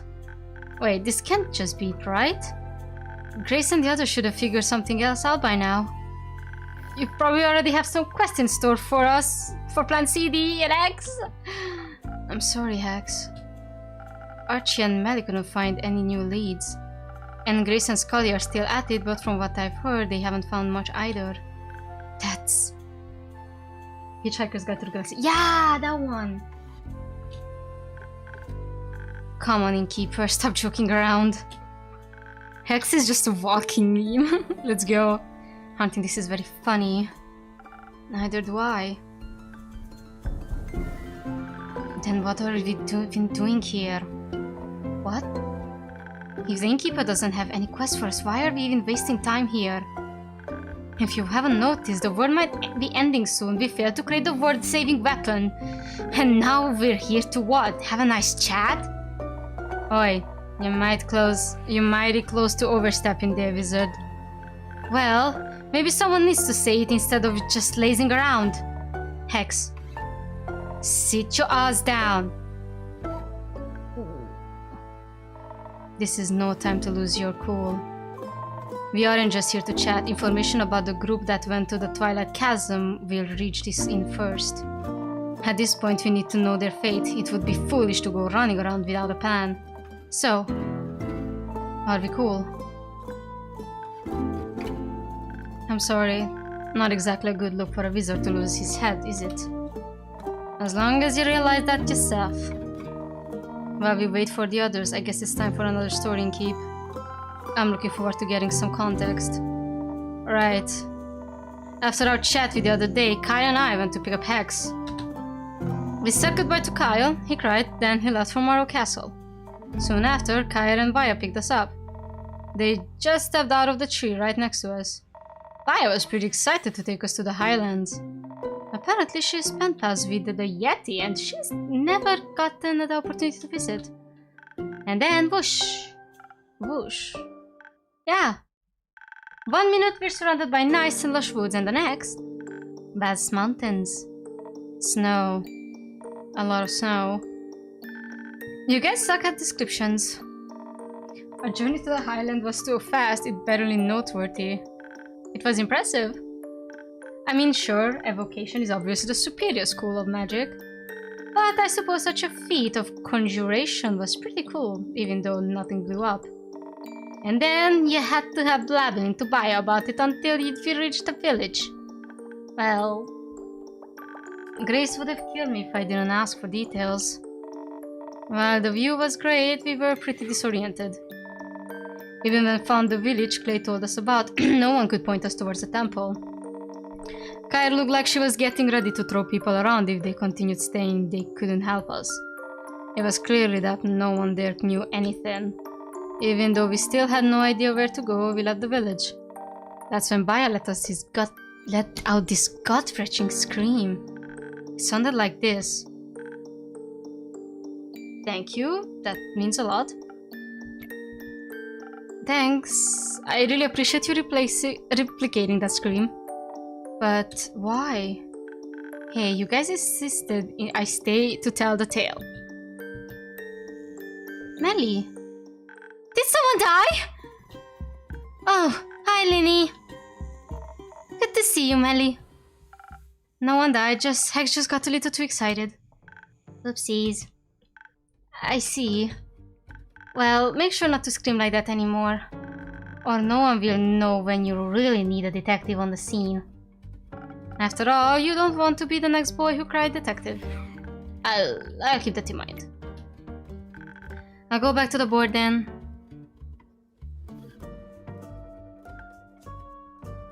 So, Baya let out a scream. We had no idea why she did it, but before she could explain, we heard some loud footsteps approaching. It was hard to see when the heavy snow fell, but a huge silhouette was making its way towards us.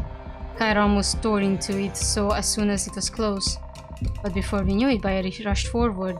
I almost attacked Baya's pen pal. We actually met the abominable Yeti.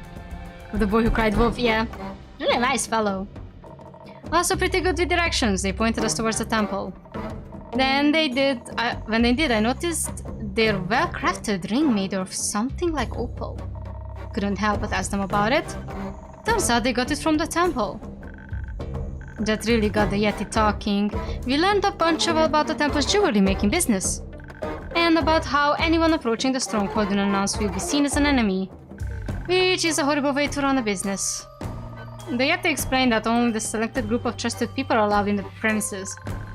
They didn't want to help us get in through, though. Sometimes something about getting their jewelry business rights revoked. But at least we knew the way. As soon as that was invisibly finally kicking in, we set it before us. Lo and behold, the Temple of War, where the flame of Leviathan is kept. Sounds blasphemous. The trek up there was brutal.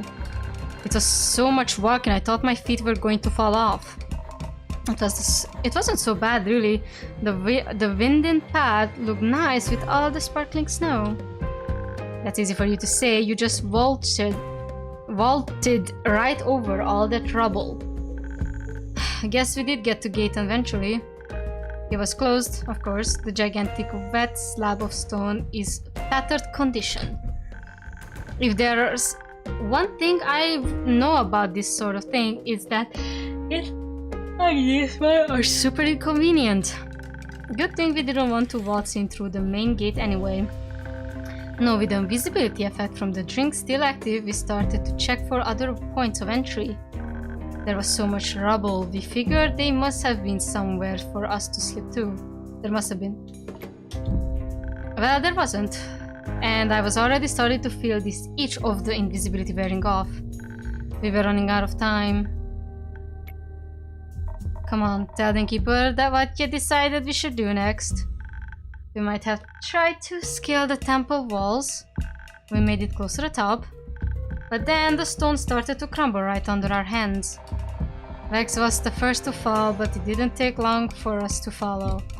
Though it's good to fall with a wizard that can cast a spell to slow our descent rather than to break our necks. And then I thought you guys just wanted a big group hug. If you want more group hugs, maybe cast that spell earlier than 5 feet before hitting the ground. Oh sure, I'll try to practice spellcasting while falling at a terminal velocity more for next time.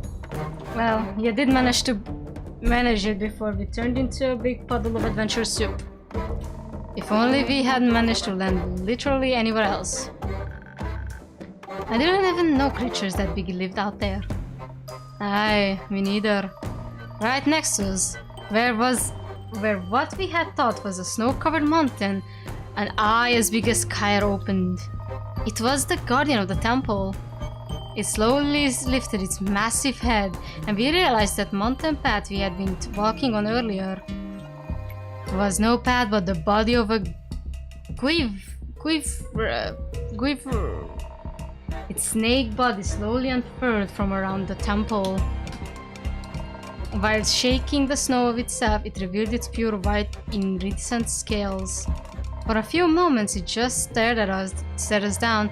The gigantic opal embodied between its eyes shone with every color imaginable.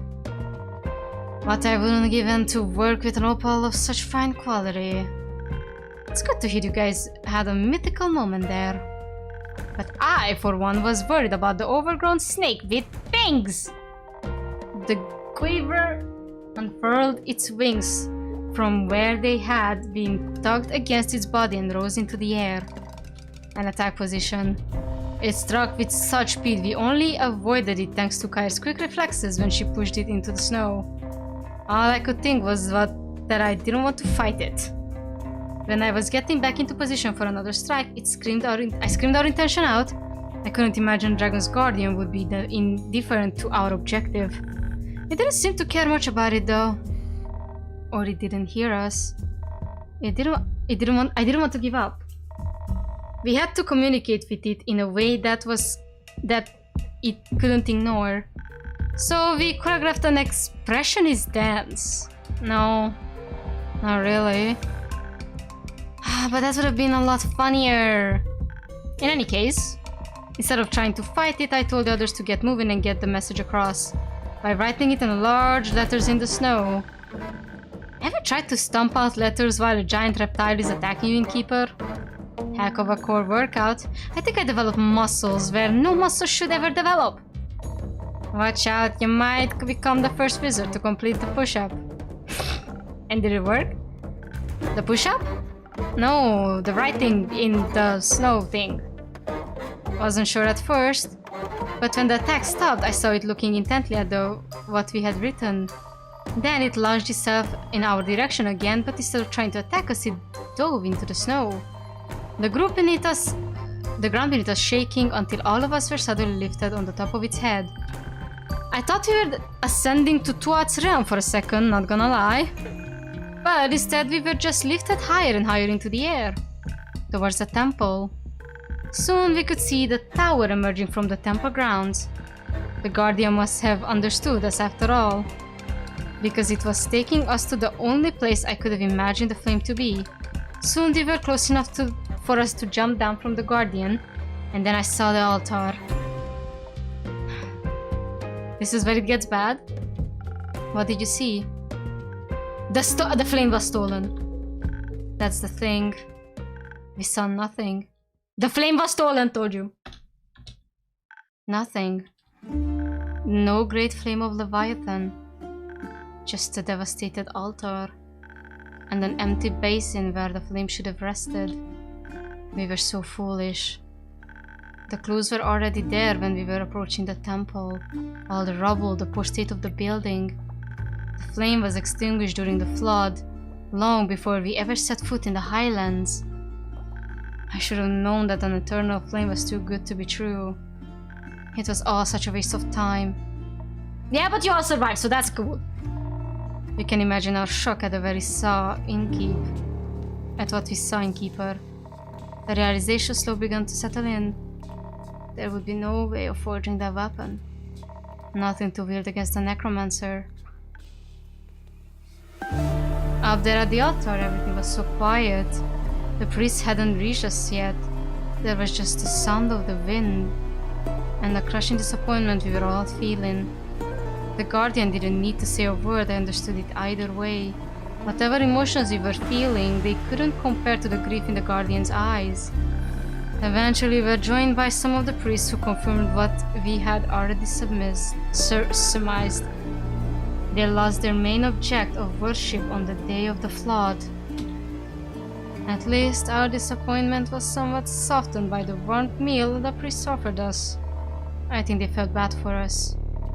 There's community in shared grief. They were pretty interested in that sort of years as well. Considering everything we've learned in the last few days, the minor divinity of it feels hardly noteworthy. I cherish it nonetheless. Maybe I'm just glad that it will remain a memory of my grandma. It was stupid to think I could try to rival her feats. But I didn't expect you to talk to those priests for so long. I'd never seen you so forthcoming before, Rhea. Ain't exactly every day you see that kind of smithing mastery on display. The jewelry those priests were decked out in was wonder to behold. Straight dripping! They were dripped out! Slay! No. Please don't. Hey, you don't complain when Iniko says it.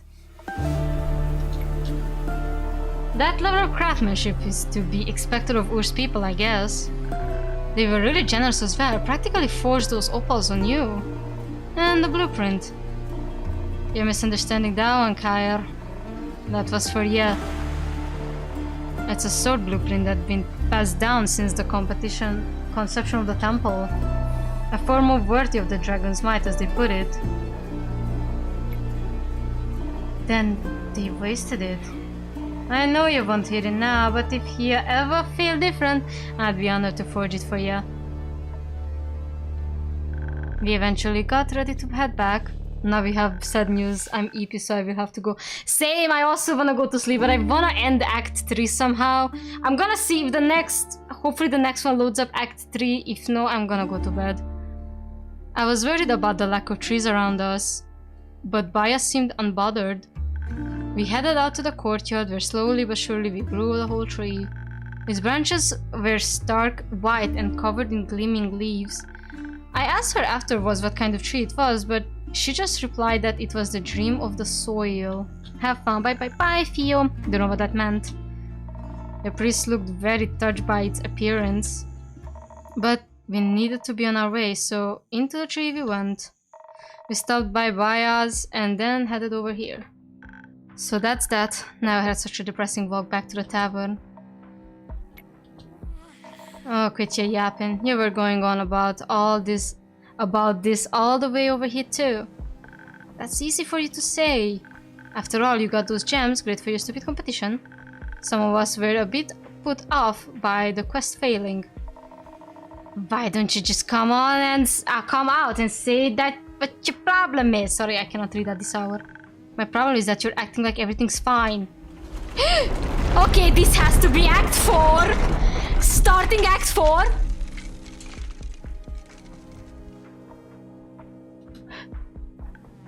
Uh-oh. Uh-oh. Uh-oh. Uh-oh. Uh-oh.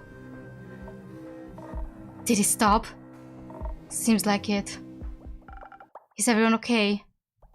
More or less. Yeah. What about Melli and the others? I need to... I'll go. Alright. I take my leave. We told our story. There's no other reason for me to stick around. I know this is hard time for us, all of us. But I need to check on Grace. Goodbye, Hex.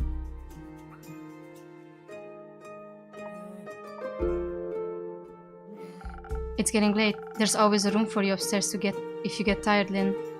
It's fine. I'll keep you company. Thing must be really dire if you're offering that. What do they say? Desperate times call for desperate measures. Oh, first star? Oh my god! I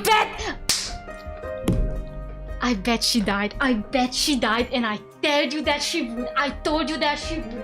I told you she would die. I said it with my 2 fucking mouth that she will not survive. She didn't took her friendship bracelet. She fucked up. I told you! Welcome back. Keep it. Okay, I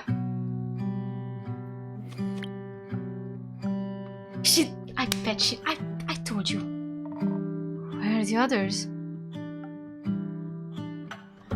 Enoch was outside, trying to calm Boy down. We didn't want him to throw up in your tavern. Did he have a panic attack? I hope Tia isn't giving him too hard of a time about it. Yeah! I told you she will die! It was so obvious! It was so obvious! She had a hero complex! What do you guys expect? I feel so bad! I told you she will die. I told you. She isn't, right? No. Where is she then? Gone. She's gone.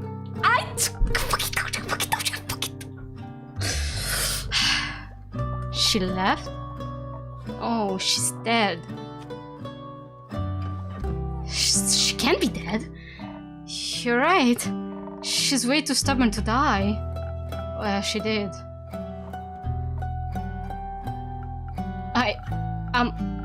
I'm sorry, that's... awful? Yeah, you don't have to tell us that. Is anyone else... No, they got away before anyone else went down. That's... good. What about Fable? Did you see them there? In the chasm, maybe? No, we didn't find them. Though... What? I found a bunch of broken arrows not too far from the portal. They were all engraved with pretty flowers. I think they were there. They just didn't come back.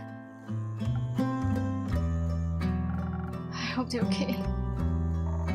Maybe with a drink they would have been okay. What do you mean? You didn't make him a drinking keeper?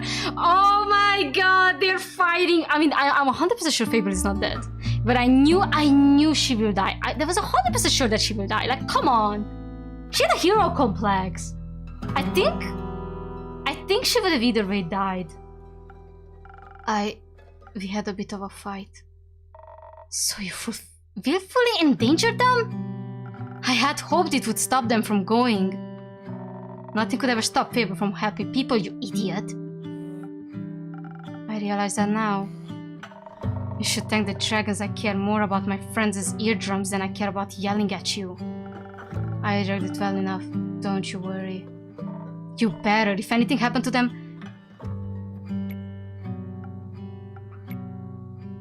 If they end up like Elitia, I know.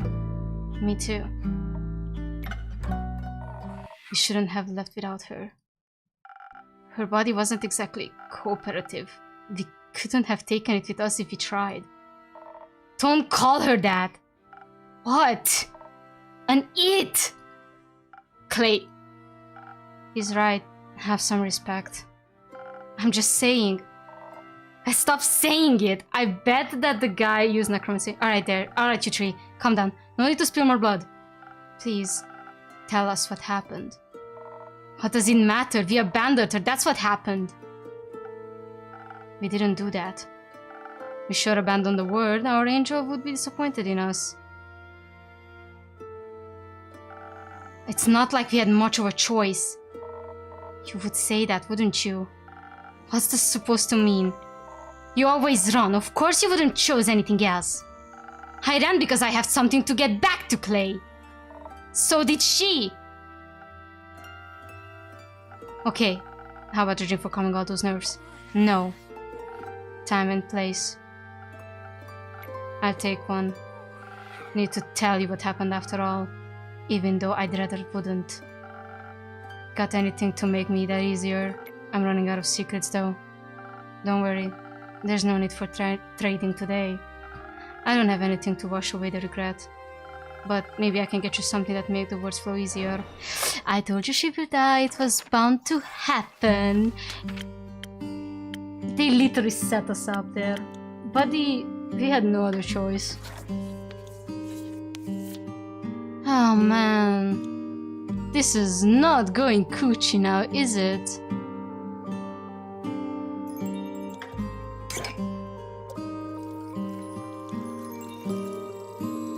Maybe...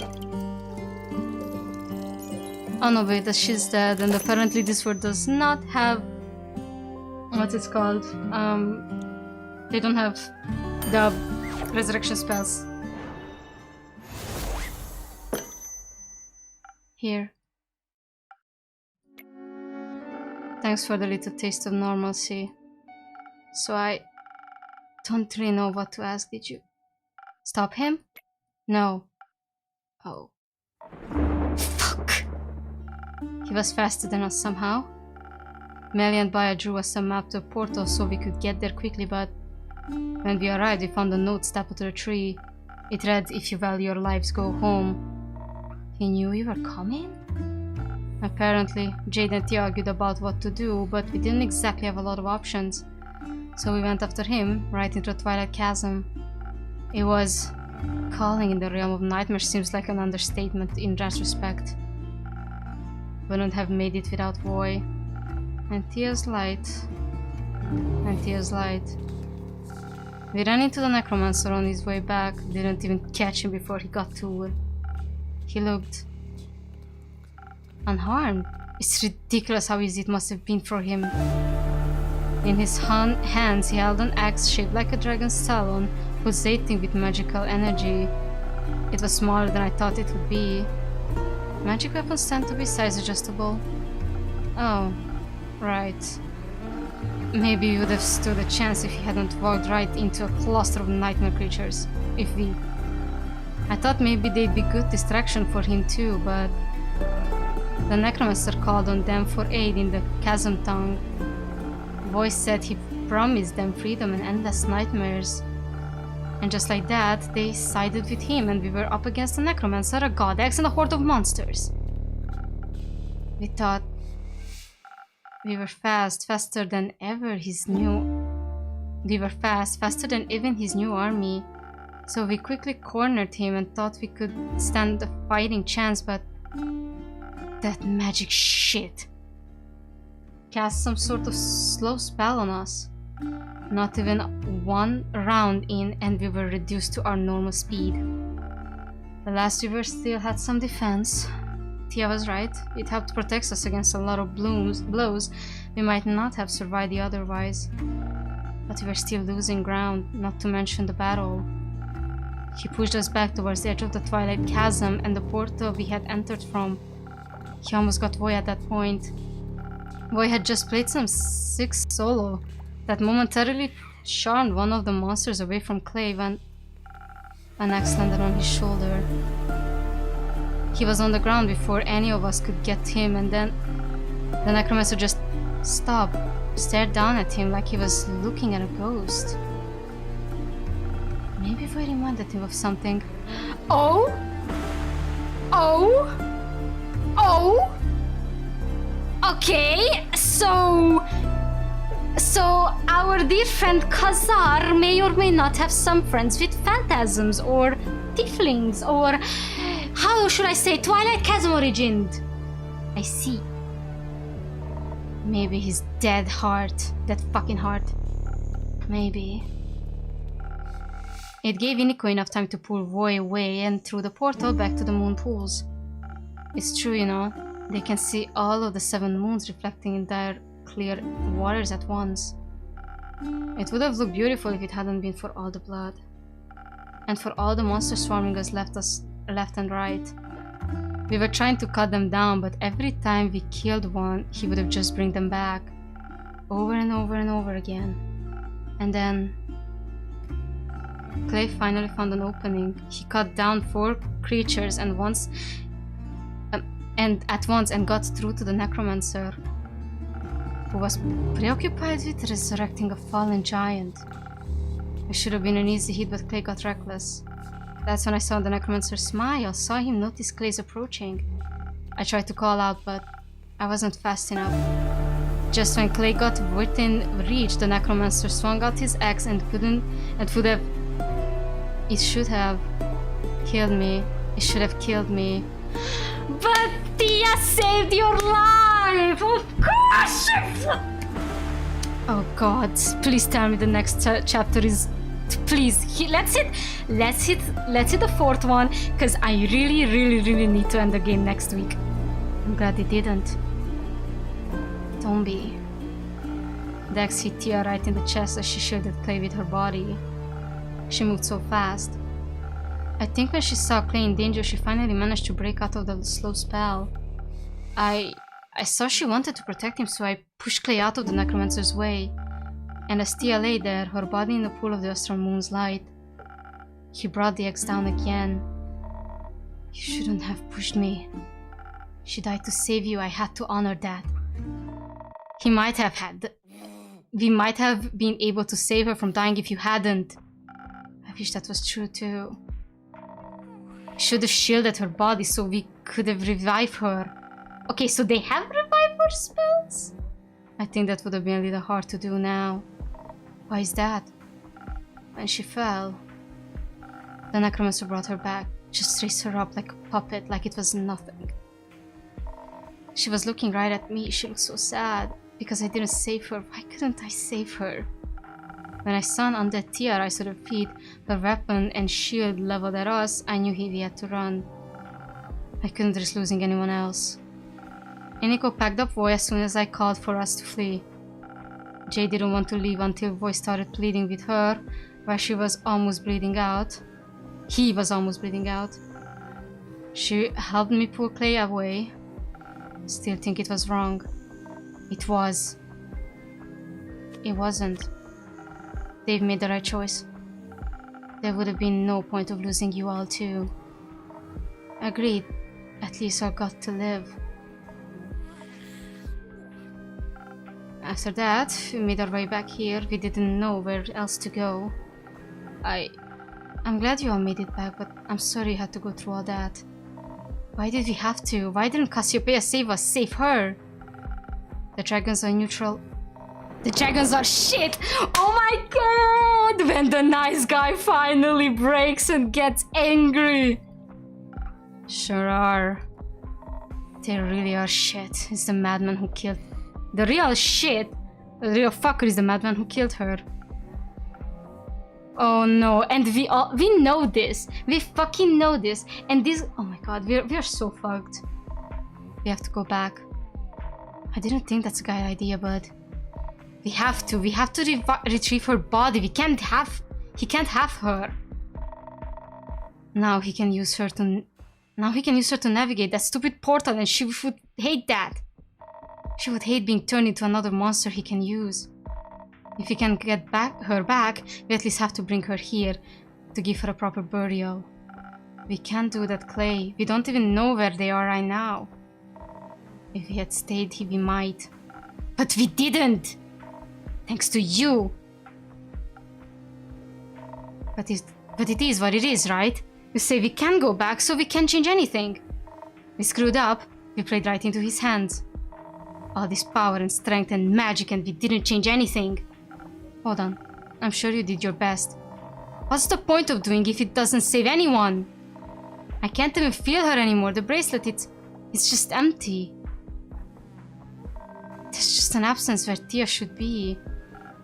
I feel like if you had just done something different... No, if you had done something different, you would have died too, I'm sure. She would have died, no way. If I had been more stubborn. I don't know if you could have changed anything. Why do you sound so sure of that? I think the necromancer, I think he heard everything, what you planned, I mean. How could that even be possible?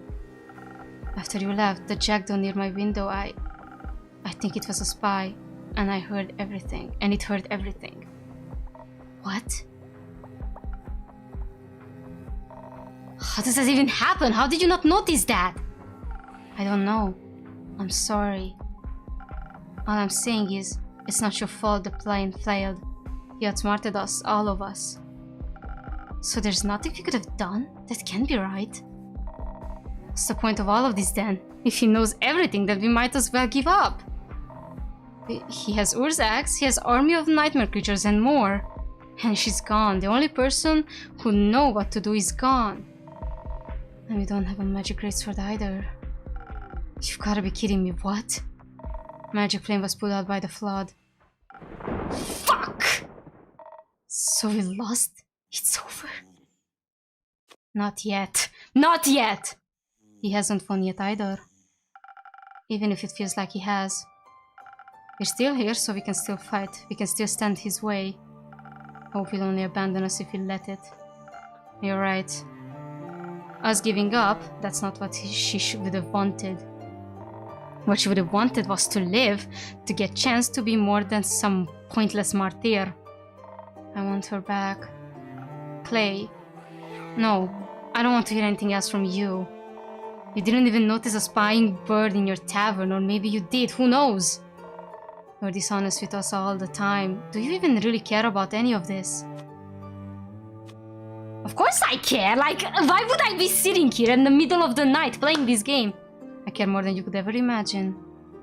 I wish I could bring her back too, Clay. Well, can you? No. What help are you then? Screw this. I'm done hearing excuses and I'm done pretending we'll make it through this. Clay, please stay. Ooh. Well, that sucks.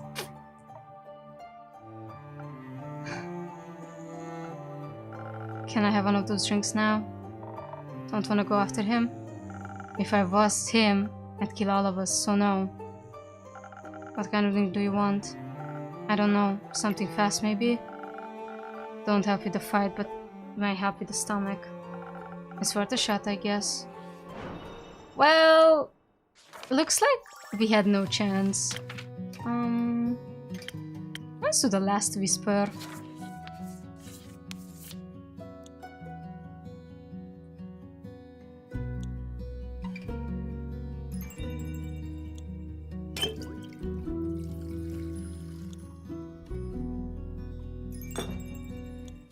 Man.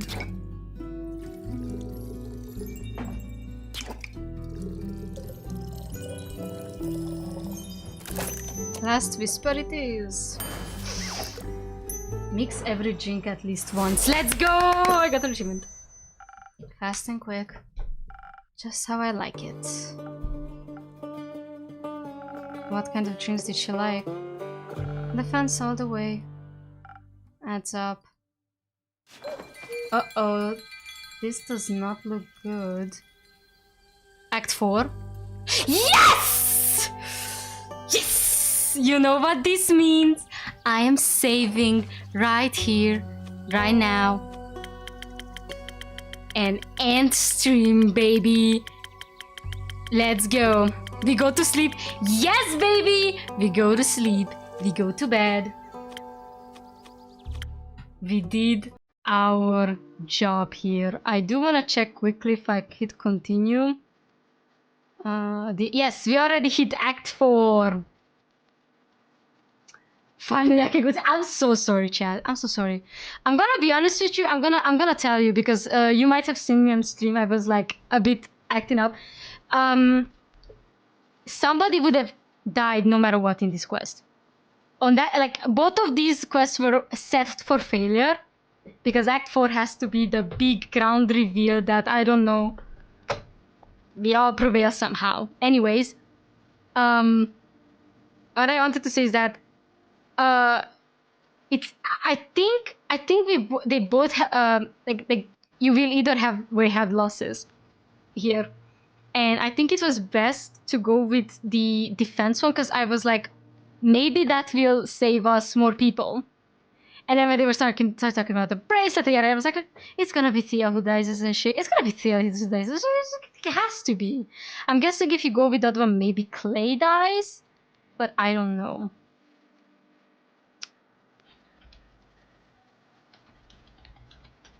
Also, I'm curious, why did Kazar, that's his name, right? Kazar, yes. Why did he have such a strange reaction to Voy out of all people?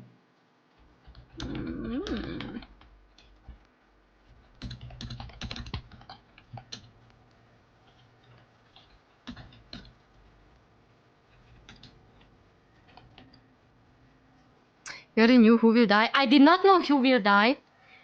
I only knew that no matter what happens, you will lose. Characters will die. It was set out that no matter what, they will die. This mission, the one with the chasm chase, Twilight Chase had no good outcomes whatsoever. And I just chose one. I was like, I'm going with the defense. Now we have 2 missions left, 1 act, and hopefully in 2 weeks we can start playing Vampire Therapist. So stick out for more, I guess. We're gonna play more funky games. Anywho, oh, somebody liked my post about skill issue. I should post the one with Melli calling Melli calling Dave gay. That was funny as fudge. Anyhow, thank you guys for coming. I know this took a lot of time. I was expecting it, honestly, but things picked up really fast, which is good. They are really reaching the end of it all, and it's going to be great. I believe in us. We have 2 quests left and a lot of crying. Anyhow, thank you guys for coming. I am going to go now because I am EP. Have a wonderful night and see you on Sunday when I'm going to play Roblox for the first time. Bye.